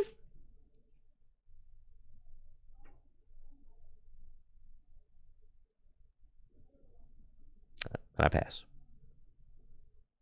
Man, I only got 25 cards left in my deck. How you mean I missed a stadium and my 4 seal stones? And we just lose now.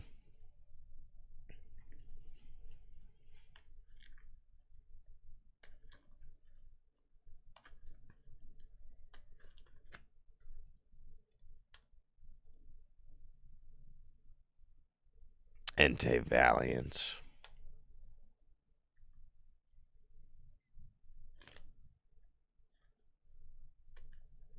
This deck is fraudulent.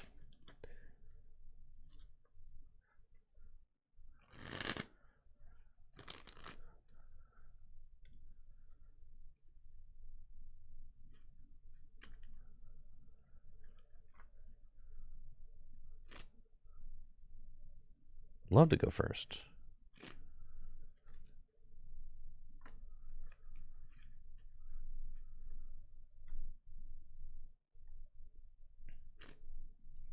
Yeah, that's the thing. When you have a card that's just like the Magma Basin, where like your entire strategy hinges on finding, and then we just lose to Mew VMAX. Bro, disaster. We just cannot beat Mew, right? Like, not even. Oh my gosh, a disastrous matchup. Man.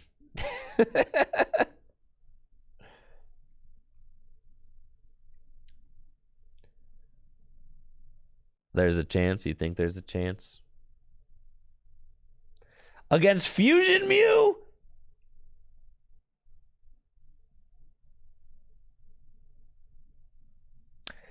All right, we're up against Mew VMAX. This is a pretty bad matchup. We'll see what we can do, though. We got trekking shoes. Sure, I'll take that guy. Trekking shoes again. Sure, I'll take that. Entei, Valiant, Nest Ball. Gotta be the Squawker. Okay. And then we go Switch Cart, Tachyon Bits. Switch Cart, Tachyon Bits.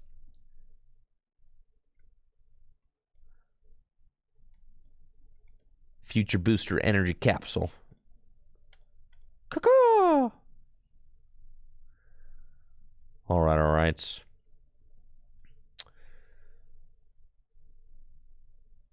We got 4 Seal Stone. We got Battle VIP Pass. None of it really matters. Okay. Let's see. Battle VIP Pass. We get our 4th Iron Valiant out. Retreat. Tachyon Bits. and then switch and Tachyon Bits. Okay, gosh, we're so close. 10 damage away from the dub. And then I pass. And we wait. The sad thing about this is once they put fusion energy on their Pokemon, I cannot use Tachyon Bits anymore on them. They are immune to Tachyon Bits. So, you know, you put the Meloetta there, there's like a chance, I guess, that we could Yoga Loop the Meloetta. That's why I put it up to 80. Okay! Let's go, baby! Broken deck. This deck owns. Best deck USA. USA. USA. Let's go. Broken deck.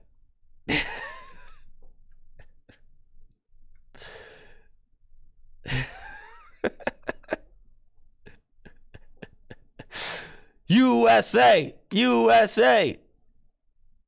Woohoo! Let's go, baby. Let's go. Let's go. Let's go. All right.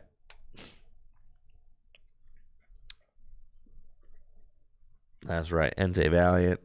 Broken deck. Doesn't get any better than this. We believe the whole time.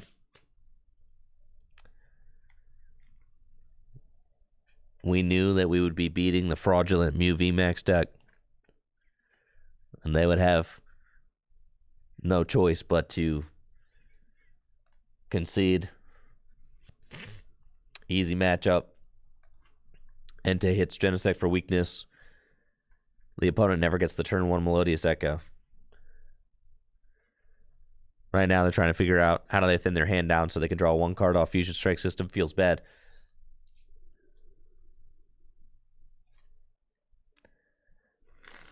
Why didn't I rope into the booster? Because I literally just explained this. The fusion energy makes it so that I cannot use Iron Valiant's Tachyon Bits on it. I just explained that. But yes, the fusion energy stops it. GG's.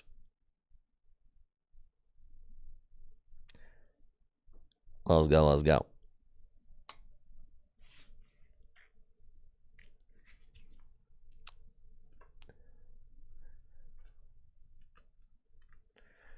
Yeah, that looks like a 100-0 matchup to me. No problem. It does not stop Yoga Loop. It just stops effects of abilities.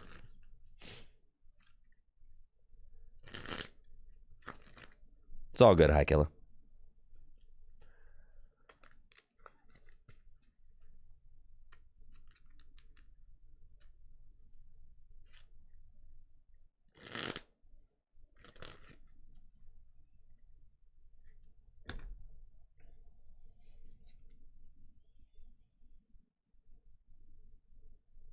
Okay. Entei Valiant. Let's go. Broken deck. Lugia? How am I supposed to beat Lugia? Well, I guess I beat Lugia. No, I just don't. There's nothing I can do. Playing against Lugia V-Star with Entei Valiant. I've got a relatively lackluster opening hand, but I do have supporter cards, so at least I've got that. My opponent flips double heads on capturing Aroma. Maybe they don't have an Ultra Ball. They do have a second Lugia.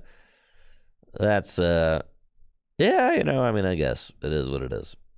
Battle VIP pass. Let's go. Time to party. So, we've got Jets. We want to swing with Entei. That's what we want. No Yoga Loop happening here, so that's relatively easy. We just want to go get Entei. Jet this thing into the active spots.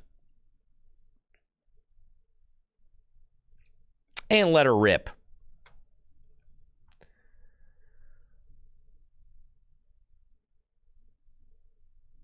Okay. Battle VIP pass. We've got an Iron Valiant. I'd have to ping 4 times to take a knockout. I mean, that's a lot of pings. It is probably not happening. I think I just discarded... Yeah, I mean, Yoga Loop's not happening in this game, but Radiant Charizard ought to happen in this game, so we probably don't want to discard the Radiant Charizard. Which means we have to bench it, which means I'm not taking the knockout on Lugia this turn, which is okay. I think I'm okay to concede that. So let's VIP pass and get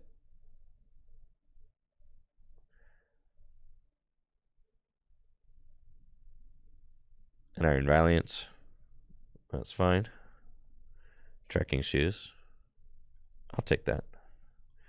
Magma Basin. Forest Seal Stone. Radiant Zard. Switch Cart. Tachyon Bits.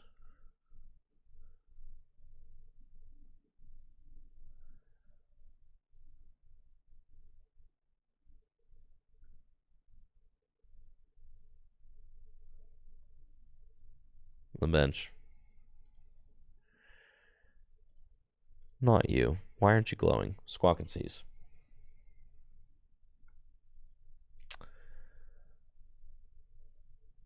Okay.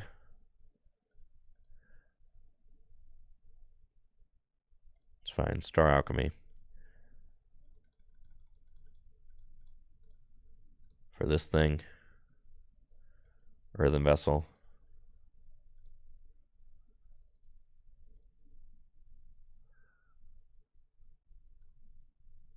Magma Basin.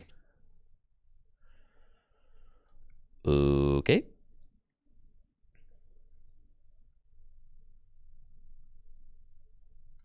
And then, I suppose I could just... Could rope up the other one. That's fine. Yeah.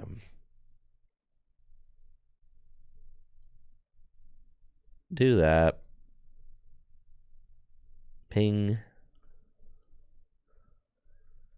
Switch here. Fleet. Nest Ball's good. That actually does help quite a bit. And we're doing 140. Okay. So, that's okay. 180 damage turn 1. Unfortunately, with the damage on my Entei from Magma Basin, they can knock out my Entei with Lugia V-Star next turn, if they're able to get that going, and discard my Magma Basin, which is really annoying. So, you know, kind of just hoping that they don't have the pop-off turn 2. I do know that they have an Archeops in their hand, and I do also know that they have a Lugia V-Star in their hand. But I also can kind of deduce that they don't have an Ultra Ball in their hand. It just aged really poorly. I figured if they had Ultra Ball in their hand that they would have played it last turn to get the Archeops into the discard pile. That's why I said that they probably don't have it. But, you know, what do I know?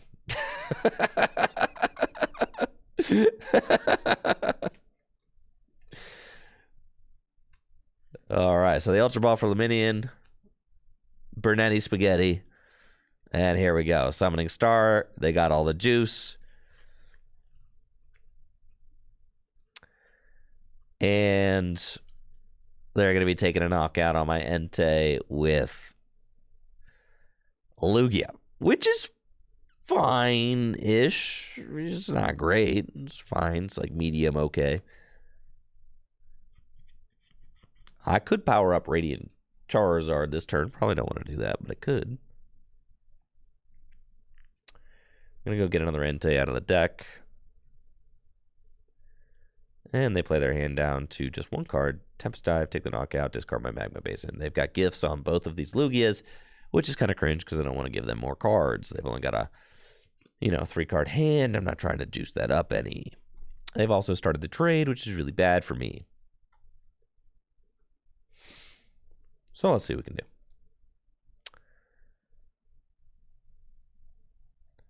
Boss here's not... I really don't want to lose the boss. Bossing does nothing. So I just have to, like... Yeah, this matchup seems pretty much unwinnable. Just an absolute dumpster fire of a matchup.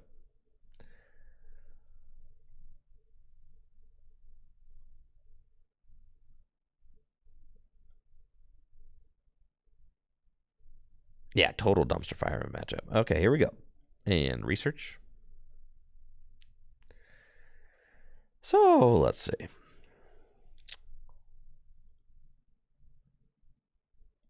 Magma Basin.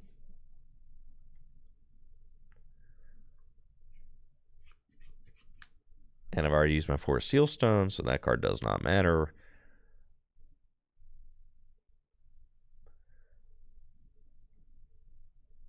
$100 hit points left. I mean, yeah, it's all bad.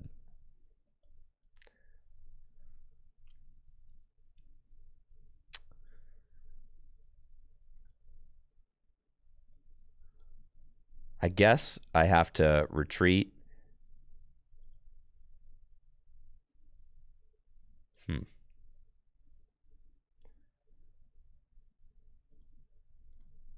If, like, I could heal this thing. Fleet-footed.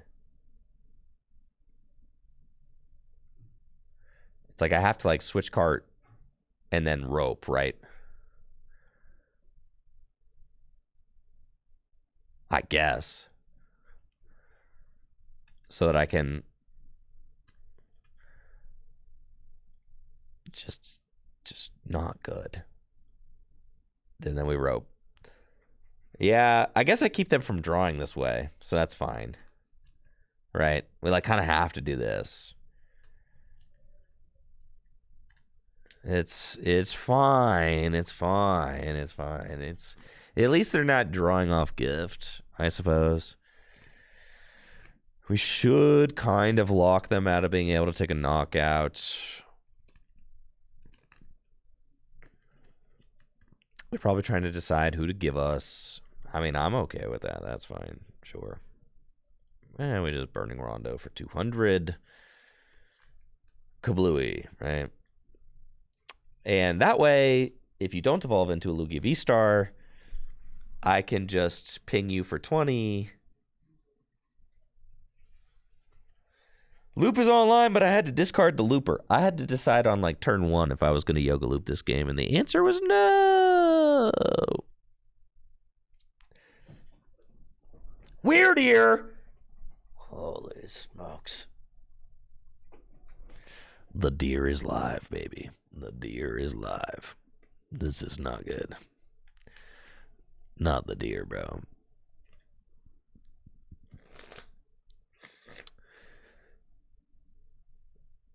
Oh, man. Okay, it's fine. It's fine. It's fine. Yeah, what if they move the gift energy to the deer?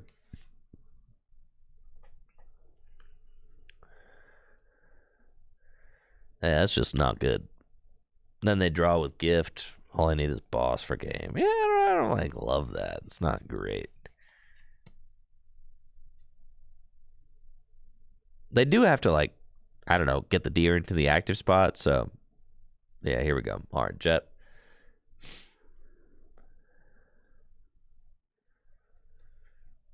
Cool.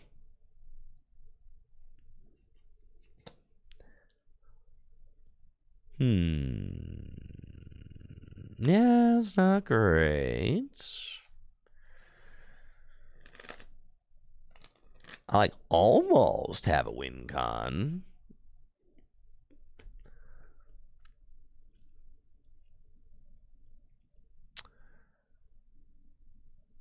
Almost. Rope. I don't know why I'm flipping them. I think I just kind of feel like flipping a coin. All right, fine, nest ball. I don't even need to fill my bench for real. Okay.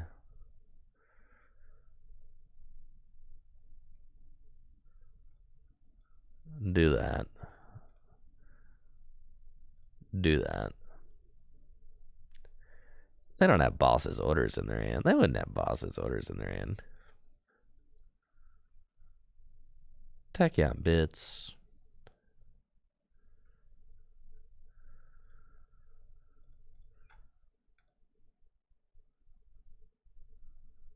Ooh, I got an Entei in research, huh? I mean,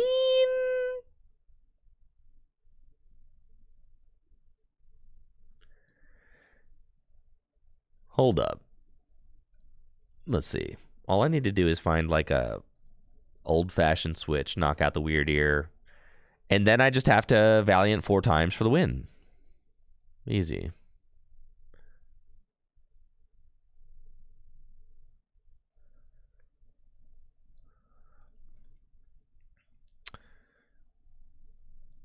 Yeah, we're going to keep that in there.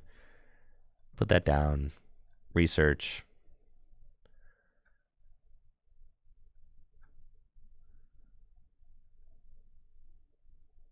Attach this energy here. Attach that there. Switch. And then they just need to, like, not boss. You know, easy.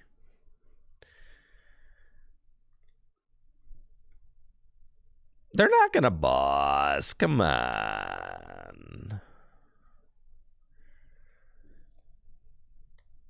As you can see, this is how we almost have a win condition, but alas, do not. Because all I have to do is boss's orders up one of my many liabilities and knock it out. See? GG's. Dang, man. Tough one. But that's okay.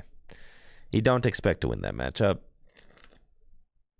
It is one of our worst matchups.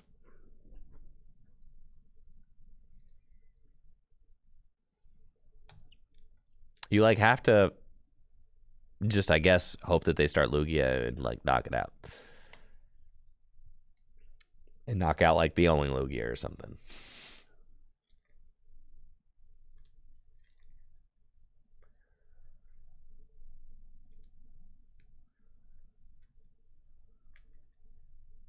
Oliver? No. People like, you know, Moltres is okay. I don't think it's totally necessary, but Moltres seems fine.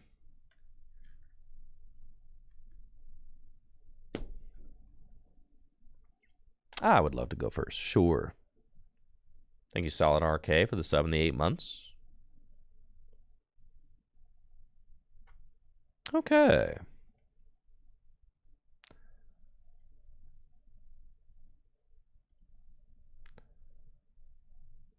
You know, playing against the moon. Yeah, Moltres is one prize option, but I guess, like, isn't Radiant Charizard just the one prize option? Holy smokes, dude, a Cleffa? A Cleffa? You think? Bro. Come on, man. Just come on, man. All right. All I need is two. Just 2 pings. Okay. I'll Fleet Foot first. Trekking shoes. No. Come on, man. Switch cart. Fleet Foot. Oh, yeah. Let's go, baby. Let's go, let's go, let's go, let's go. Is over for you. Is Mahover. It never even started. It never even began.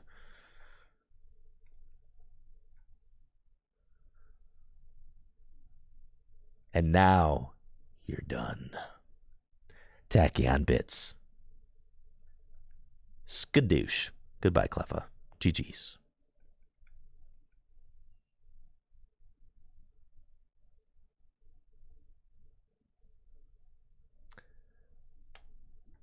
Oh, yeah.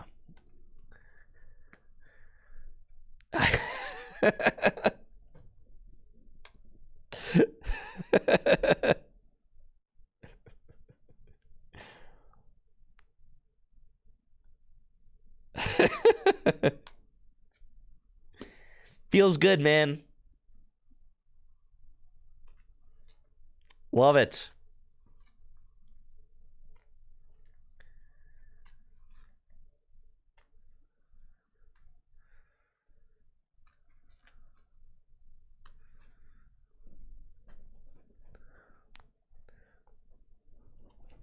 I guess my issue with the Moltres in Entei, and it's okay. It's got merit, but like my issue with it is that you're trying to like force an odd prize, right? So like I guess like isn't Radiant Charizard the odd prize you're trying to force? But I guess like so if you're going Moltres, you're not going to go Moltres and Radiant Charizard. Usually.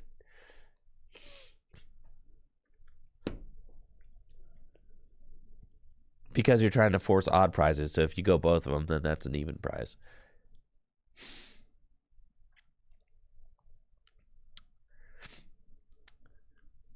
Playing against Charizard with a broken Entei Valiant deck, and we've got a pretty nice looking starts. They've got a Pidgey, which I would love to knock out before they even have a chance to play. That would be sick. So let's get after it. Trekking shoes. Do I want the double turbo? Yeah, I do. We've got the Squawker, but that's the thing is that like I guess I don't need to Squawk turn 1. I can kind of just go Iron Valiant and then Nest Ball for the Looper. And that's okay. And go switch cart, and then just loop next turn. That's fine. I think we just kind of build towards that. So we'll do that. And I've already got research in my hand. It's just, you know, and then that way I don't have to play with Squawkabilly in play, so that's fine. So we'll do that.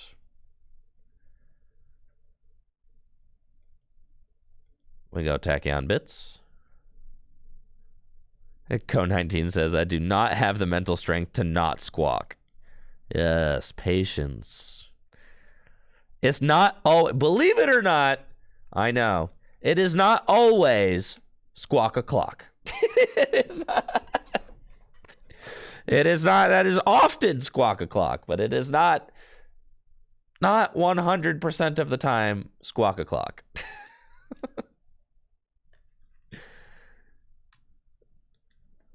Yeah. Is squawking away a research turn 1 to do what really? Like I could just get an extra turn later with the no. Ah! It's fine. It's fine.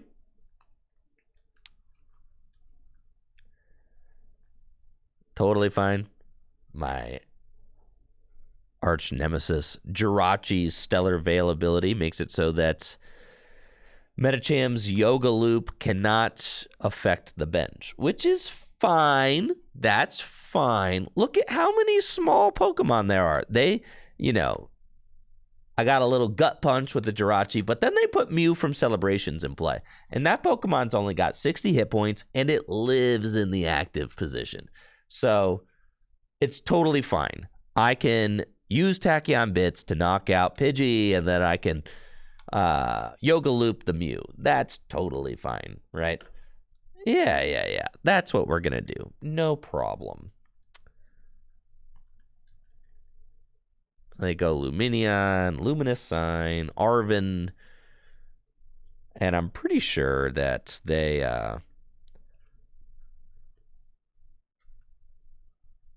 retreated this turn, yeah. So they cannot use their Evo TM to get moving. That option's not available to them. Well, they set up a Pidgey and then have 4 Seal Stone, and that's fine. Nice switch top deck. I do like that. Use Tachyon Bits, and I think I just kind of want to guarantee the Yoga Loop. So It's not guaranteed, but get as close to guaranteeing the Yoga Loop as I can. And then we got Jet Energy and for Sealstone, Future Booster Energy Capsule. So that all gets me to where I need to go. Nest Ball, and we'll grab another Iron Valiant.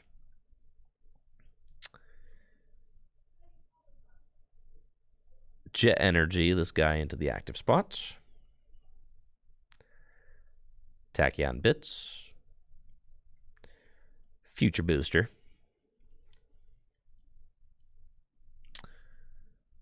Retreat into Metacham. And we'll Yoga Loop. Okay. Yeah, one Charmander's kind of... that's a little bit risky. A little bit risque, you know. It is. I could just target that down and knock it out. We'll see. And sure enough, there's the boss's orders. And, I don't have, unfortunately, I do not have a fire energy in the discard pile, or else I could just boss up the Charmander and knock it out very easily. It's probably going to be a research situation, but let's at least... it's tough to say, right? It's tough to say. We'll go here. And Star Alchemy. You cannot smash Uppercut in this deck because it requires a fighting energy, and we do not have it, so... probably just going to have to go for research instead, which is fine. I could go for Culver's Experiment, and if I attach to the Metacham for turn, I won't be able to attack with Entei, because you have to attach and use Magma Basin. If I've got another boss in the deck, I'm just going to go for research, and I do, so that's fine. We can go one energy to the Entei and just let it rip. Honestly, if I get to knock out this Lumineon this turn, like, that would be really big. But of course, we miss the Magma Basin, as this deck is known to do. So, ain't that just nice? Switch into Iron Valiants. And get that guy. Take our prize. We've got a Jet. But not a lot else. So I don't necessarily want to put another Pokemon active for them, but it's fine. I think I just get these pings while I can. So we'll Tachyon Bits, the Jirachi, and then Rope.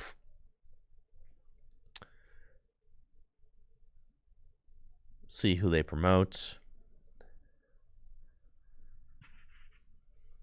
Charmander. That's wild. If I just had a Magma Basin right now, you're so ruined. But I did not, so it's fine. We'll go here. And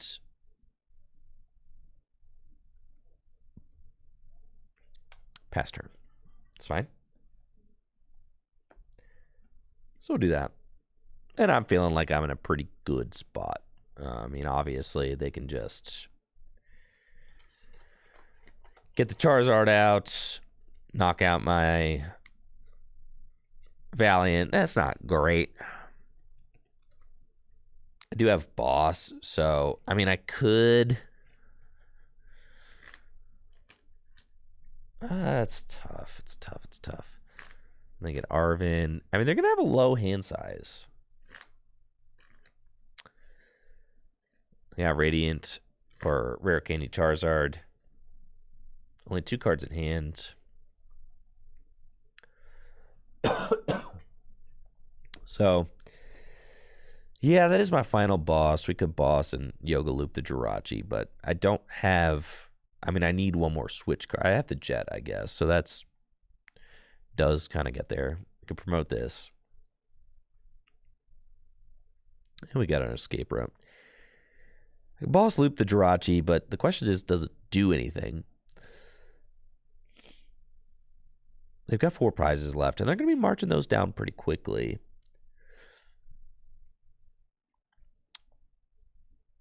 Okay, let's Fleetfoot.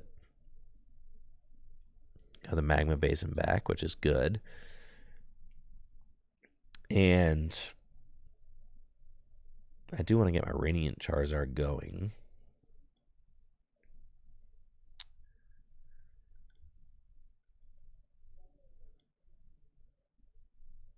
Go escape rope. Kind of just see who they give me, right?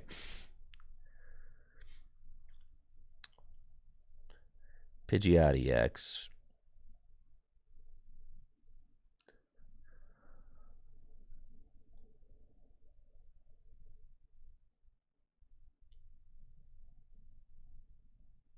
Okay.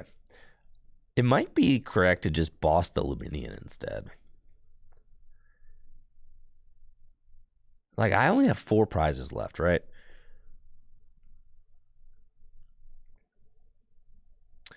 So I think, maybe I soften up the Charizard. Let's see, because we're doing 2, 4, 6, 8, 10, 12, 14, 160.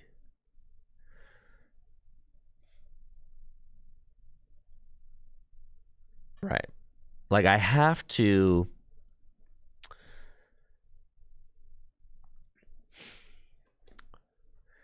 But they could, like...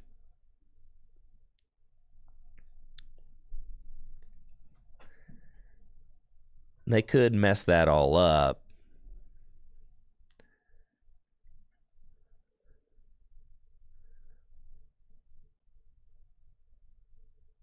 It's tough. It's really tough. You could loop the Luminian, but the problem is, what if they use Turo, right? And they probably play a Turo scenario, which is kind of like the issue with that whole line, right? You're not always 2-hit KOing the Zard with Radiant Charizard.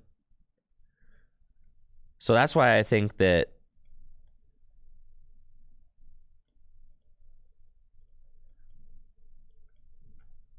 with Radiant Charizard, you could hit 250, right? So it's like, it's possible, right?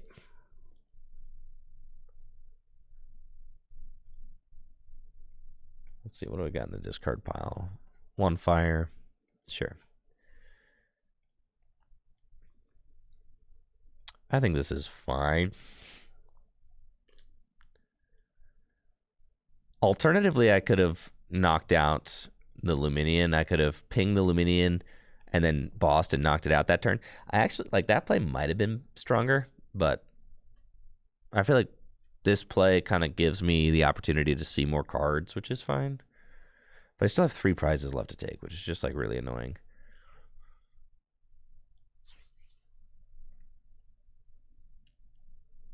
But it's tough. So I have to bench that. Attach that there. Research. And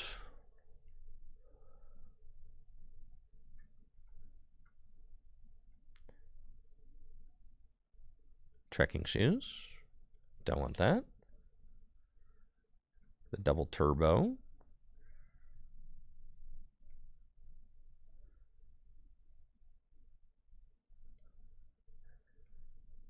Switch and Tachyon bits. And then retreat. Put that down over there. Fleet-footed. Yup. Magma Basin. Yup. Just Burning Rondo for 160. It feels bad, but I guess, like,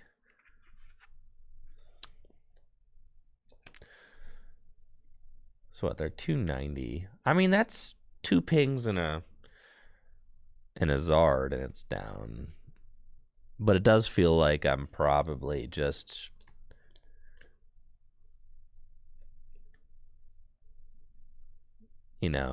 could be in a little bit of a compromise situation. I do just need Radiant Charizard.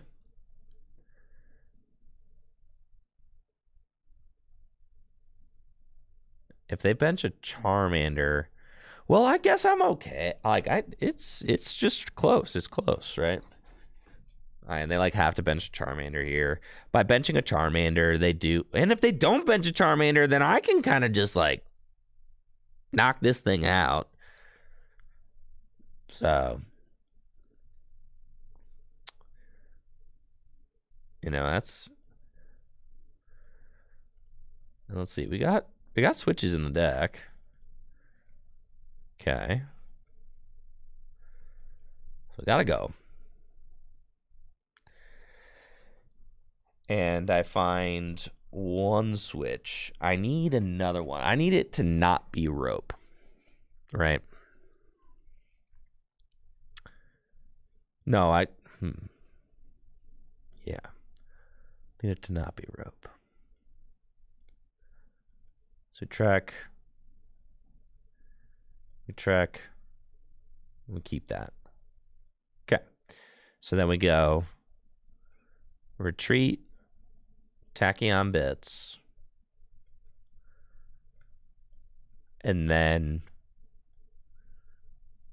switch, Tachyon Bits, and then I feel like I don't even want to give them Magma Basin in case they play an Entei or something. Yeah, the Magma Basin's pointless. Energy here. Switch cart. And that's kind of crazy. That's it. Combustion Blast. All right. And then what? You have to take 2 prizes. You don't have a Charmander in play. If you had put a Charmander in play, I would have Yoga Looped it that turn, right? So, your best bet, you have to Rod the Radiant Charizard back into the deck and then counter Catcher and win, right? Is probably what they have to do. So they have to have a lot. Because they have to Rod the Radiant Charizard back into the deck. They have Quick Search, but that only gets them 1 card guaranteed.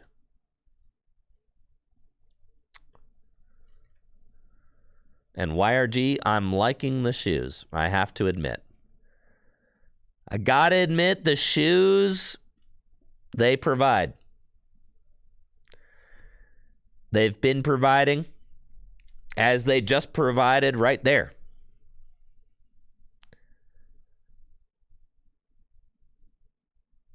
Yeah, the shoes are nice. Now the problem is, now I got this Radiant Charizard stuck in the active spot. And I got Iono to 1.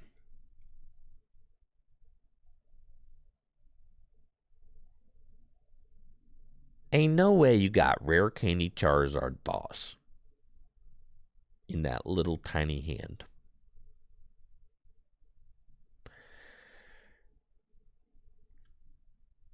All my energy are in the discard pile. Magma Basin doesn't matter. We pass. So then, no way you've got Rare Candy Charizard Gust. No way. You better not. Just straight up. Oh my gosh.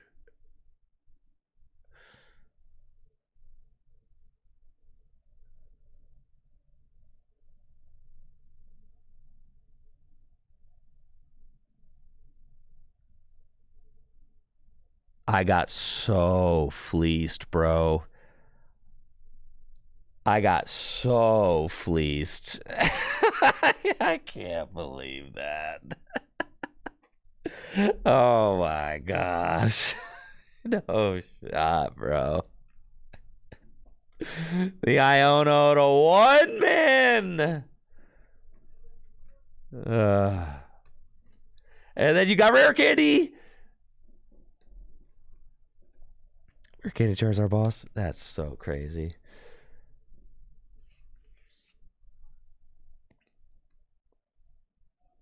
Yeah, I mean, what do you want me to do about that, you know?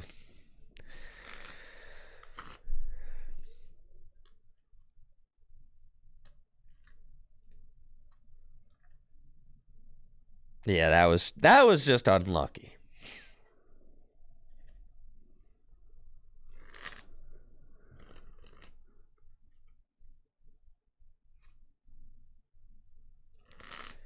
Yeah, my opponent was the main character in that game, for sure. That's okay.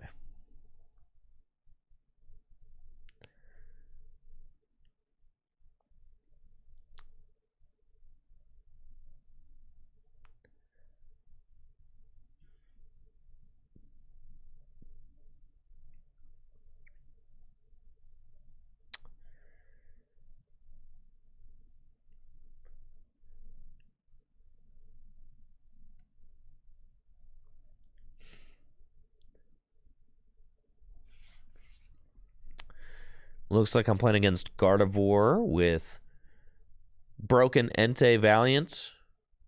Pass. Do it. Pass. Pass. No, they've got Artisan. Sad.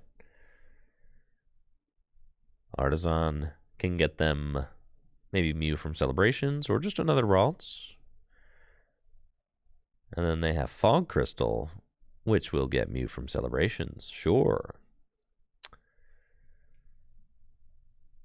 So, what do we want to do? We want to Yoga Loop. They got Battle VIP Pass. Okay, okay. They are fully set up. 4 Ralts. I mean, that's the dream, right? But we got a pretty good opening hand. Can't complain.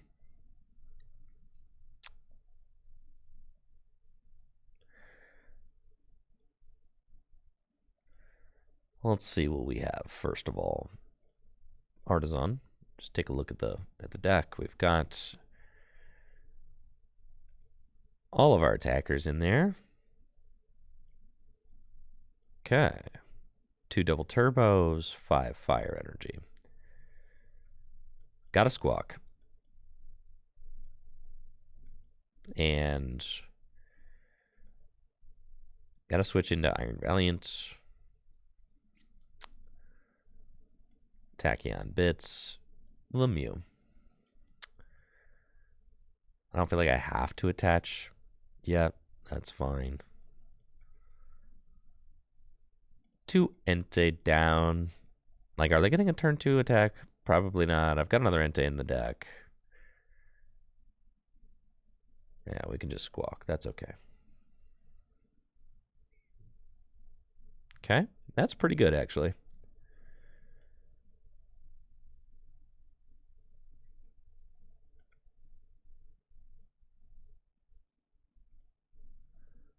Got Battle VIP Pass.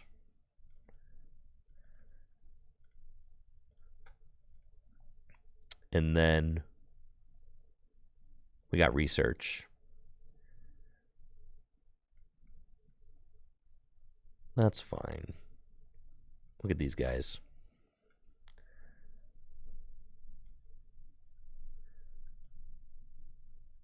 Switch here.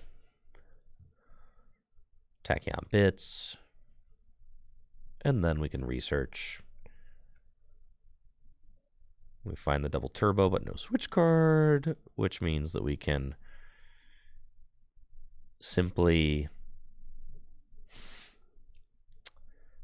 use our Star Alchemy for the switch card, Pain. But that's okay. We'll just get this. Yeah. And get the turn 1 Yoga Loop. But the problem is that this hand is not a hand you want to Research away. at all. Ever. It has got all of the juice in it. So that's tough. And you know what? Colress is a fine card. Ain't that nice?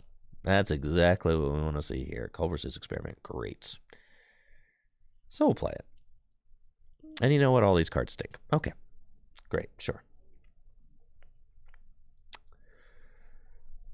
And I don't have Magma Basin. Man.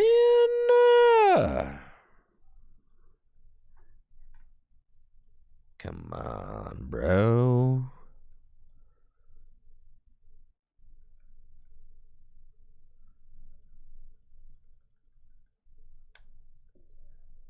Rough out here. Okay. Switch cards. Tachyon Bits over there. Retreats, and we Fleetfoot into the energy every time. When I say I don't have Magma Basin, I mean I don't have an energy to use with Magma Basin.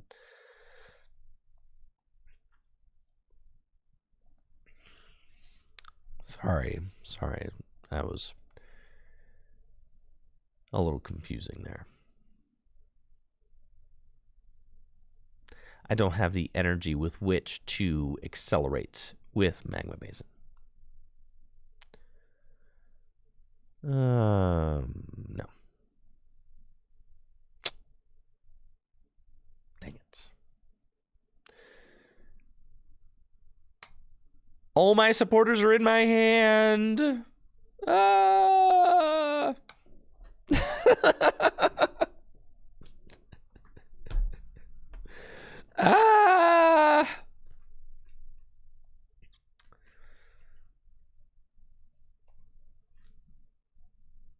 This is not good.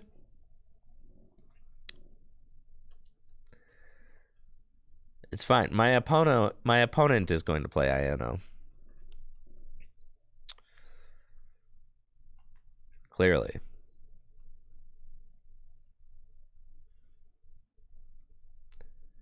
No, it is not ideal. No. It's not great.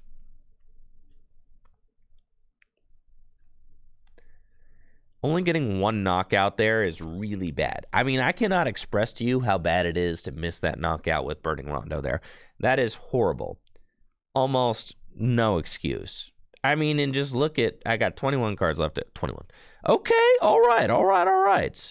And there it is. Okay. Am I really getting rid of all this stuff? Really?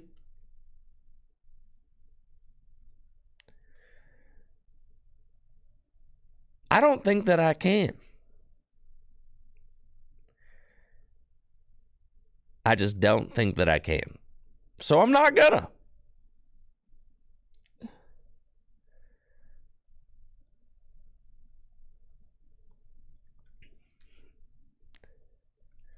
I'm just gonna go here.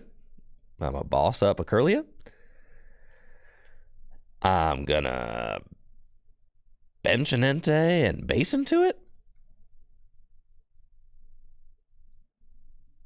And then, yeah, that's fine. All right, I knock out the Curlia.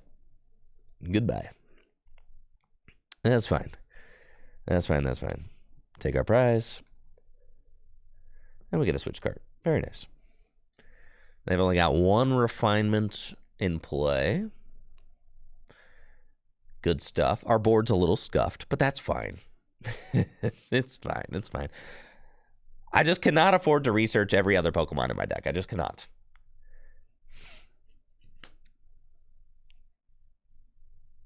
That's a no can do.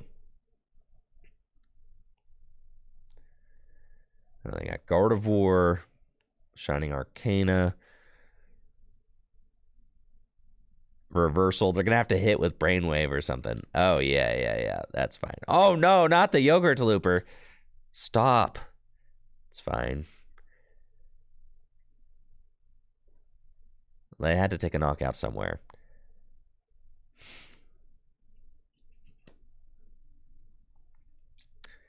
If they get no other Curlias, no, not the. Okay, that's fine. That's fine. That's fine.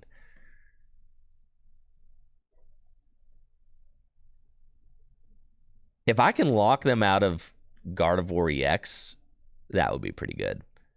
So we're kind of hoping that we can do that. Vacuum, that's fine. They're going to get rid of, what, like, yeah, that thing. A little annoying, but that's okay. And Brainwave for knockouts. Cringe. Cringe indeed. So, here we go. Promote that. I get a couple of Fleet Feet. That's nice. Reorder the deck. That's nice. And let's go. Do I want the Fire Energy? Nar. I want the research. Do I want the research? Nar. I get a Fire Energy. Okay. Switch carts. I should have Fleet Feeted first. It's fine. Dang it. All right. It's fine. It's fine. It's fine.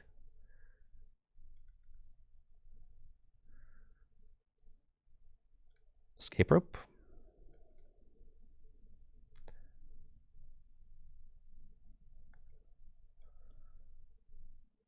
Tachyon bits. And then I've got one double turbo. I guess there's another double turbo in my deck, so I probably shouldn't attach that fire because I could hit it. And I did. In case I needed to retreat the Iron Valiant. Cool. We'll do the Magma Basin just while we have it. And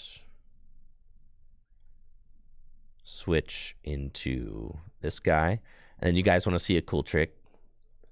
Boom. Ralts is gone. See ya. You want to see another cool trick? Boom. Escape. And now I knock out your Gardevoir. Let's go, baby. Let's go. It's pretty good. All right, all right. I like that. I'll use my Fleet Feet.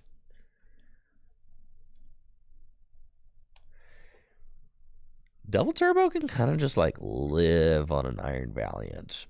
And that's okay. And then we Burning Rondo. 160? Their board position is pretty, you know, pretty not great at this point. Which is exactly what we like to see. It's good stuff.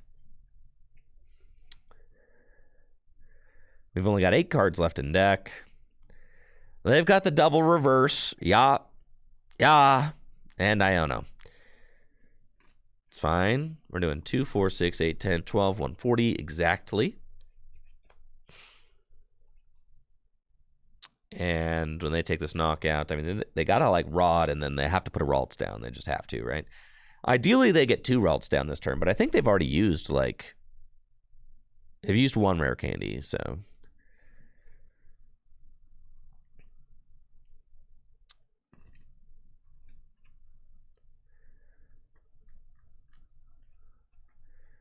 I've got Radiant Charizard, which is good.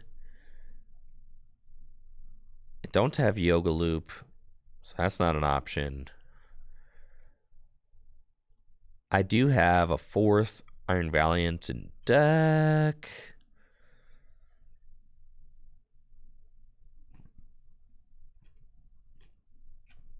So I guess it's technically possible for me to win if I had like enough switch cards.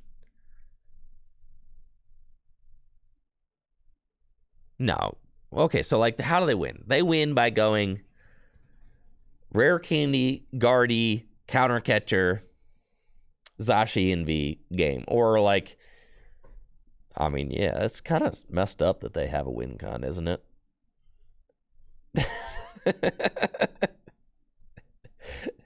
Frankly, I think it's kind of messed up that they have a win con.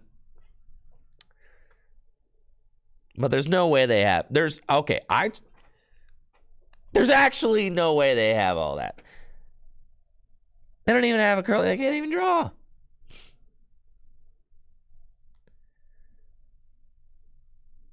Do I have enough switch cards in my deck? I've got 2 switch card, 2 rope.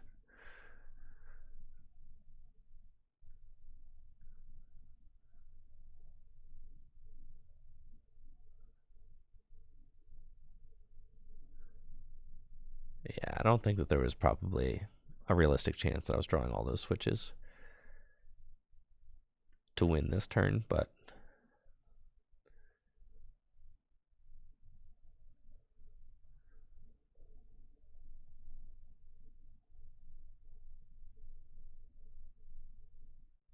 worth a shot. I could have. It's possible. I could have drawn all the switches, right? It was possible, which is why I discarded the it was possible.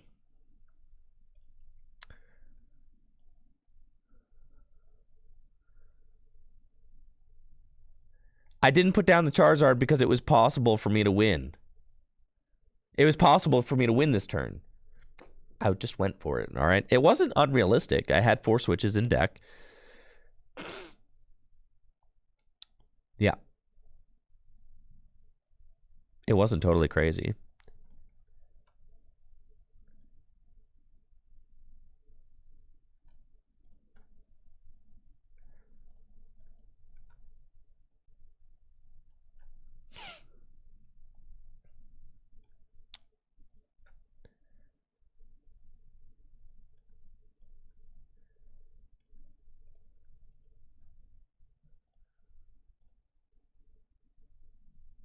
You know, and I got to draw quite a few cards. Yeah, it's tough.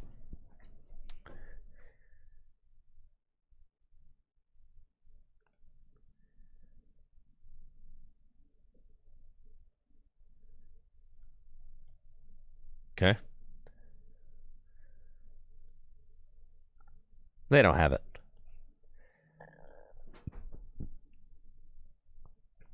Like, I was gonna draw out almost my entire deck. I think it's fine to go for win there. They have to have Rare Candy Guardy Attacker. Right.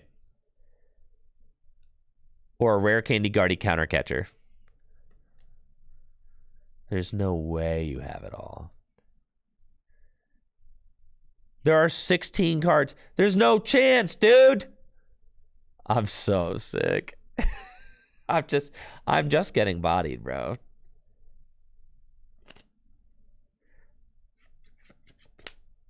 I'm just getting bodied. You know? And the counter catcher. And boss. And that's the thing, is that like the Radiant Zard didn't matter, right? That's so nuts. That's so nuts, bro. I got finessed so hard for no reason.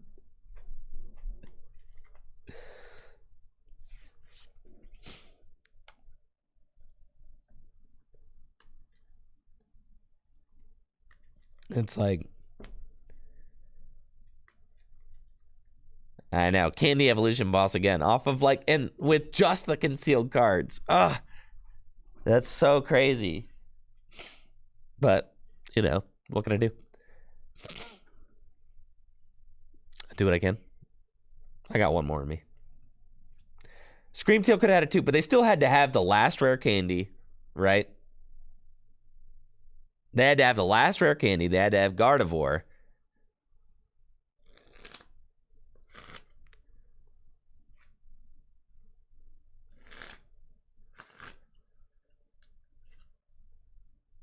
Yeah, that's tough.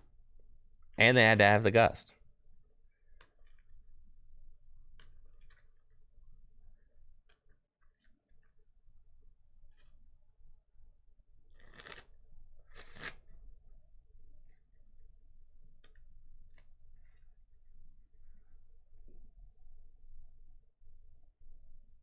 Well, that's why the Charizard, I decided to go for win because, like, if they have Rare Candy Guardy, then Screamtail wins them the game, and Counter Catcher wins them the game, and Boss wins them the game. So that's why it's like, I'm just going to go for win by trying to draw into everything. And I only had 3 cards left in deck after the whole sequence. So, like, I don't think it's that big of a deal to discard the Charizard, right?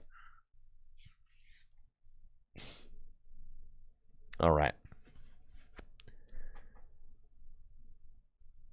Playing against a Lost Zone deck, and we've got Entei, Magma Basin, Forest Sealstone, a whole bunch of stuff. That's fine. Let's Star Alchemy and get ourselves a Battle VIP pass so we can use some of these switches to great effect. And we go switch, Tachyon Bits, switch, Tachyon Bits, rope, into Entei, caw, and then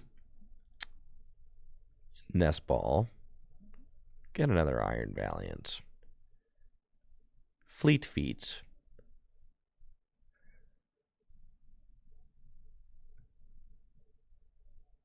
energy here, Escape Rope, Tachyon Bits, and pass. And let's see what my opponent's got for us. I see Tina's on the sleeves. So maybe it's Lost Zone Tina. Hopefully my opponent doesn't have Switch Cart to heal all this damage that I did to Cramorant. That would be great. And it is Lost Zone Tina. Okay. I'm just going to slam that path down. Rope. That's fine. I'll just send up Entei. And I've got Culver's Experiment, so I can dig a little bit. Look for a Stadium card.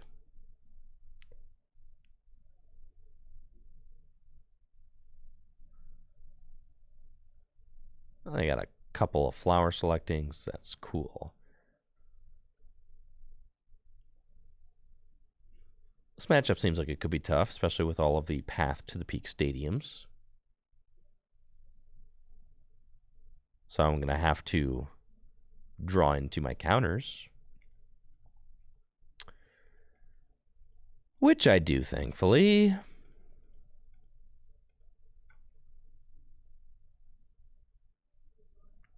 Okay.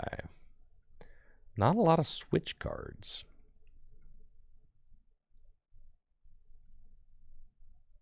Unfortunately, but that's okay. Magma Basin, and then let's Fleet Feet. We got the Vessel, which doesn't really matter. And just go Energy Knockout. But I feel like that's a waste. We can Vessel here. The damage on the Entei doesn't... Oh, thank goodness there's an energy in there.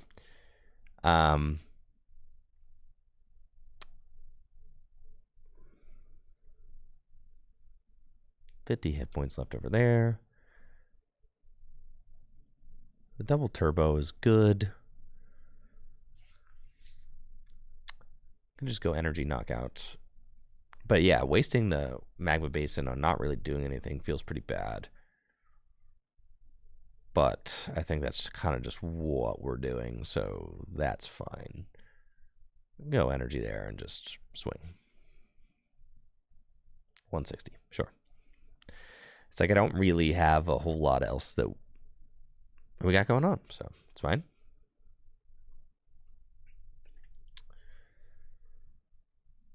I don't think they're going to do anything terribly impactful this next turn. They've got 4 cards in the Lost Zone. And I could get to they could get to 7. And they could knock out my Entei. That would be pretty bad. In fact, if they do that, I'm in a pretty bad spot. Yeah. So we're hoping that maybe that is not what they do. With double turbo energy, I could attack with Radiant Charizard this turn, which is not terrible if I get to keep my Magma Basin.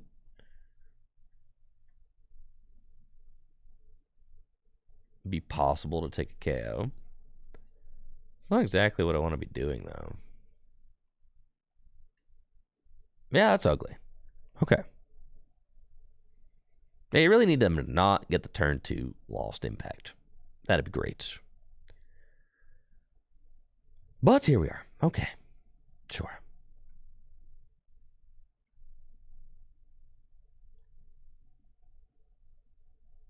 I do not have my Charizard. It is prized.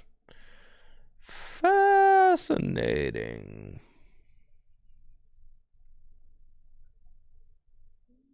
Very interesting.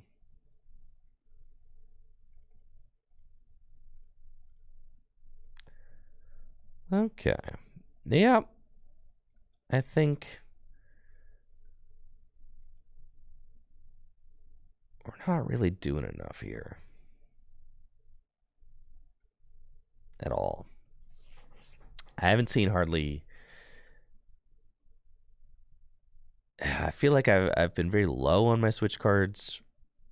You know, kind of low rolling those. Which doesn't feel great. I can't even, like, Yoga Loop.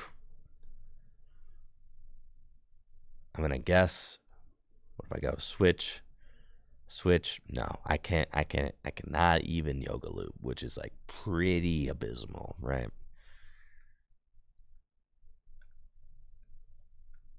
Yeah, I mean, just...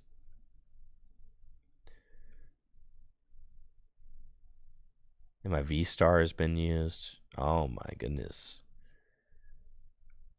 Yeah, this deck is really making me never want to play it again. Yeah, this deck is feeling awfully fraudulent, dude. I should have waited till after that, but still, yeah, just terrible. Man. Okay, that's fine. Sure.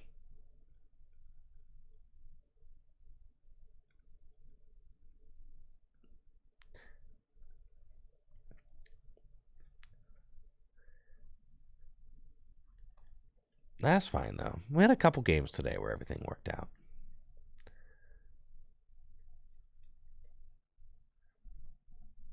But I think it's safe to say that I will not be bringing Entei Valiant to a regional championship anytime soon. Kind of seemed like maybe it's caught LAIC by surprise, and then... Yeah. It's probably just not it.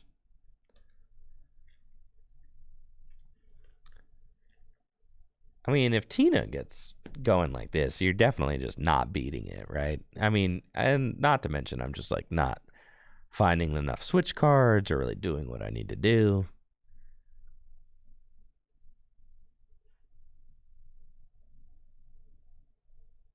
Yeah, just disastrous. GG's. I got one more in me. Let's do it.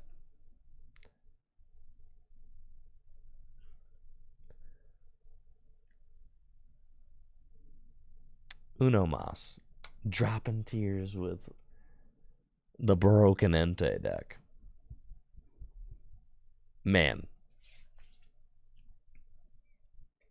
Not great.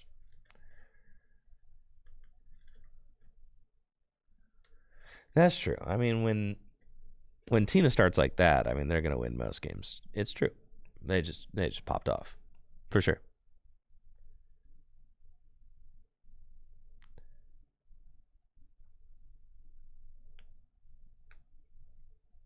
Feels like with Entei Valiant, you have to like work really hard to close out games.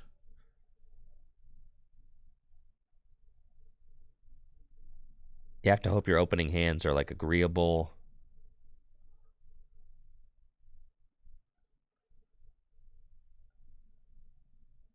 Feels like there's a lot of hoping.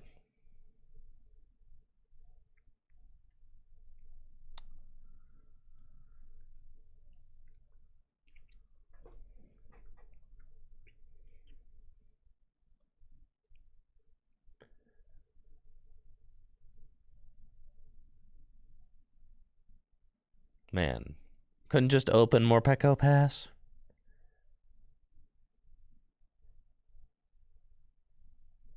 Looks like I'm playing against Roaring Moon EX with the Entei Valiant deck. They've got more Pekko, which I can target down with Yoga Loop.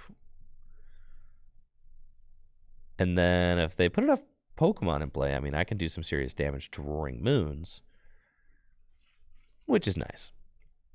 And it looks like they are going to fill their bench and probably also squawk this turn, which is good news for me because the wider they go, the more damage I do. I've got a reasonable enough start as well. Trekking Shoes, Earthen Vessel, I can switch Iron Valiant into the active and get a Tachyon Bits ping. The more Pekko knockout doesn't really matter, so I probably will just ignore it and try to escape rope around it. Because, yeah, the math just doesn't matter, right? So, we want to go 2-4-6, knockout Roaring Moons, Squawkabilly, stuff like that. I probably won't even need this Metacham. Just go pure Enteis and see what we can do. They're getting rid of their Minior. Everybody's scared of Snorlax now. Have to discard a Dark Patch too.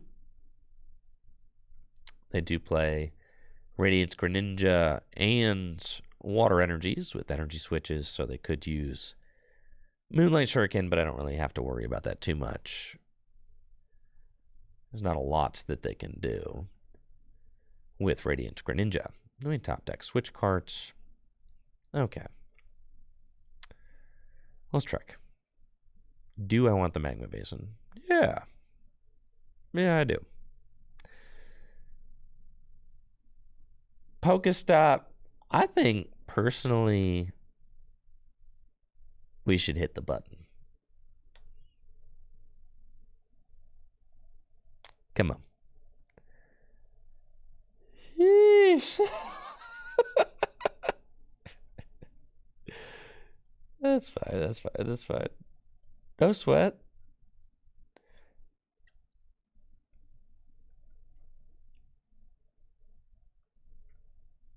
That's fine.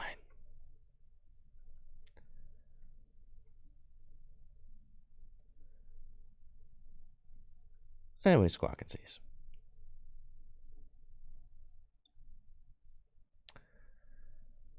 But just imagine if we'd hit a Battle VIP pass. That would have been sick, huh?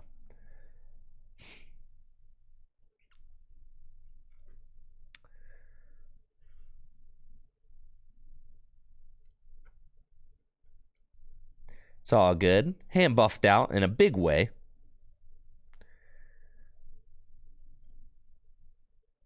Yeah, the rope's good. Honestly, the boss is good. I've got these switch cards. Jet Energy is really good. Boss. We definitely want boss. I can kind of let... 4 Sealstone is obviously very strong, but... yeah, that's fine. The ropes seem good as they can push some more Pekko out of the way. We'll just do this. And then Magma Basin.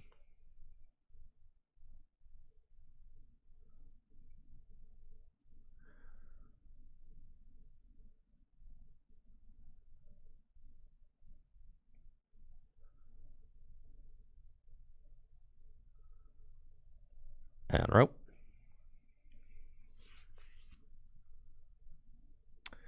Let's see who they send up.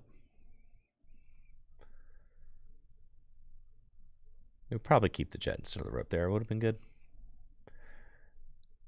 Does allow you to switch cart and then jet, which is kind of cool. They're going to just give me Squawkabilly, which is like really good, actually. 2, 4, 6, 8, 10, 12, 14, 160. Okay. So I think I just go here, like, because you're just going to give it to me for free, right? And then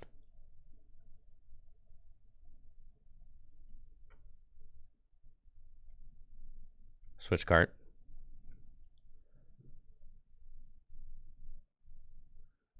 Tachyon bits. 2, 4, 6, 8, 10, 12, 14. I'm just counting again, making sure I'm not tripping. Attach, switch. 4 Sealstone. Burning Rondo. And then our Entei's got 230 hit points now, so if my opponent wants to take a knockout with Frenzy Gouging, more than likely they'll have to do 200 damage to themselves, which is very good for me, because then that means that I can just Yoga Loop them with a Tachyon bits and a Yoga Loop. I've got my 4 Sealstone on the Metacham, so I can have my pick of a card out of the deck next turn. And if you think about it, I probably wouldn't have found all those good cards had I not milled these, you know, bad cards out of my deck with the Pokestop. I was just sweetening the eventual the draw.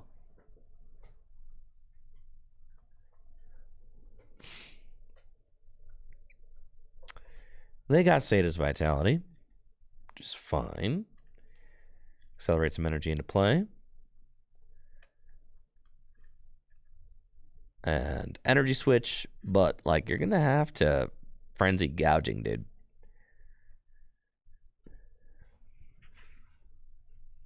Unless you got some like crazy trick up your sleeve. And that's not what you want to do. I've got the double turbo right here. They're just going to Calamity Storm for 220, so they're going to whiff the knockout. Which I'm also fine with, honestly. Fleet-footed. Find another Iron Valiant.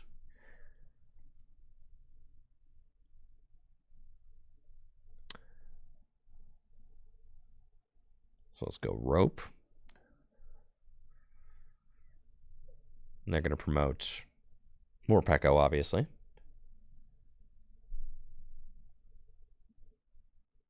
Maybe not, obviously. It's fine.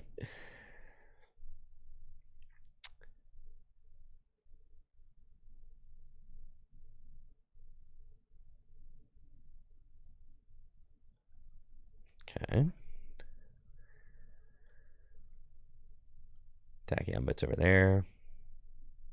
I really don't want to rope again, because now they could promote the Morpeko this time.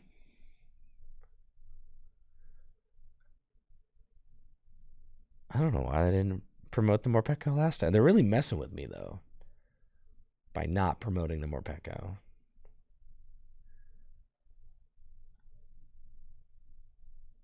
It's fine, I think.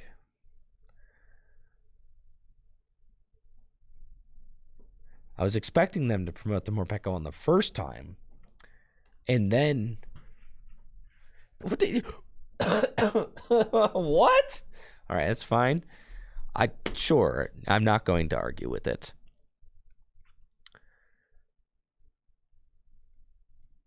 I'm simply not. And you've got 178 points left, so I'm doing 2, 4, 6, 8, 10, 12, 14, 160. So I need a little bit more juice, which is fine. I just would rather just go for it off the draw.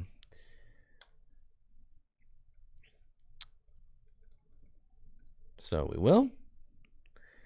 And get these cards out of the deck anyways.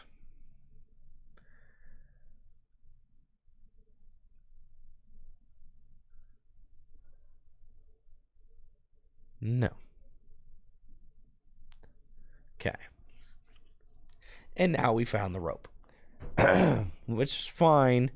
I'm not going to take my chances with roping again, because they really ought to promote the Morpeko, but you know, it's fine. We're just gonna be a little short of the knockout.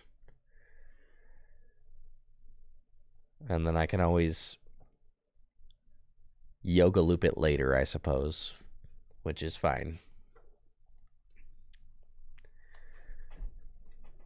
So I'll save the rope there. It would have been better to find a regular switch so that I could retreat into Iron Valiant, Tachyon Bits, and then switch, take the knockouts, but that's fine. I really wish you wouldn't, but that's okay. You want to leave my Entei in play, that means I don't need to find another one, so that's nice.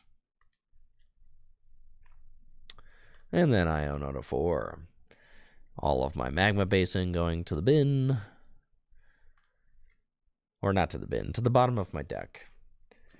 In before my opponent does something like Halucha and, you know, knock out my Entei with a Halucha or something. And then Calamity Storm my active, and then I'm really struggling. That would be ugly.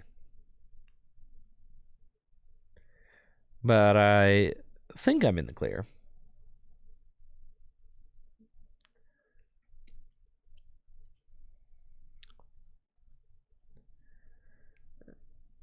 Yeah, I think I'm fine. We're so fine.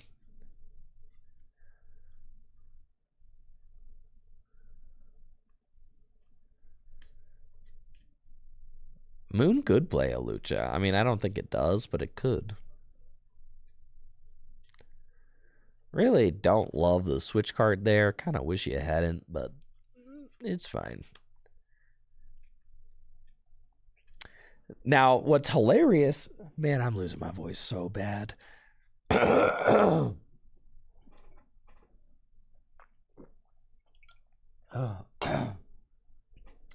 What's hilarious is that they missed the stadium and they didn't want to knock themselves out with frenzied gouging. So, yeah, you probably lose now, bud. Yeah, I'll take that. Great. Chorus.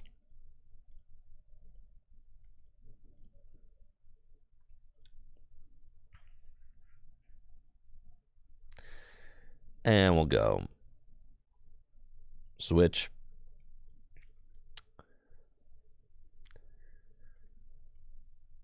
There. Switch. There. Boom. Take her 2. Okay. Then, I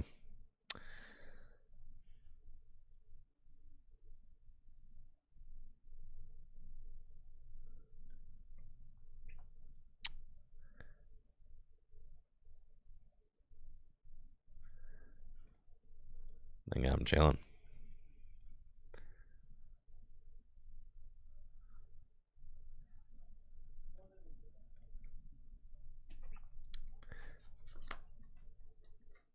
Just burning Rondo. They've got all 6 prizes left to take. I don't think that they're going to be able to take them personally. That's my suspicion.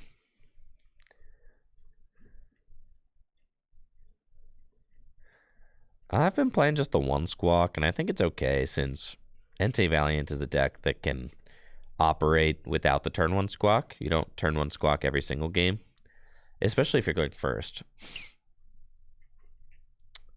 Right? So they need a stadium in order to not do 200 damage to themselves.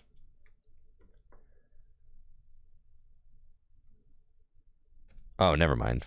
They can just Calamity Storm. I lied. I lied bigly.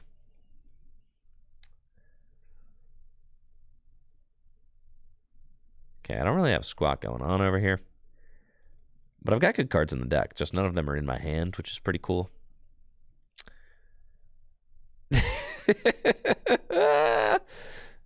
Yep, no matter how many times I look at the deck, my Radiant Charizard is still not there. Yep, because I discarded it with the Pokestop early on in the game. Okay, so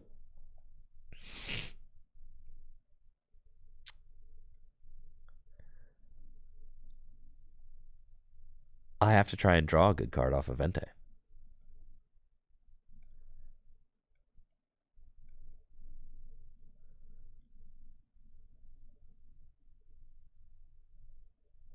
Man, that's a good one.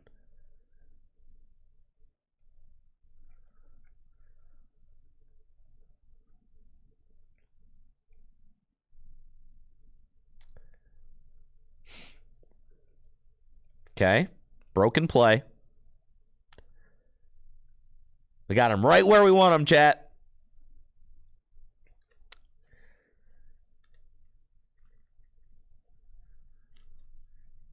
Yeah. The motivate. All right, because we're going to get a fully loaded Entei. No damage counters on it.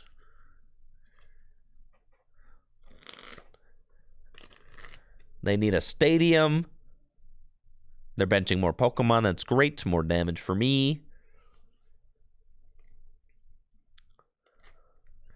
I've got like researches in deck. I've got researches. I've got magma basins. I've got it all. I've got at least 2 switch cards. Probably like exactly 2 switch cards. So not a lot. Not a lot of switch cards. 2 switch cards, which isn't great because I'm not doing a ton of damage there. And I've got one of them is in my hand. So actually, maybe 1 switch card in the deck. Okay, I've got maybe 1 rope. It's not great.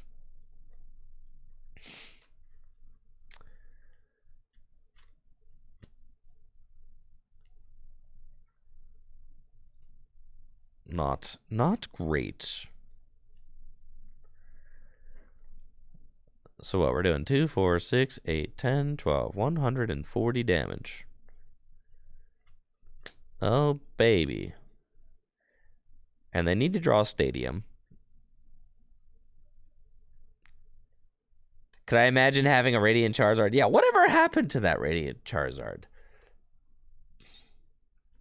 I don't remember. They don't have the stadium. We're fine. Chilling.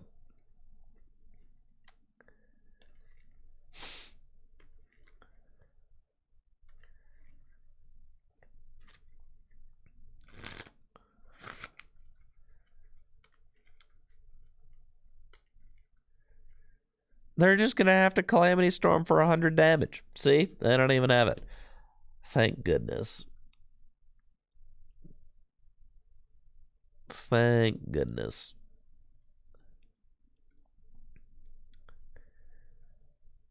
All right, the absolutely broken motivate strats. And there's research. But I don't think I can do it yet. You just have to swing here.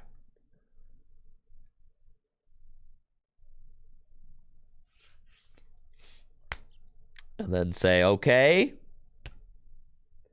I got 2 switches left. Alrighty. What about the energy situation? Tauros. Oh my gosh. I'm going to lose. Okay, but you can't knock out my Entei.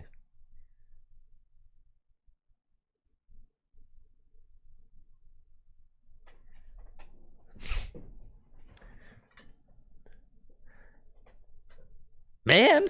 2, 4, 6, 8, 10, 12, 140. It's fine. 100 damage ain't nothing. Fleet Feet. Yeah, it's about right.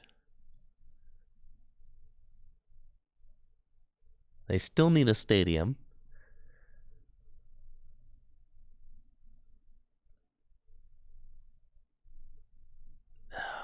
gosh. Okay. That's fine. All right. Burning Rondo. Stay the course. Stay the course. Stay the course.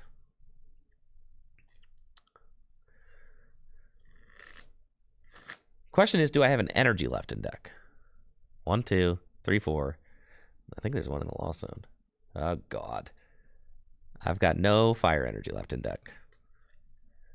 They've got the stadium. Okay. So the problem is,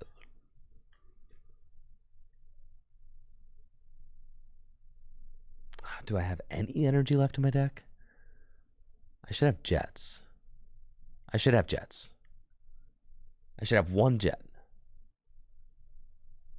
Okay. 3 pings does it. I believe I have 2 switch cards. But the problem is there's one card that's prized. If it's the jet, that's bad. If it's the rope, that's really bad.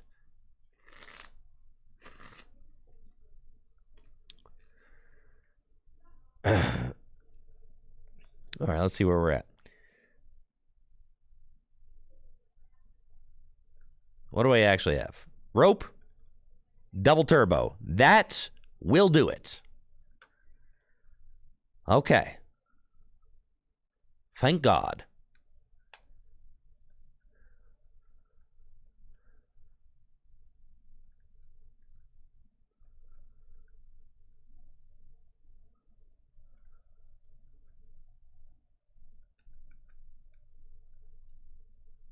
Whee!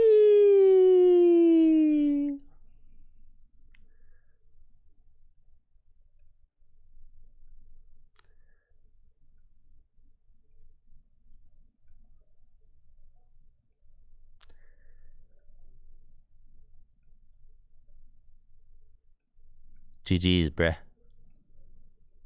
We did it. That was pain, but we did it. All right. Let's go. Through Turo and everything. GG's. GG's. All right, that's going to do it for the stream. I'm barely hanging on, as you can tell from my voice. But, all right, Entei Valiant. I think that's probably the last stream Entei Valiant's going to get. I'm, yeah. I want to say it. Might have been a one-hit wonder. Could have been. But I'll be back tomorrow with some more Pokemon TCG content. Thank you all so much for a wonderful stream. Thank you for all the very generous gifts and the subs, all that. I really appreciate it. And the good vibes. I'll be back tomorrow. Hopefully feeling even better than I do today, which was better than I was feeling yesterday, which I didn't stream yesterday. So we'll be back to our 100% hopefully soon. I'll see you all later. Have a great day. Make sure to check out fullgripgames.com. We've got the Black Friday sale still going on through the end of the week. 20% off everything site-wide. Thank you, Medusa, with the Prime sub. And Destro KGR with the Prime sub.